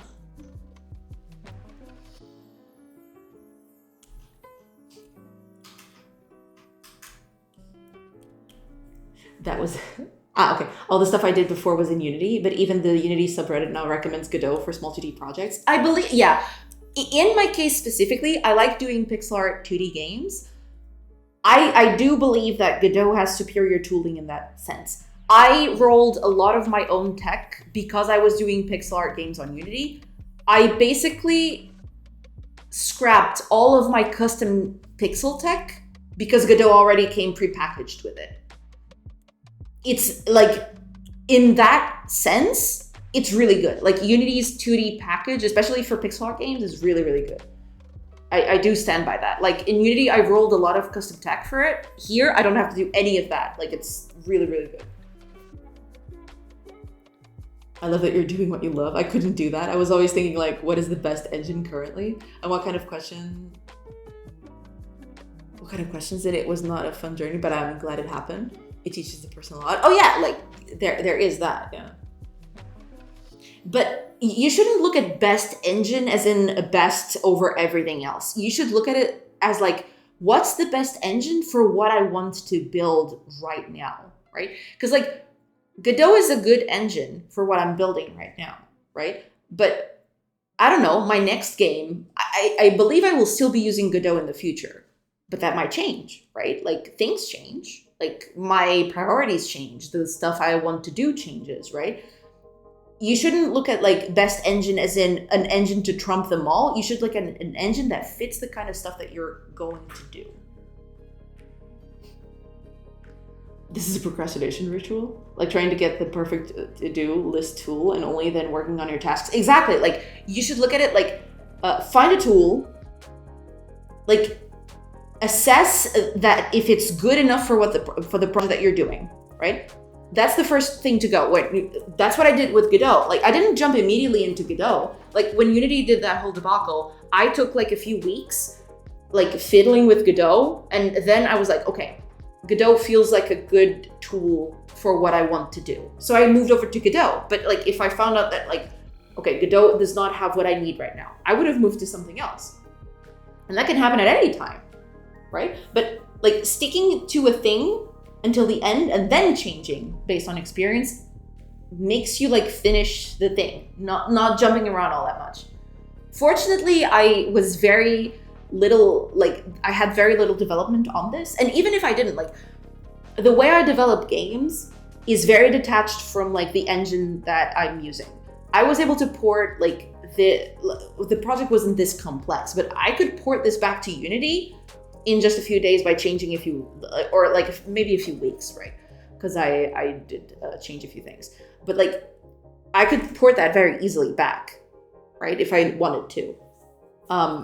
But that's the thing, like you should like use a tool that you're comfortable with, that you know can get your project done, and stick to it as much as you can. Like if something happens that, if that changes, then yeah, I mean, that's tough, but you gotta change for the better, for like the best version of your game to come out there, yeah. The part that gets me is some people went back to Unity after they walked it back, but I'm sitting here, but they couldn't walk back the walk back. Exactly. That's why like people were I think some people were very easily like, what's the word for it? They very easily thought, oh, okay, like they walked it back, so everything's good now. I don't think that's... No, I don't think that's the way to go. Like, give it a wide berth first. Like a wide berth first. Like, don't just think that everything's gonna go back to normal just because they walked back one thing, right? Like, they can still do a lot of shady things. And that happens with everything. I'm not talking about Unity in specific here. Like, but yeah, a lot of people were like, oh, they fixed this, so like, everything's good now. Is it though? Like, I still depend on Unity for the libraries and systems like Cinemachine. That's okay. Like I'm not saying that you shouldn't use Unity, right? I personally didn't feel comfortable using Unity going forward, so I moved over to Godot, and I'm very happy here. Like I don't think I'm going to change anytime soon. But if you still need to use Unity, or if you still are more comfortable with using Unity, there's no wrong in that. Just like it's a tool, like anything. Like that's why we discussed it. Thank God I'm past that point now. I just feel like Godot will be pretty awesome. It is getting better and better pretty fast. Yeah, I do agree. Yeah, Godot is improving like very, very fast, and I'm very happy for it. Yeah. I switched from Unity to Godot C# for my personal projects in December 2023. So around my time as well. That was around me too. Yeah.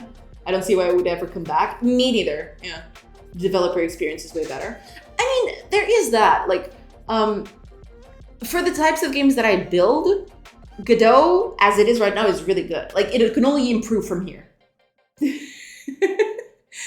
know. The walkbacks had some better legal terms behind it, so it's harder to just walk things back, though. I mean, yeah, but even so, there's still a bit... It's still a bit iffy. Like there's the legal side of it, but there was some debacle about the whole they changing the TOS or something midway and people not noticing it. Like there was a whole thing back at that point where like there was a lot of like controversy around that point. But yeah, like it could happen again. We don't know. And I'm like, I'm not comfortable the trust was like eroded quite a bit on that front. Like I don't know if I can trust them to like not go back on that. I don't know. If you don't mind asking personal questions, how long have you been doing it? I mean, working on games? Around 12, 13 years now? Not all of it, like, from those, like, 10 were in Unity. 1 in Godot, which is going to be, like, this year, basically. Then I had 2 previous years to all of that where I tried creating an engine in C++. That's it. I mean, when they did similar the first time, I went back once already, but Shade to Revenge of the CEO. No thanks, I'm not for good. That's the thing, like, I saw a lot of people talking about, they fired the old CEO, so things can only improve from here. But, like, the CEO is just a cog in the machine. Like, the machine... Like, the CEO didn't make that decision alone. Like, firing the CEO itself is not going to change, like, the grand scheme of things, right? At least that's how I see it. I'm happy I switched to Godot, and when that whole thing went down, I was always slightly smug about it. I mean, okay, you are you are allowed to be a little smug about it. That's okay. I'm never trusting Unity again anyways. I mean... I feel bad for people working at Unity because I still do believe that Unity is still a really good tool, right? I just can't endorse it in any way at this point. Like, it feels, I don't know, it feels like I'm putting people into a trap. I don't know. If you check the Unity subreddit, every day there is some drama about fees or accounts blocked without a reason behind it. They will never live down the loss of trust, even if all of this drama has some sort of logical explanation behind it. That's it. Like, public perception changed a lot during that time. And it still, like, the effects of that are still felt today. 100%. Yeah. Yeah, you are right. It's just a pawn in the company. Yeah, that's it. Like, people assume that because John Riccatello quit or was fired, I don't know the exact thing of it. They were like, oh, everything's good now. It's going to go back to normal. But, like, John Riccatello wasn't the only person making decisions over at Unity. You guys do realize that, right? Like, firing one person is not going to change the whole machine. It just changes a cog, and a cog can be easily replaced by something else. You know?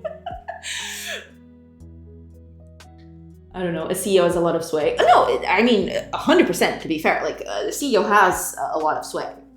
Agreed. But, like, that decision wasn't made by the CEO itself. It wasn't made in a vacuum, so to speak. At least I refuse to believe that that's the case. Like, it's way too damaging. It's like, I refuse to believe that it was just one person who did that decision. And that's even scarier, thinking about that now. Yeah. Nothing I trust Unity, but the CEO is much more than a cog. They direct the cogs. There is that, yes. But, like, well, yeah, there is that point of view where, like, a lot of people at Unity probably, like, when the decision was being made, they were like, this is a bad idea. We shouldn't do this. And probably a lot of the upper management pushed for that. But I refuse to believe that it began and stopped with the CEO just, right?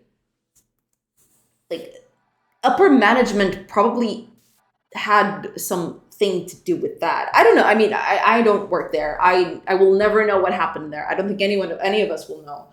But I don't know. It just feels like putting a decision like that on the hands of a CEO feels weird. Because, like, there's only one failing point. Although, to be fair, like, that might just have been what happened. We don't know. I don't know. I mean, the buck stops at the CEO. I mean, yeah, there is that. Like, seeing from that perspective, I mean, yeah, there is that sort of point of view, to be fair. But I don't know, man. It feels so weird. Like, at one point, I keep thinking like, there has to have been people over at Unity that told him like, this is bad, we shouldn't do this, right? But they were probably all in lower management positions or even like lower ranks. I've seen a lot of teams scramble and rush a feature because someone higher up in the chain asked for it. Some cultures are very top down. Well, there is that, yeah, I guess. The CEO points the direction, and as an employee, you work to support that.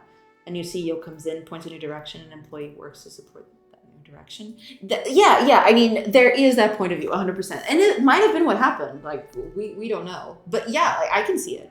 Yeah. It's just really creepy. That's the case. It's really bad. Because then you get stuff like this. You get like the whole Unity debacle. It was terrible. It was terrible for Unity. He had support, but he pointed the direction. I guess that's a way to look at it. Yeah, I guess that's probably closer to truth. Yeah, I've seen that happen in my own experience. Sure, 100% people told me no. CEO is not a dictator. He answers to a board. But in this case, the board didn't oppose this direction, or maybe they just let him take the blame for all of it. I do believe, like, in the grand scheme of things, I do believe that John Riccitiello was like a scapegoat of sorts. Like, he probably,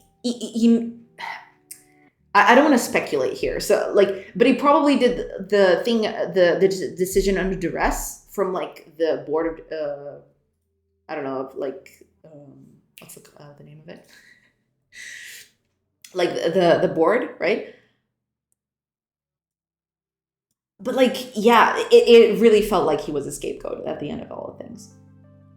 And like the bigger problem within the company wasn't addressed with just the firing of John Riccitiello. That's the thing. There's a greater disconnect between the decision management in big companies and the users, it seems. Oh yeah, that happens all the time. Yeah.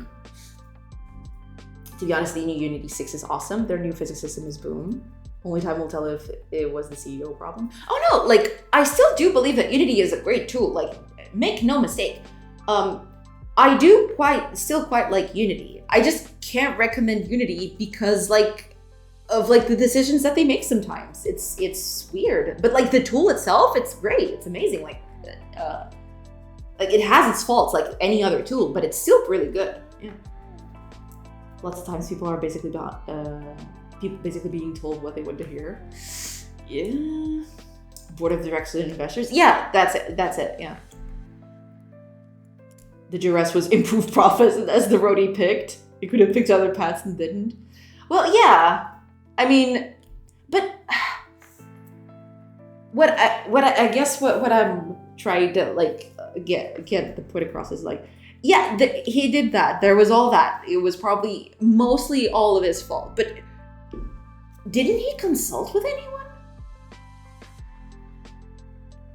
Because like, that's what gets to me. Like, how in this God's green earth are you going to make a decision like that and not see that it's just really bad, right? It's so weird.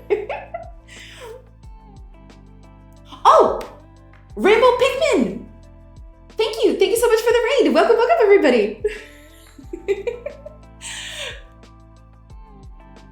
Hello. I hope you're doing good. And thank you so much for the raid. I hope you had a good stream yourself.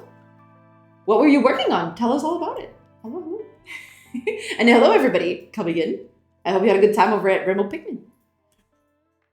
The debacle was rooted in a toxic work culture. There's no way they would have been able to change it overnight. The best we can hope for is that they are taking steps to improve things. I do hope they improve. Like, honestly, I do hope that they improve later down the line. 100%, yeah.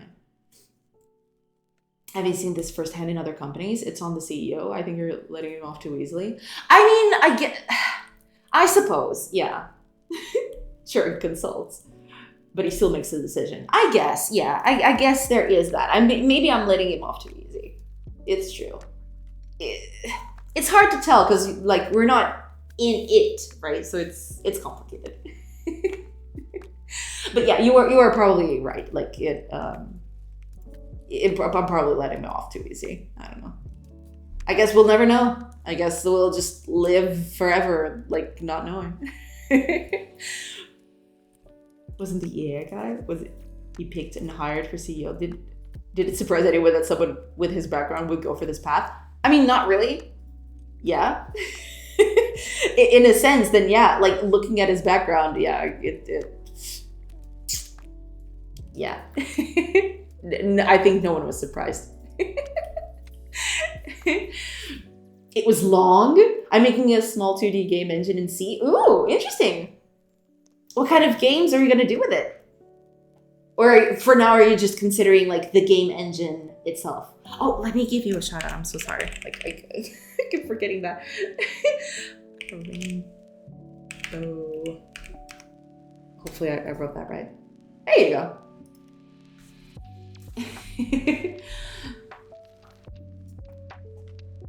Only a few minutes in your stream, but already loved it. Thank you so much for your information. See you later. No problem. Thank you so much, Back to Game. And hopefully we'll see you some other time. Thank you so much. Have a great rest of your day. I'm going to do my uni projects with it. Nice.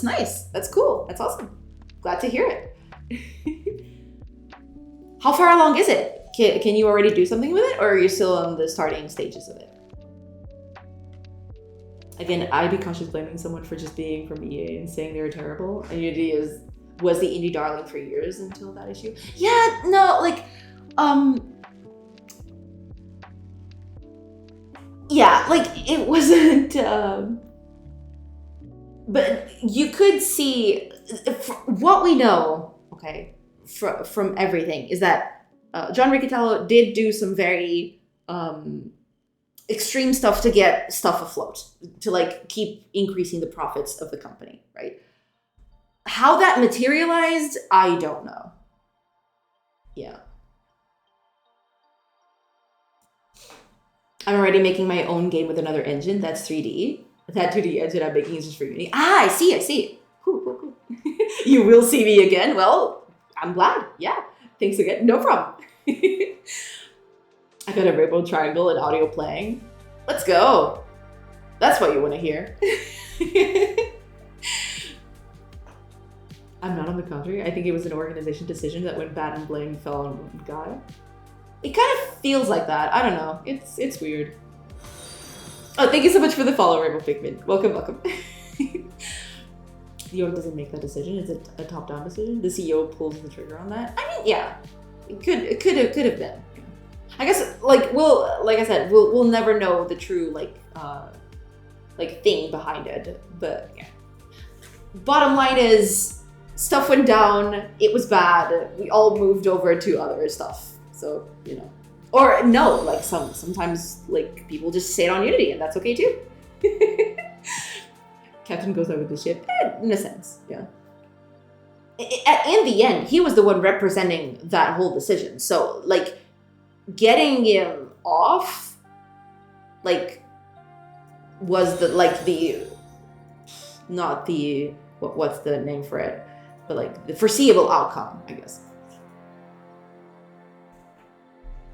Thank you so much for the follows, everybody. Hi. I didn't even get to introduce the game to everybody in. I'm gonna take just a little bit. It's gonna introduce the game, and unfortunately I have to go because like it's getting a little late. So I am going to introduce the game and raid on someone else. So, you know, we're gonna have fun over at the new place. But yeah, let me just showcase the game first before I do that. And catch up with chat. Good lord, let me catch up with chat. The Captain Goon shit. It was his job to take blame even if he didn't pull the trigger. Well, there is that, yeah. Like the Linkin Park song, in the end it doesn't even matter. Trust was lost on Unity. Oh yeah, like trust was like definitely lost. And who knows if it'll ever come back in the same way that it was.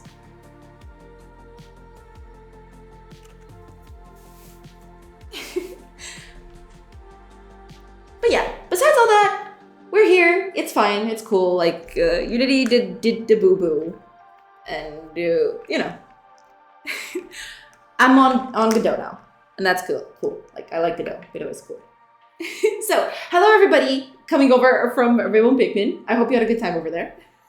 Thank you so much for the follows, by the way. Yeah, I'm just gonna showcase the game a little bit. And then we gotta go because it's getting really close to my closing time. I'm really sorry about that. But this is the game I'm working on. It's Salve Mediata. It's supposed to be like an RPG and a base builder mixed into one. And I can showcase a little bit of it right now. So, welcome to the game. The game looks a bit iffy right now. I'm still working on ironing a few quirks of it. But yeah, basically you take care of a little village that I'm going to showcase right now, and then we'll move over to the RPG aspect of it a little bit. So yeah, you got your little village right here. Some of this might not be working because we just changed this today. So this is going to be interesting. This is going to be an interesting bit because I don't know if this is it. Yeah, none of this is like actually working correctly. Let me gather the other bit because I do have a build for this to showcase when people come over. Where are you at? Here we are. Okay. Let me just fire up the old version because the new version is still like heavily in development and it's just breaking constantly. So, okay, welcome again. Let's go to the game again. So, this is the overworld. We'll showcase that in a bit. Let's go over to the settlement. Oh God, that wasn't supposed to be there. But anyway, we're gonna get past all that. So, in this case, we've got the settlement right here. Don't mind the trees over here. They're just like, this wasn't supposed to be here. But you got this little city that you want to run, and basically you've got a lot of people. So you got these people over here, and the idea is you want to manage this city. So building buildings, getting people happy, producing resources, all the usual stuff that you do like on a normal like city builder / colony sim / thingy, right? So for example, we can put a building like this, a forester. We can actually watch, we already have builders right here on this building right here. So we got a builder. So we can actually pass a few hours and the building, we get recruits sometimes too. And after a few hours, the building gets built. Ta-da! So now we can actually tell people to cut wood for us. So you'll see as hours go by, now we're gathering wood. We're getting a bunch of it. And this works for a lot of things. Like this is the whole game in a nutshell, right? After that, so like over here, you want to keep your people happy. You want to keep your people housed and fed, like pretty much like build a lot of stuff. We got farms, we got like carpenters, you know, you can build a lot of stuff on this, basically. As for the rest of it, when you leave your city, that's when the RPG part kicks in. So this is the overworld. This is like the world that you're into. And over here, you can pretty much go anywhere and explore the world around you. And as you explore, random stuff is going to happen, basically. So let's go over somewhere else here so we can showcase what's happening. Oh, and it's nighttime. So there's that. There's a day-night cycle on the thing. So for example, this is an enemy settlement that we can attack, but let's not do that, or at least not yet. We need to go to a friendly settlement. There we go. So we can visit friendly settlements here. And again, please ignore that. This was a test and it got here by mistake. I need to fix that at some point.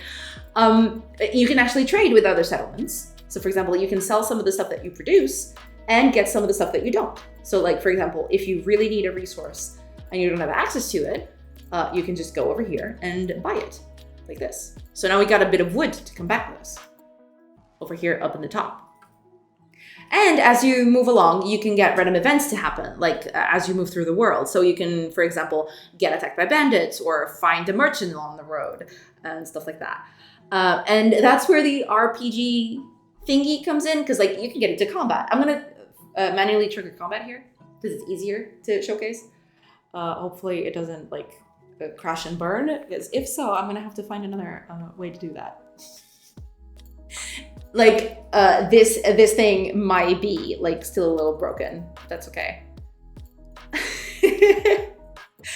Oh man, we're gonna let it wait for a little bit because it's probably like doing a bunch of stuff in the background. I already fixed some of this, but it takes its sweet time sometimes. If it takes too long, I might just bring out another bit, because I do have like another build specifically for combat. So that should be fine. Hopefully it doesn't take too long. Or maybe I can just do combat on the new version instead of this. So give me a sec. Yeah, close that. The combat is working on this part. The part that isn't working is like building and all of that other stuff.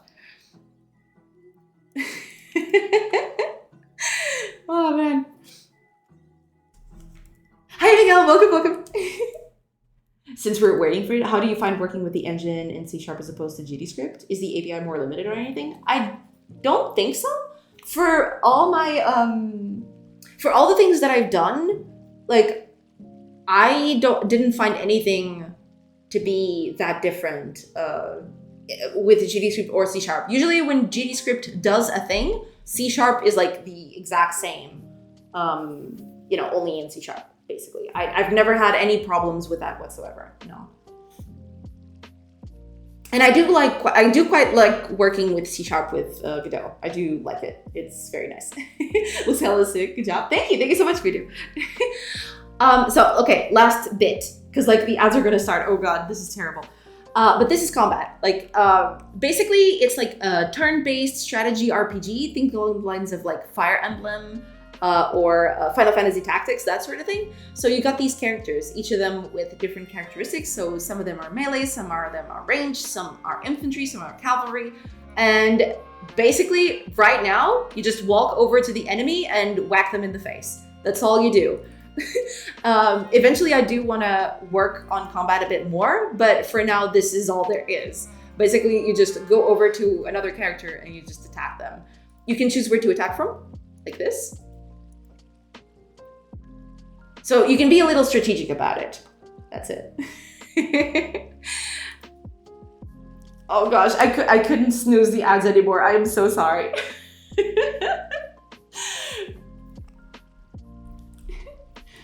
Ooh, I like the tactics layer. Ads. I'm sorry.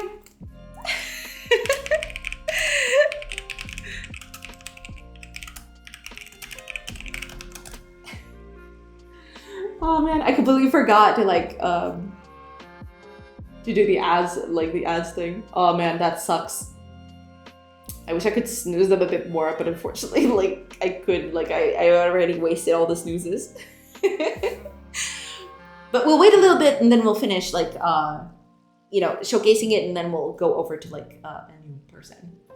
Because I do want to find a cool person to raid.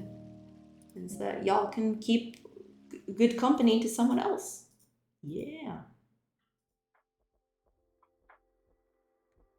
Don't know who that is going to be yet, but we will see.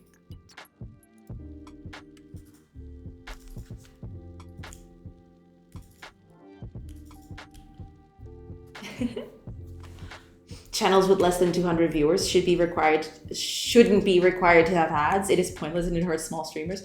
I mean, I wouldn't mind if I could have ads that were like embedded onto the stream itself. So like if like the ads didn't break the flow of the stream so much. So like if they could do like, like a banner on the bottom or something like that. But they're like full screen ads, which is like really, really bad because it breaks the flow a little bit. But yeah, like I do like that exists. Like the ads, despite all the evils, they do bring in a little bit at the end of each month, right? So it's not that bad. But in terms of like experience, it could definitely improve. I've heard that the revenue is not very substantial. It's not. It's really not. But, I mean, for big streamers, it probably is quite a bit. But, like, for people like me, it's not that much, to be fair. But, it at the end of the day, like, it keeps on adding, I suppose. So, The revenue is less than the annoyance. Oh, yeah, absolutely. 100%. That I can agree with. Yes.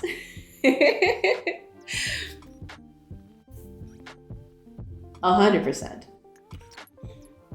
But I gotta live with what I'm given. So I gotta work with the system. I wish I could, subvert it a little bit sometimes, but as it stands, like it's what I got. Gotta work with what I got, basically. Welcome back, everybody, from ads. I'm really sorry about that. I couldn't snooze ads anymore. I'm just gonna finish showcasing the game, and I'm gonna send you over to a third person next.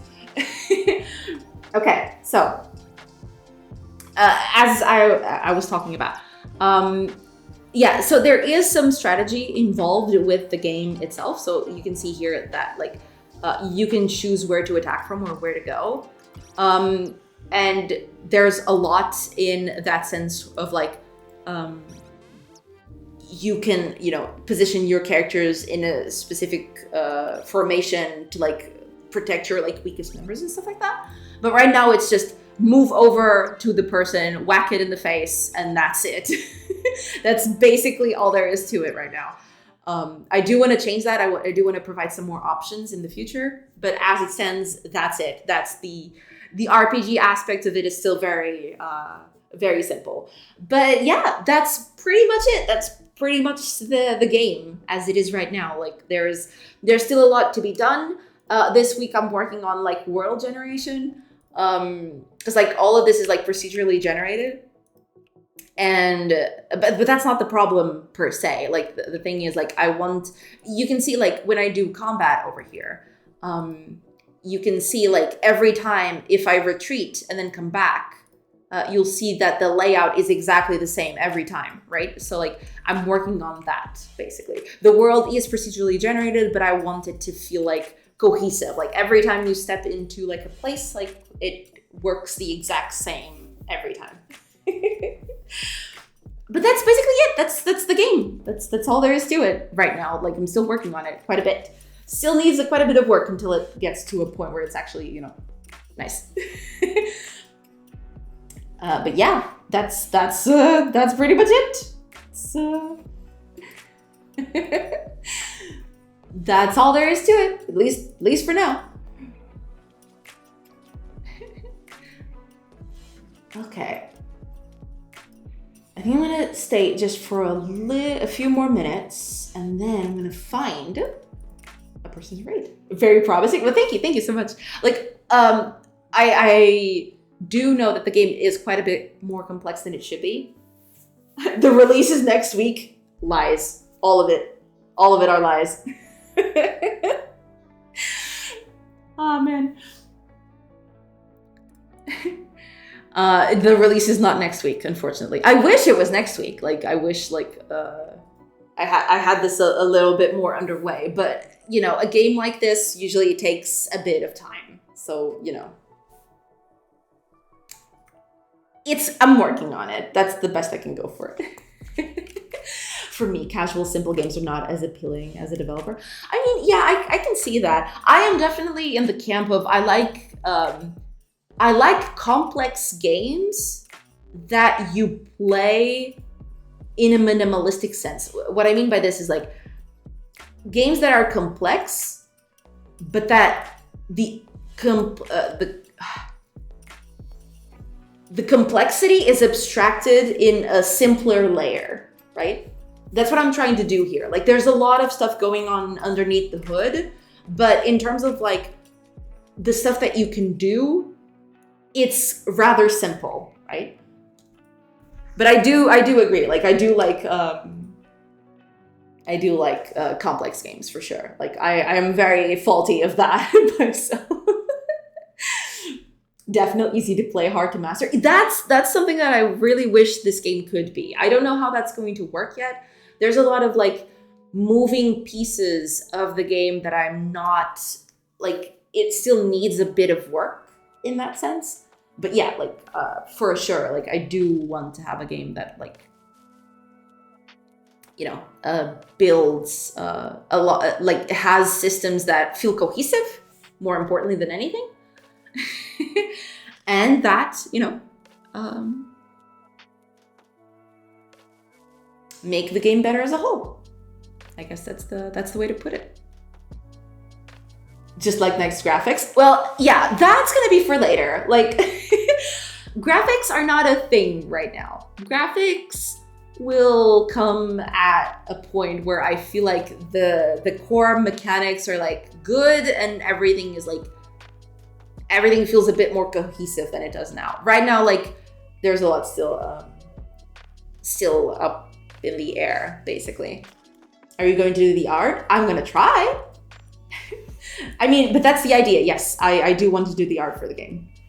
It's gonna take a while, but you know, that's the idea anyway. I want to do the art for the game. We'll see how that goes. It's gonna be a little crazy, but yeah. Because that's one thing I usually mention this on stream quite a bit. That like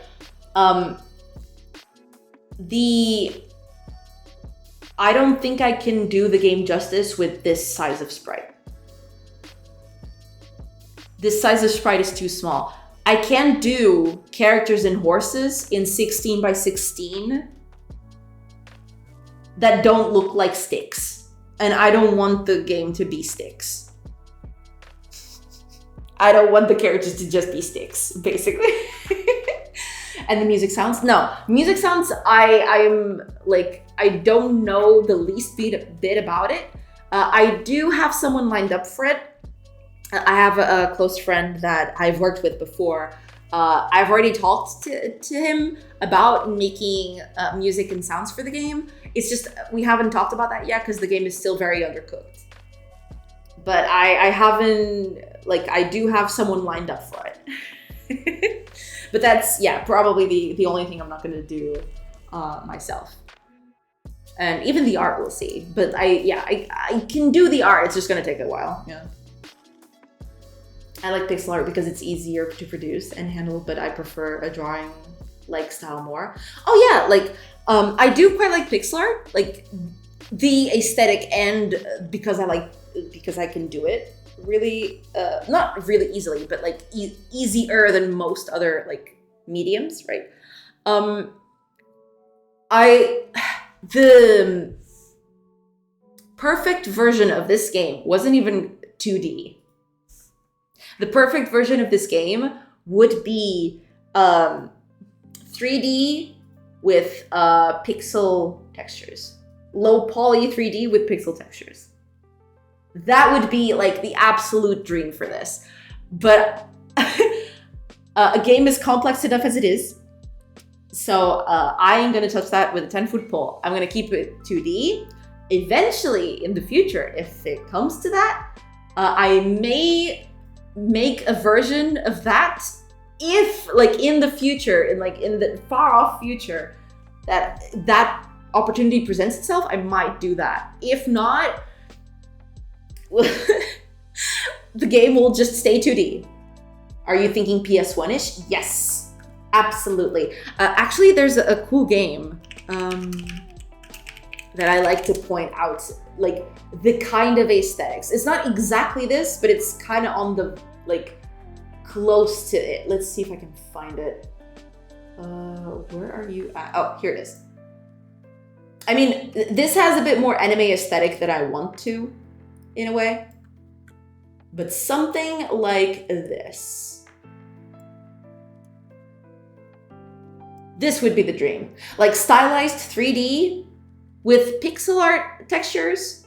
Not exactly as anime as this, to be fair, but pretty close to this in terms of like schematic. But yeah, not as anime as this, to be fair. But that would be the dream. That would be like, anime is best. I mean, it depends. For this kind of game, I don't think anime would work all that well. But yeah, this is a pipe dream. So this is never gonna happen. So I'm just gonna close this before I start crying. Because like, that would be like the dream. But, you know, I don't think that's ever gonna happen. Why not though? Because I want this game to be done in less than 10 years. Basically, that's it. That's basically it. Want to check my game? Yeah. Have you posted it on the chat before? I don't remember. I do need to go pretty soon, though. Good lord, it's getting so late. Ah!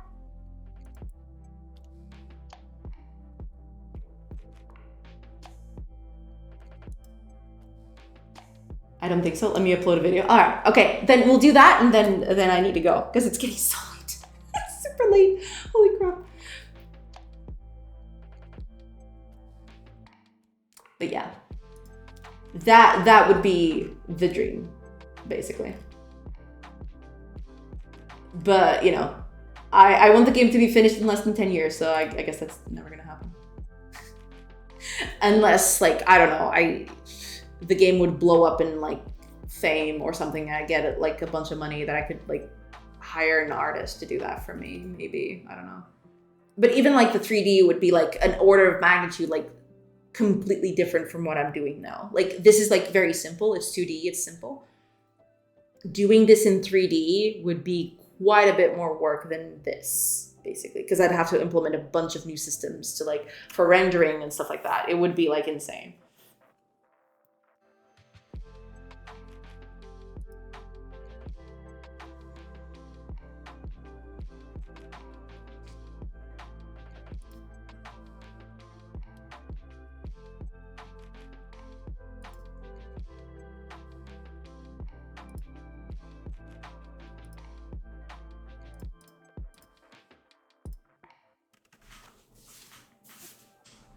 Okay, well, while we're on that, I'm gonna look for a cool person to raid. What time is it? It is getting rather late. I wonder if...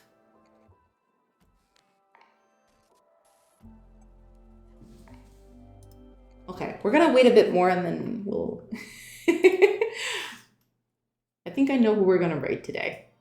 Not a personal project, but I'm also working on a city builder game at work on Unity, unfortunately. Oh, that's cool. Can I post a link? Yeah, feel free. But that's cool. How big of a city builder are we talking? Like how deep in terms of mechanics? Is it like super in depth, or is it like a more simple thing, a simpler thing? But that's interesting. Maybe I shared before, I don't remember. You will tell me. All right, feel free. Because like, I get the feeling that I've seen it before, or like I've seen you post links of your work before, but I may just be completely forgetting or misremembering. That might be it. That just might be it entirely.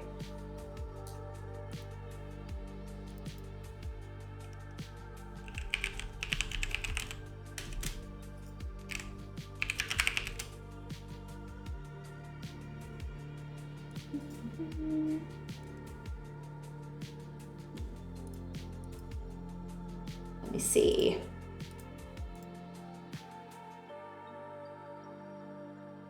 Oh, wait a minute. No, I haven't seen this. I have not. At least I don't think so. Okay, give me a sec. Whoop. Ooh. Turn-based tactics game. Heck yeah. Oh, it's like... Are they doing like a pinball thing? Is it like an 8-ball kind of deal here?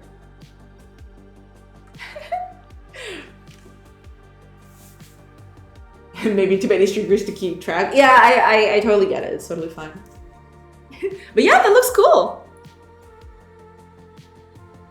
And it's very moody. I do quite like this art style. Reminds me a lot of like Don't Starve and similar things. It looks really cute. But I do like them like rolling on like pinballs. I love it.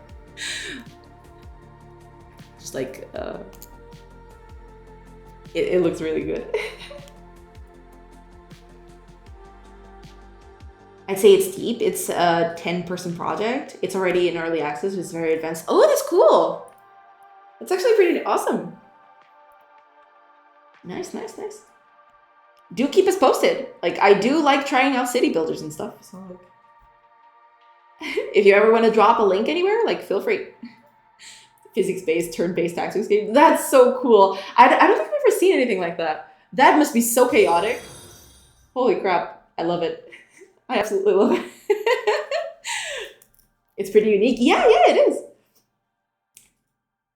Don't Starve. I hate that game, and everyone tells me it looks like it. No, I mean, in terms of art style, right? Like, it is kind of close. The character's not so much. Like, it doesn't have the same dark vibe that, and the scribbly vibe, but in terms of, like, composition of the world, like, in terms of, like, 2D elements overlaid on, like, a 3D plane, right? That's where, like, the similarity comes from. But in terms of, like, gameplay, it's got nothing to do with it, right? It's just, like, that specific part of the aesthetic. It reminds me of these puck-shaped toys I had as a kid. I see. Yeah. Oh, Electro Sumworld? Thank you so much for the follow. Oh, and Nia the Cat. Thank you so much. Oh my gosh, so many follows. Welcome, everybody. Thank you so much for the follows.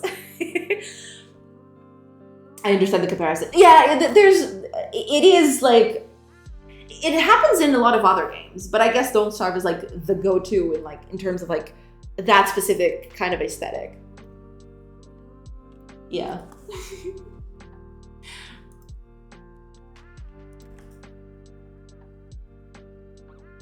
Okay. Let's see here.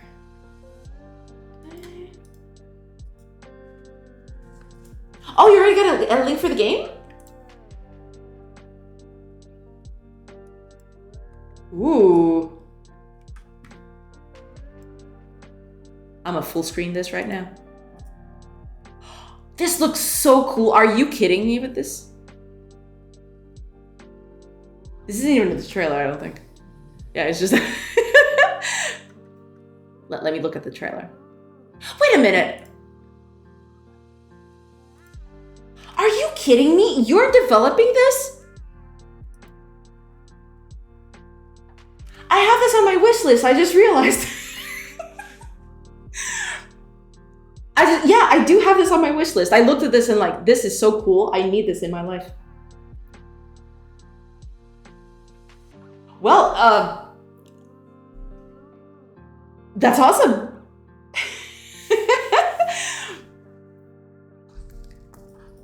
Oh, but that is so cool. Are you kidding me? I didn't know you were working on this. That's so awesome. We have very talented artists. Yeah. And even, like, everything looks really good. Like, it looks very flowy. I do quite like it. Not even the art, like, the whole game overall. Yeah. I think I have one on my wish list too. Yeah, like, it doesn't show here because I'm not logged in on Steam on this particular browser. But yeah, I'm pretty sure I have this on my wish list, 100%.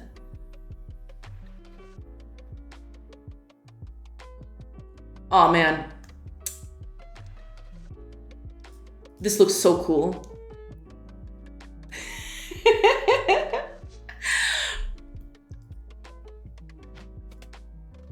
Yeah, I'm pretty sure I have this on my wish list. Not I've like looking at the game a bit more, looking at the trailer. I didn't get that from looking up here. Like, I wasn't getting it, but as soon as I saw the trailer, yeah, I've seen this before. That is so awesome. Y'all are doing a good job. You keep at it. This looks cool as heck.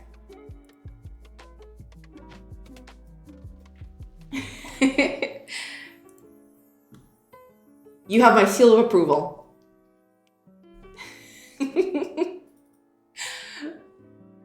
That is so cool. I had no idea y'all were doing that. That is crazy.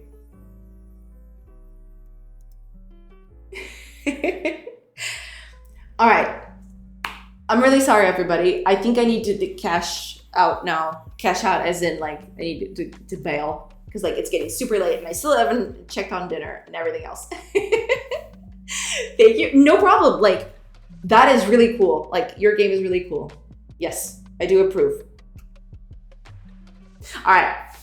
I think it's so late that I can actually raid someone who I haven't raided in a long time. A very cool streamer. Some people over here will know this streamer. I don't know if they're here though, so I don't know. We're gonna raid a very cool, it's a Unity streamer. He's making a game in Unity, but he's very cool and y'all should take a look at his game because it's cool. It's got pirates in it. It's Irish John Games. Some of you probably know about him, if not most of you, because, like, Irish John is, like, way cooler than me, or way cooler than I'll ever be. But yeah, it's so late that I can actually raid him today. Like, it's crazy. Good Lord, it's already 8 o'clock. Jesus. Okay. Okay, so before we go, did a bunch of stuff today. Didn't get to the point where I wanted. Like, I wanted this to be finished by, or at least the part of like the city being matched with the everything, basically. But it's close to that, but it's not there yet. It needs a bit of like work, but it is already here. Like, you can already see the buildings, so that's okay. Like, some of the buildings are off grid, but you know, that's besides the point. But yeah, we did some good stuff. Hopefully by tomorrow we'll get some of this working actually, you know, in a grand scheme of things. So that's cool. Yeah, we still did a lot. So yeah. So yeah, before we go, thank you so much for being here, everybody. Thank you so much for all the follows, all the raids. Thank you so much for Rainbow Pikmin and Kage for the raids. And yeah, I hope you have a great rest of your day, and I'll catch you all tomorrow, hopefully. So yeah, thank you so much. Now it's raid time. Let's go. It's raid. Let's go. Bye, everybody.